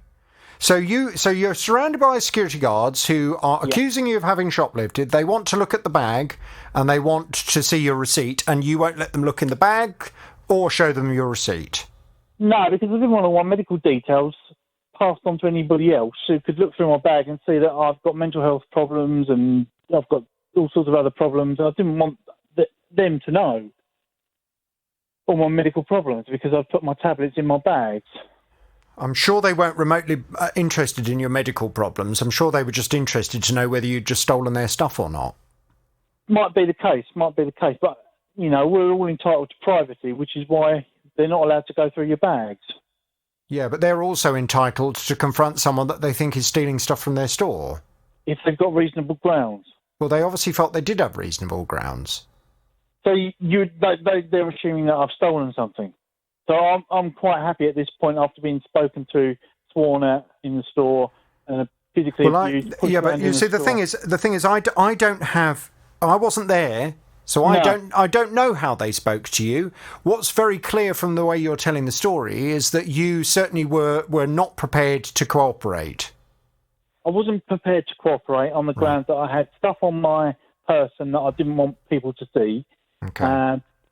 The story gets a little bit more interesting. I'll carry that on in a second. But I didn't want to lose my receipt and then spend what I assumed to be 40 to 50 minutes in the store for them to print off a receipt and so forth. It's happened to me before, and I didn't want it to happen again. Right. What happened next? Well, anyway, as I said earlier, which was an important part of the story, I had my camera on me, so I started to record the whole thing. I got about 90% of the interaction on my camera of them pushing me around the store, swearing at me, being abusive to me. What kind of camera? It's a video camera. What kind of video camera? Do you mean like a camcorder type thing? That sort of thing, yeah. Yeah. Right, so you just happened to have, because you said you were taking photos earlier, but now suddenly you've got a camcorder on you in a supermarket. It's a DSLR camera which has got facilities to video record. Right, okay. So you then start videoing them. I'll start videoing them. So I'll record non-stop the whole interaction now. From the moment the girl has accused me, I said I'm putting on my camera. I didn't actually switch it on to record. I just switched it on and forgot about it. So I've switched it on and recorded it from when the security guard and the store manager are forcing me around the store and being abusive to me. So what happens next is an off-duty guard turns up, or an off-duty member of staff turns up. He starts calling me names, being abusive to me as well. Anyway, they probably were thinking this man's an absolute nightmare. To be fair, probably. But I'm not sure I wouldn't be thinking that at this stage. To be honest with you, Matt. Yeah, that's fine. That's fine. I understand that, but it doesn't give you the right to swear at me and be abusive to me, does it? We can all be civil, and I wouldn't be abusive to you if this is the way you wanted to behave. It doesn't give me the right to be abusive and start pushing you around the store. Right, but you could have resolved all this straight away by just showing them what was in the bag and showing them your receipt. Yes, you're right there, Jonathan. I absolutely could have done.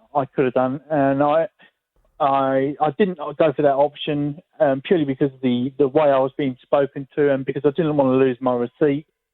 And okay. So what happened? What happened next then? So you're recording them now in the store. Someone's come over and they're accusing you of being an absolute nightmare. Yeah. So I said to them, I'm going to go outside. I'll vape and have a vape. So they followed me outside, and as I went through, my trolley was stuck inside now. As I walked through the barriers, the alarm sounded. So it was apparent at this stage that I hadn't stolen anything in the trolley. It was, if anything, on me. And I walked in and out of the store with them following me about 8 or 9 times. Why did you suddenly, at this stage, decide that you needed to go outside and have a vape? This was within about 15 minutes of this interaction occurring. Yeah, but you hadn't resolved the issue that you're having with the people in the store. So why would you be going out and having a vape? They were refusing to talk to me on the grounds that the police were coming. Right. Okay. Yeah. Well, were they not worried that you were going to do a runner? Because I would have been. No, because they were happy with the fact that I had £90 worth of shopping in my trolley. Oh, right, okay. So I wasn't going anywhere with that, and I stated that. Right. So I've gone outside for a vape. The alarm's gone off about 8 to 10 times, something like that. And while I'm also standing out there, I'm watching other people stopped by the alarm, which keeps going off. Somebody else only had 2 pints of milk on them, and the alarm had gone off, which was quite shocking that the alarm's gone off. So there's other things. Okay, so anyway, fast forward to when the police turn up. So by this point, everyone's thinking, oh, God, we got the right one here. The police turned up, searched me under Section 1 of PACE, found I've got nothing on me, and let me go. Right. And that was that. Yeah. The store manager then tried to force a banning notice on me, saying that he didn't want me in the store anymore, and called me a rude name in front of the police officers, which again was on camera because I recorded everything. And are you able to repeat the rude name you say he called you? I don't want a swear word, obviously, but is it something you can repeat or not? It is a swear word. Oh, well, don't use it then. Don't use it then. I just wondered if he called you an idiot. I just wanted to know what kind of level it was. No, it's another name for bottom, and then something you might dig with a spade. I see. Right. Yeah, so I've spoken to a few companies and people since, and in particular manufacturers who make these barriers, and they're only to be used for deterrent purposes. They're not to be used for actually catching shoplifters, because they're not 100%. Cameras set them off, and that's what it was that was setting the alarm off, was the camera I had. Mobile phones set them off. Trams that have got coils in them set them off. All sorts of things set them off. So they're not 100% effective.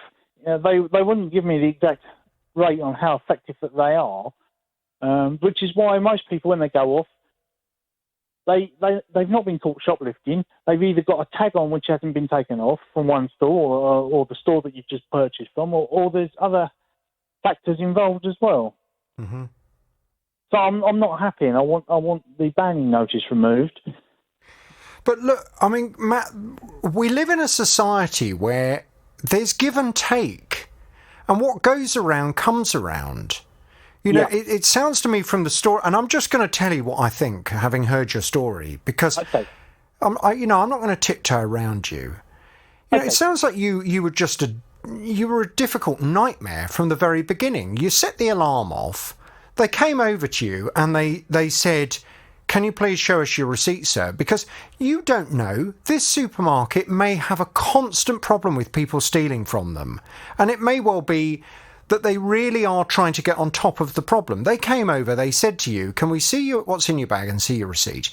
As far as I'm concerned, you just cooperate with them, because you've been shopping in their store.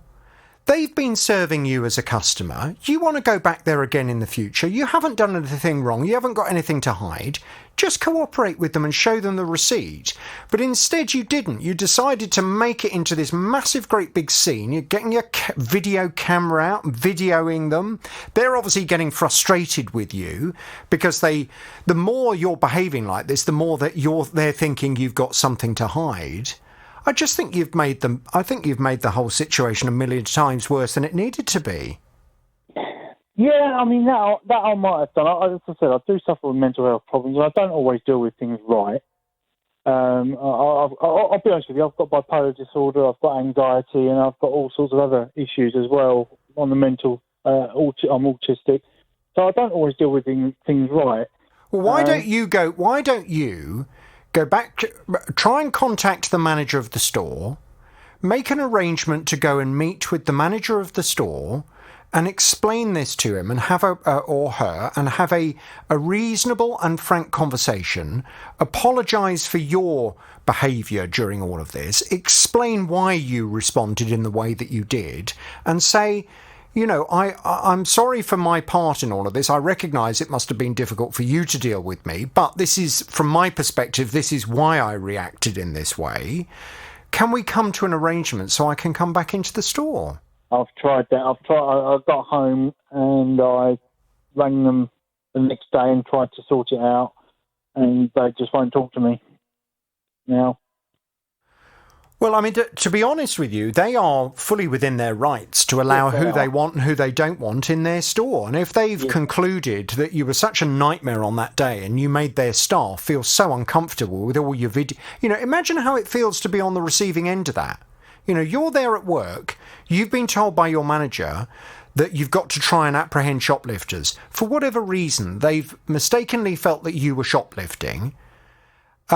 They come over and suddenly you're shoving a camera in their face. Have you done anything with the footage? No, I haven't, no. You didn't put it on social media or anything like that?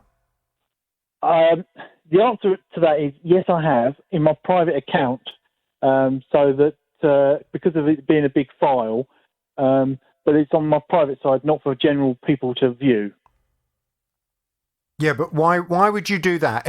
If when you came home from the store, you said to me you contacted them to apologise and to explain your situation, why would you then stick it on social media? This I did about 3 or 4 days ago. This happened on the 10th of August. Right. This I did about 3 or 4 days ago because it takes up a lot of space on my computer. Can I put this out to my listeners? Because my gut reaction, and listeners know that if I feel someone has been treated badly, I will stick up for them with every last breath in my body. But to be honest, I've listened to your story and I just think you were a nightmare on that day, and I'm not sure whether you deserve that kind of help.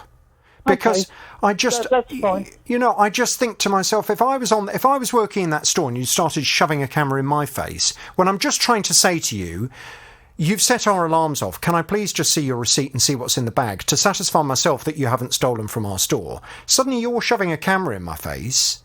I don't think I'd be very happy either. I only started putting the camera. I didn't shove it in anybody's faces. It was just held against my body.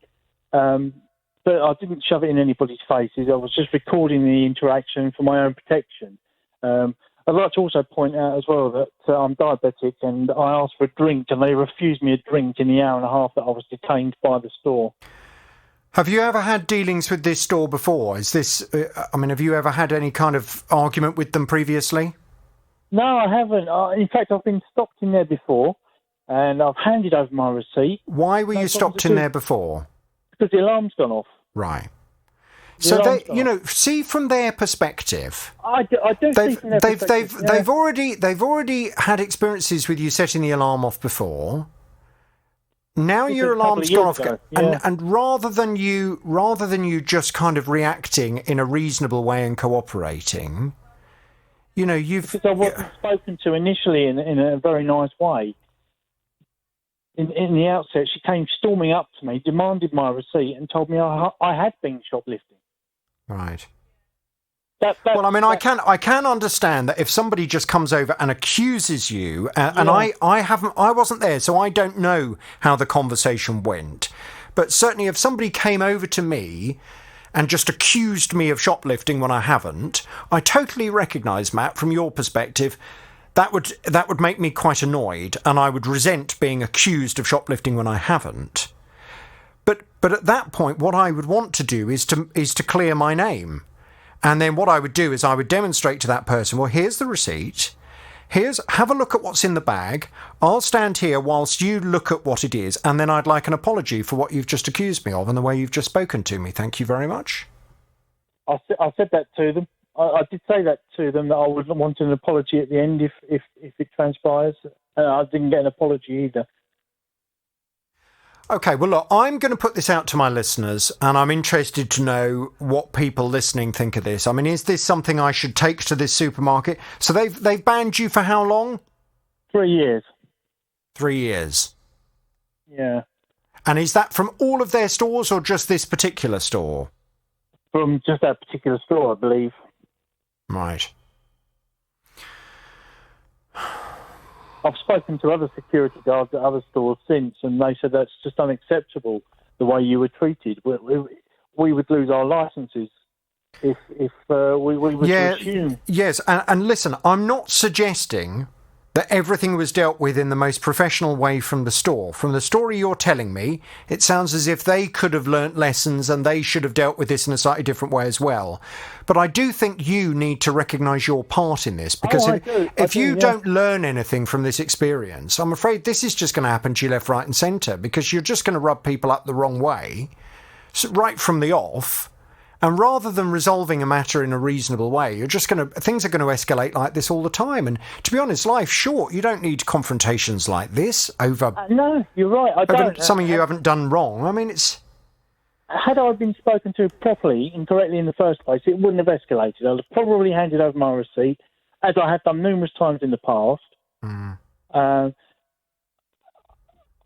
I don't know. I mean, right. Look, I'll tell you what. I've made a decision. I've listened to you, and I've listened to The View, and what I'm going to do, and I'm not going to make you any promises.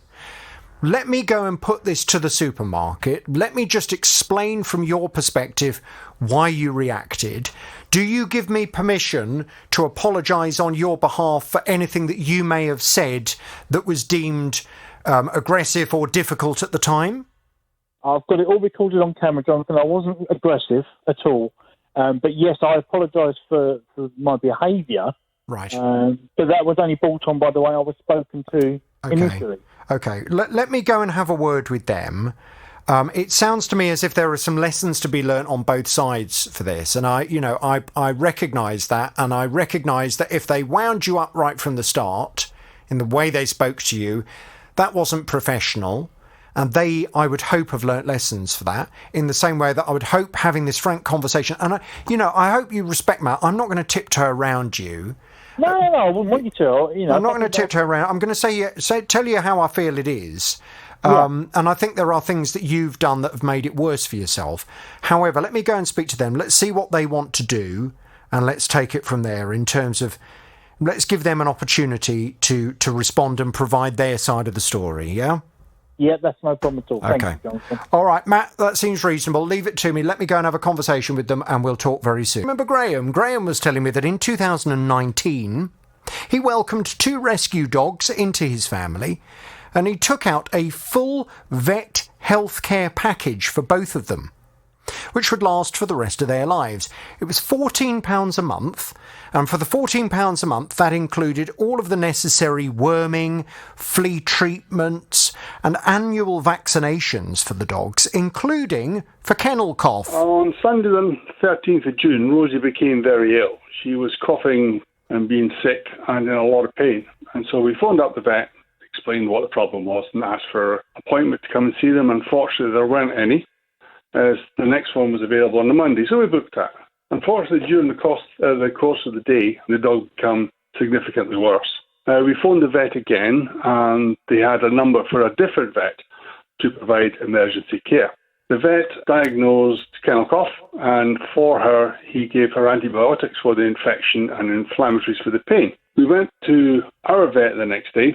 Whilst he was on the computer, he said, Rosie hasn't had kennel cough. She hasn't had her kennel cough vaccination? At all. Whatever? Ever, since we started with the package. She's had all the rest of the vaccinations, but she's missed the vaccination for kennel cough. So Graham was very unhappy about all of this because he felt as if his dog had not been given the opportunity to have any protection against kennel cough. As a result of her then getting kennel cough, he said it ended up costing him about £400 in vet's fees. And he feels as if the company should take responsibility for the fact that they didn't provide the vaccination that they should have done at the very outset, and they should cover all of his costs.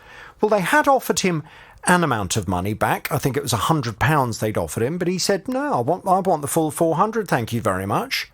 So I went off to speak to the company on Graham's behalf. He's back on the JVS show. Hello, Graham. Hello, Jonathan. Hello, Graham. So, as you know, I did have a conversation with the company. They are Vets for Pets. And they came back with this response. They said, pet welfare is our top priority. And we were very sorry to hear that Rosie was unwell.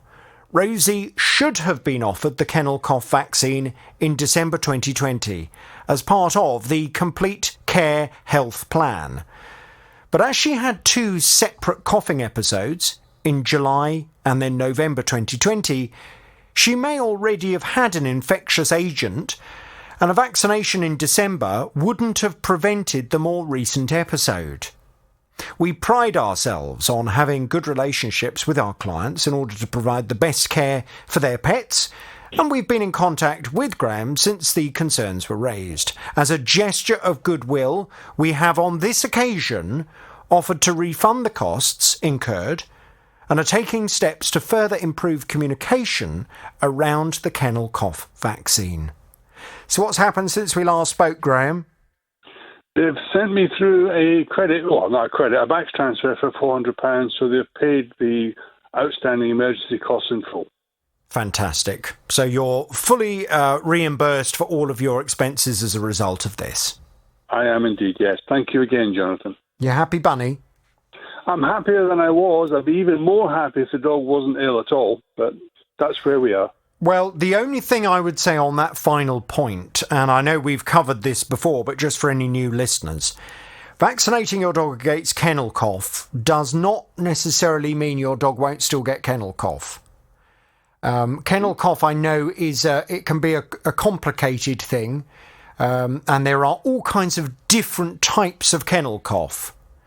You know, in the same way that there are all kinds of different viruses that can form as part of a common cold, it's the same with kennel cough. And although they can vaccinate against some, they can't vaccinate against others. So if you have had your dog vaccinated against kennel cough, it doesn't necessarily mean they can't get it. They can still get it.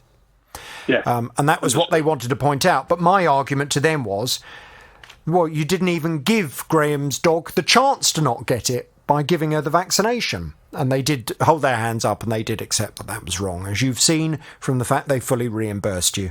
Listen, I'm going to thank Vets for Pets. I will give them my horn, Graham. If you have any other problems, you know where we are. Mohammed came to me. Mohammed is a taxi driver, and he's been operating, he tells me, with a terrific rating from his customers for many, many years. He's worked for this particular company for 7 years, and he's very, very popular with his passengers. It was all going very well until on the 19th of July this year, when this happened. My driver account was suspended, and they informed me that someone's made an allegation that I pulled a weapon on them. My question is, that if that was the case, which it wasn't, but if that was, why haven't they contacted the police? Why did they come to the company when they have no association with the company? So I asked for some more details. They said, well, the incident took place on the 18th of July, and do you recall anything? So I did recall something. And the individual that made the allegation is known to me because I helped his estranged wife obtain a non-molestation order out against him a few years back. Obviously, he has a grudge. Early this year, in February, he did try to intimidate me And I did report it to the police, and the police actually issued him with a harassment warning. And I forwarded all that documentation to the company to verify that this is what the history is behind us. And that's 2 weeks ago. Well, it was 2 weeks ago when Mohammed first came to me. It's now been over a month that Mohammed has not been able to work as a result of this very serious allegation. Mohammed was saying that while he can't work, he can't earn any money. This is causing him financial difficulty. And he's extremely frustrated because he said that he hasn't done anything wrong and he doesn't see why the taxi company, having had all of the evidence that has been presented to them, he doesn't understand why they haven't concluded their investigation promptly so he can get back to work. Well, let's find out what the latest is, because Mohammed is back on the JVS show. Hello, Mohammed. Hello, JVS. Now, as you know, Mohammed, the firm that you work for is Uber. And I made contact with Uber. To start with, trying to get a response from them was a nightmare. I did finally manage to make contact at Uber, who apologised for the fact that I hadn't received any response. They had had some issues with their emails, he told me. And he said that now he was aware of the very serious nature of the allegation and of the situation that you find yourself in. He seemed to understand the problem that you were having and said that they would promptly look into this and make a decision, hopefully so that you could start working for them again. And Uber provided this program with this response. They said, "We are currently investigating this matter and will continue to update the driver in the hope of arriving at a resolution as soon as possible. The safety of everyone using the Uber platform is always the number one priority." Well, okay, that's fine. And I know that after the initial contact with them, it then came to light that, in fact, this man who's made the allegation against you, Mohammed, the man that seems to hold a grudge, he had indeed reported the matter to the police as well. He hadn't done so until the following day, but he had reported the matter to the police. And in fact, you were visited by officers for Bedfordshire Police to come and talk to you about the allegation that had been made and to review all of your evidence in the form of dash cam footage that you had in your vehicle. To cut a long story short, I have now got it I'm in receipt of a written response from Bedfordshire Police confirming that they do not intend to pursue this matter any further. They do not feel that there is evidence to support the allegation that was made against you, and therefore they are not going to pursue the matter any further. Now, I sent that very important evidence over to Uber well over a week ago and said to Uber, come on, you've now got it in writing from the police that they do not believe there are grounds to take this any further. The investigation will not be taken any further by the police. Come on. It's now time for you to let this driver go back to work and start earning a living again. I have to be honest, Uber promised me that they were going to keep in touch with me throughout all of this, and they have now gone very, very quiet. Have you heard anything at all from them this week, Mohammed? Nothing at all. In fact, the last 4 weeks, nobody's updated me at all, as in what they're reviewing or how long it's going to take. Each time I ring up, I get a generic response saying the matter is being reviewed. I just don't understand it, because they said to me at the very beginning of this week that they were waiting for you to send them the dash cam footage from your vehicle, which you did. You got that dash cam footage to them. I have emailed them to say, he's now sent the footage. What's going on? If there was a problem with the footage, they could have had the opportunity to come back this week and to explain what the problem was. If they are concerned by something that they've seen in the footage, they could have raised that with you. But they just seem to have gone completely and utterly silent on this investigation. And JVS, I don't understand why they've waited 3 weeks before requesting the footage. Because in those 3 weeks, they've said to me, we're reviewing it. But after 3 weeks, they just said, send dash cam footage. We need to review that. So what were they reviewing before that? I don't know. Well, this is, of course, a terrible situation for you to find yourself in, because to reiterate the point again, every single day that you cannot work is another day that you're not making any money. Absolutely, and there's nobody higher I can complain to. No, there isn't. Uber, I made aware of the fact that I would be discussing this today on the programme, and I'm just checking, just to make sure, while we're on air, just to see if they suddenly have come back with any kind of response at all. Nothing. Absolutely nothing. Ladies and gentlemen, this is how it would appear Uber are treating one of their drivers, who is left in a position where an allegation, Mohammed says an unsubstantiated allegation, that the police have confirmed they are not going to take any action against. This is how Uber are treating one of their drivers. As far as I'm concerned, this is unacceptable. We all understand that they, as an employer and as a taxi company, would want to investigate an allegation of this kind and this magnitude, because it's very serious. We all understand that, of course, they have a duty of care to all of their customers. However, any Tom, Dick or Harry can make an allegation about anybody else in any line of work. There comes a point where, as a company, as an employer, you have a duty of care to those that you employ to be fair about it and to be reasonable. To take a month to investigate and still not conclude anything, to take a month when you are aware that the police are not going to take matters any further and to still not conclude anything, is, as far as I'm concerned, utterly unacceptable. It's unreasonable. It's unfair on Mohammed. Why would anybody want to be an Uber driver if this is how Uber then treat their drivers when an unsubstantiated allegation is made against them? It would appear that they are not being very supportive of their employee.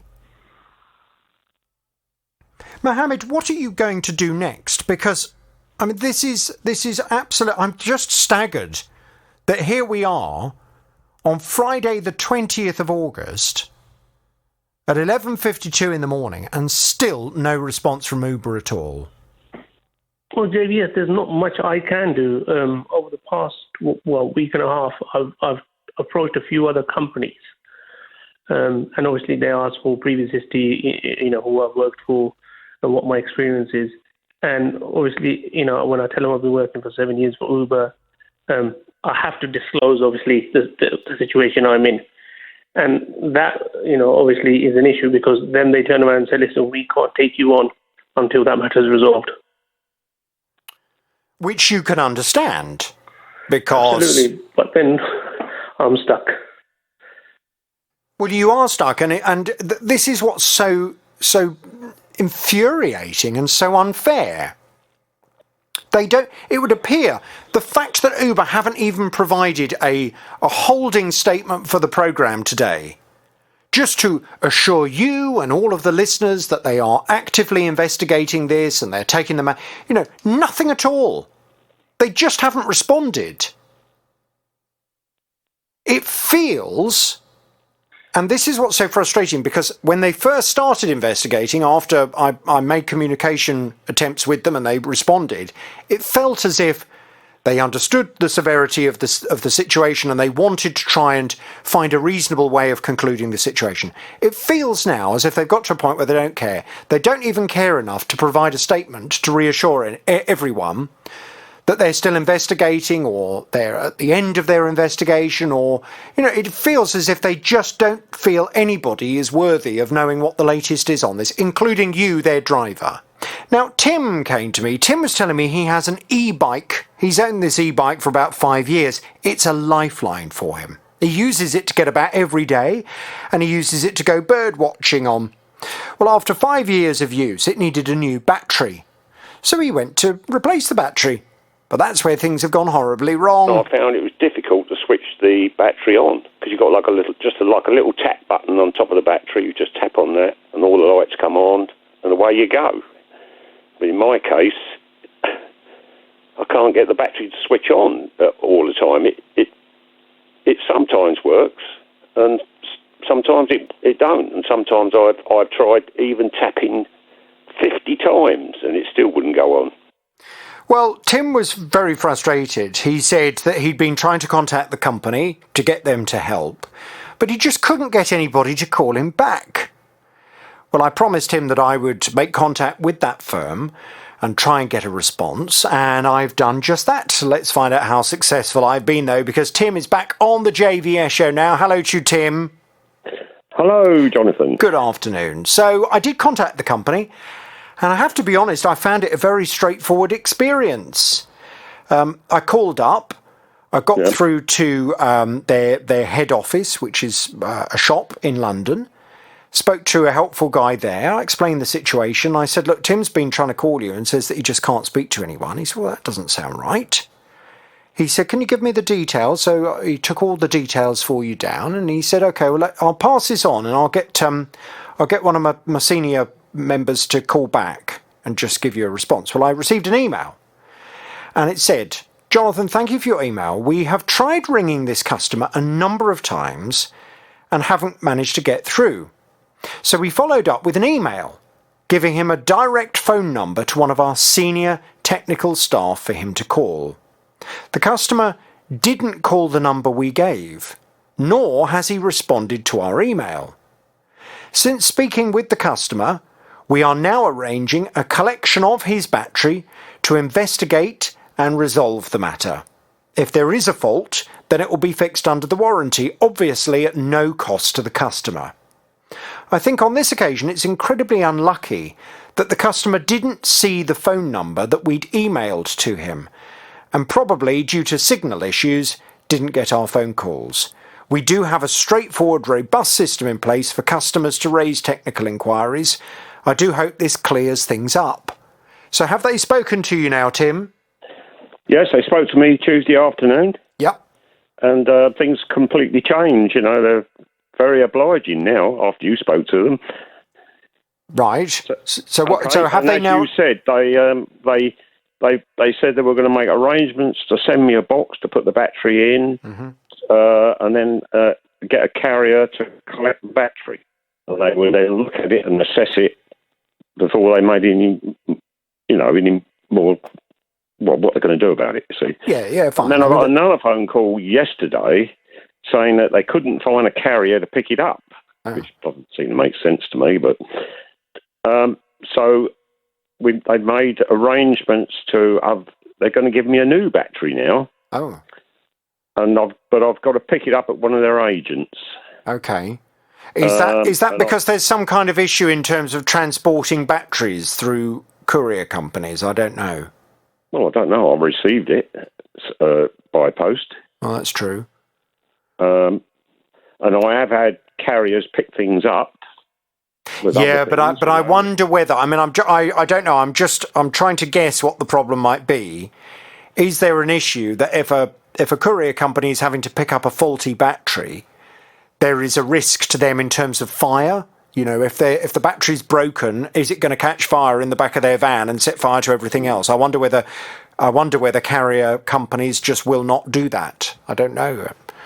Anyway, so I mean, to be honest, it doesn't really much matter if they're going to send you out a new one. And how far have you got to go to pick up the new one? About 12 miles. Right. And is that something you've agreed to do? Well, I have. Being they're going to give me a new battery, I thought. Yeah. You know, I'd go for it, you know. And what do you do? Do you need to take the old one back? Yes, I've got to take the old one back. Okay, fine. And this will happen sometime next week. Okay, great. Lovely. Are you feeling happier? A lot happier, yeah. I mean, the phone's been ringing, you know, several times now. So your wonderful magic, you know, has done the trick. Well, I mean, I have to be honest, I found it very easy to get through to them. I know you said you'd had a nightmare, but I called and I spoke to a very helpful chap very quickly. So I don't know quite why you'd had so much difficulty. Oh, right. What, before you told them who you were? Yeah. Oh, yeah, right, okay. got straight through. Very, very helpful chap.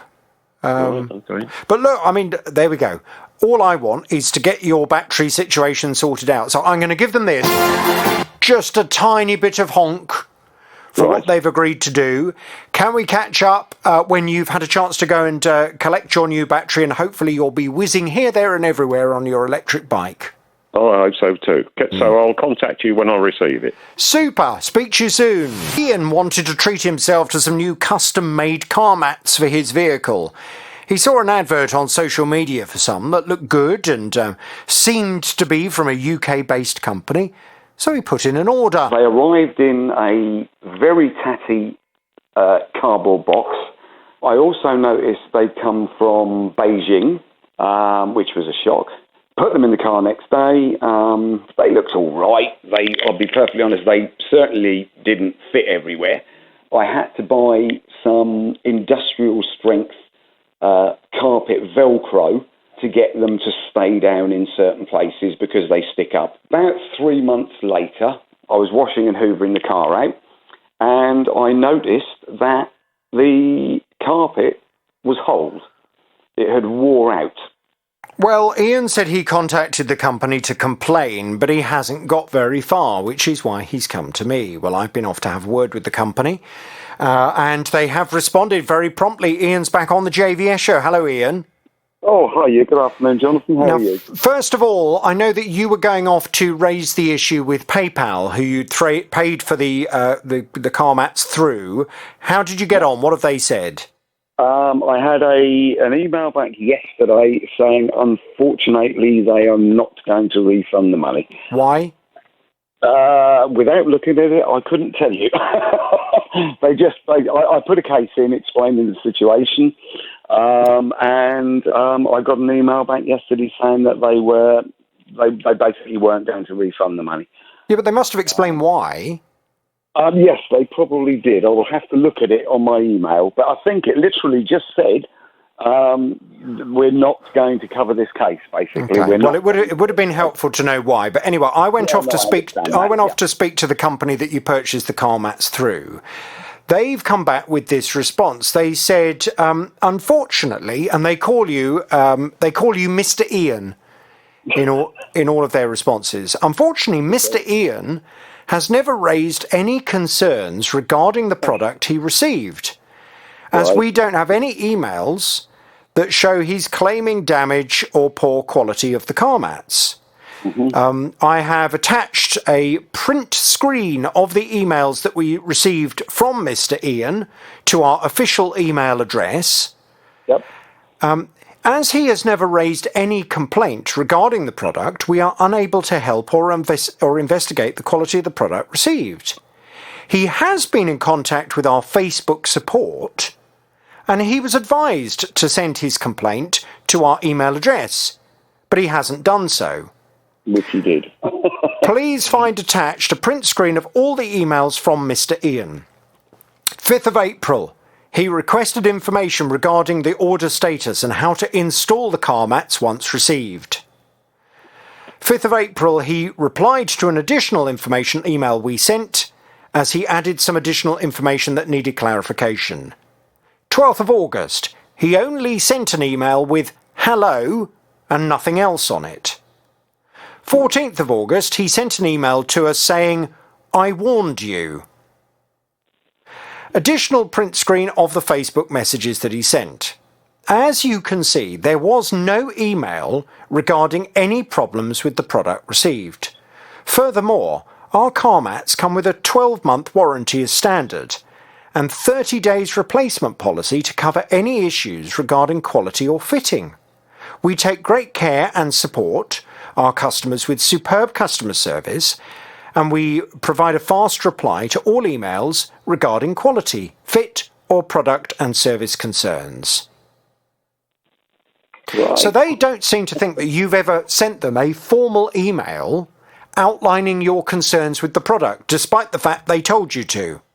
Yeah, no, several times I have. First of all, Jonathan, if your guys that do your research look on a certain site, the initial site I emailed them from, they block you. Did you send them an email to orders at and then the name of their company? Yeah, I've sent, I think, goodness me, 3 lots of emails. They've got one which goes through the site, the chat site, which I've been blocked on. And then they've got two. One is a 24-hour help, like a line where they come back to you within a certain amount. It's on their website. Okay. All right. Well, I tell you what. Let's cut to the nub of all of this. Let's make it nice and easy. They say that they haven't received an email. They say that you are covered under their so-called warranty that they talk about. Let's see how good that warranty is.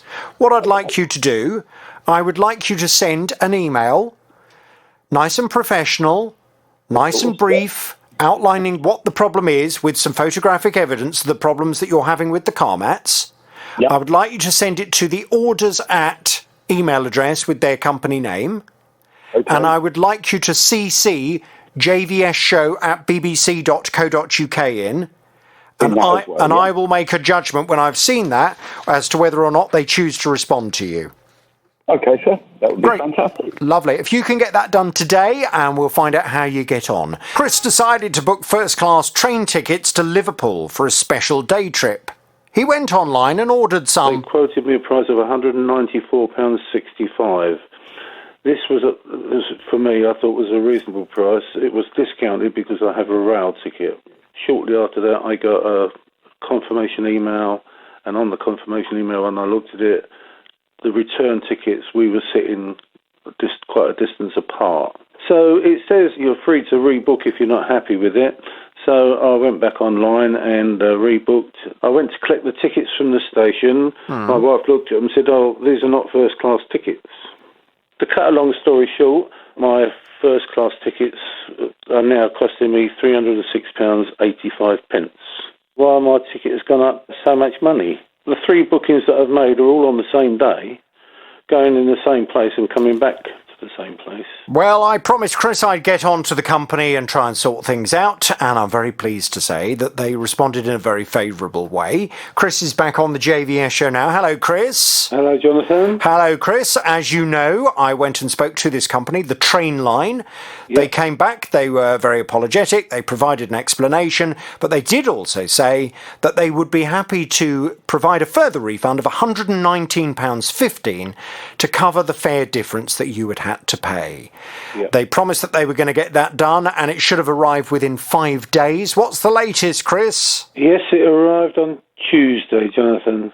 Brilliant. So you're all fully reimbursed again? Because I was in Liverpool. Oh, really? You've been, have you? Yes, we came back last night. Lovely. Did you have a nice time? Fabulous. Thank you very much. All down to your team, yourself and your team. You've done I just listened to the last two guys you were speaking to, not going quite so well for them. I have to say yours was absolutely brilliant from my point of view. Fantastic. Not only did I get the money back, but I got extra as well. So, yeah, all in all, fantastic. Brilliant. Okay, well, I will thank the company very much indeed. I'll give them the horn. Any other problems, you know where we are.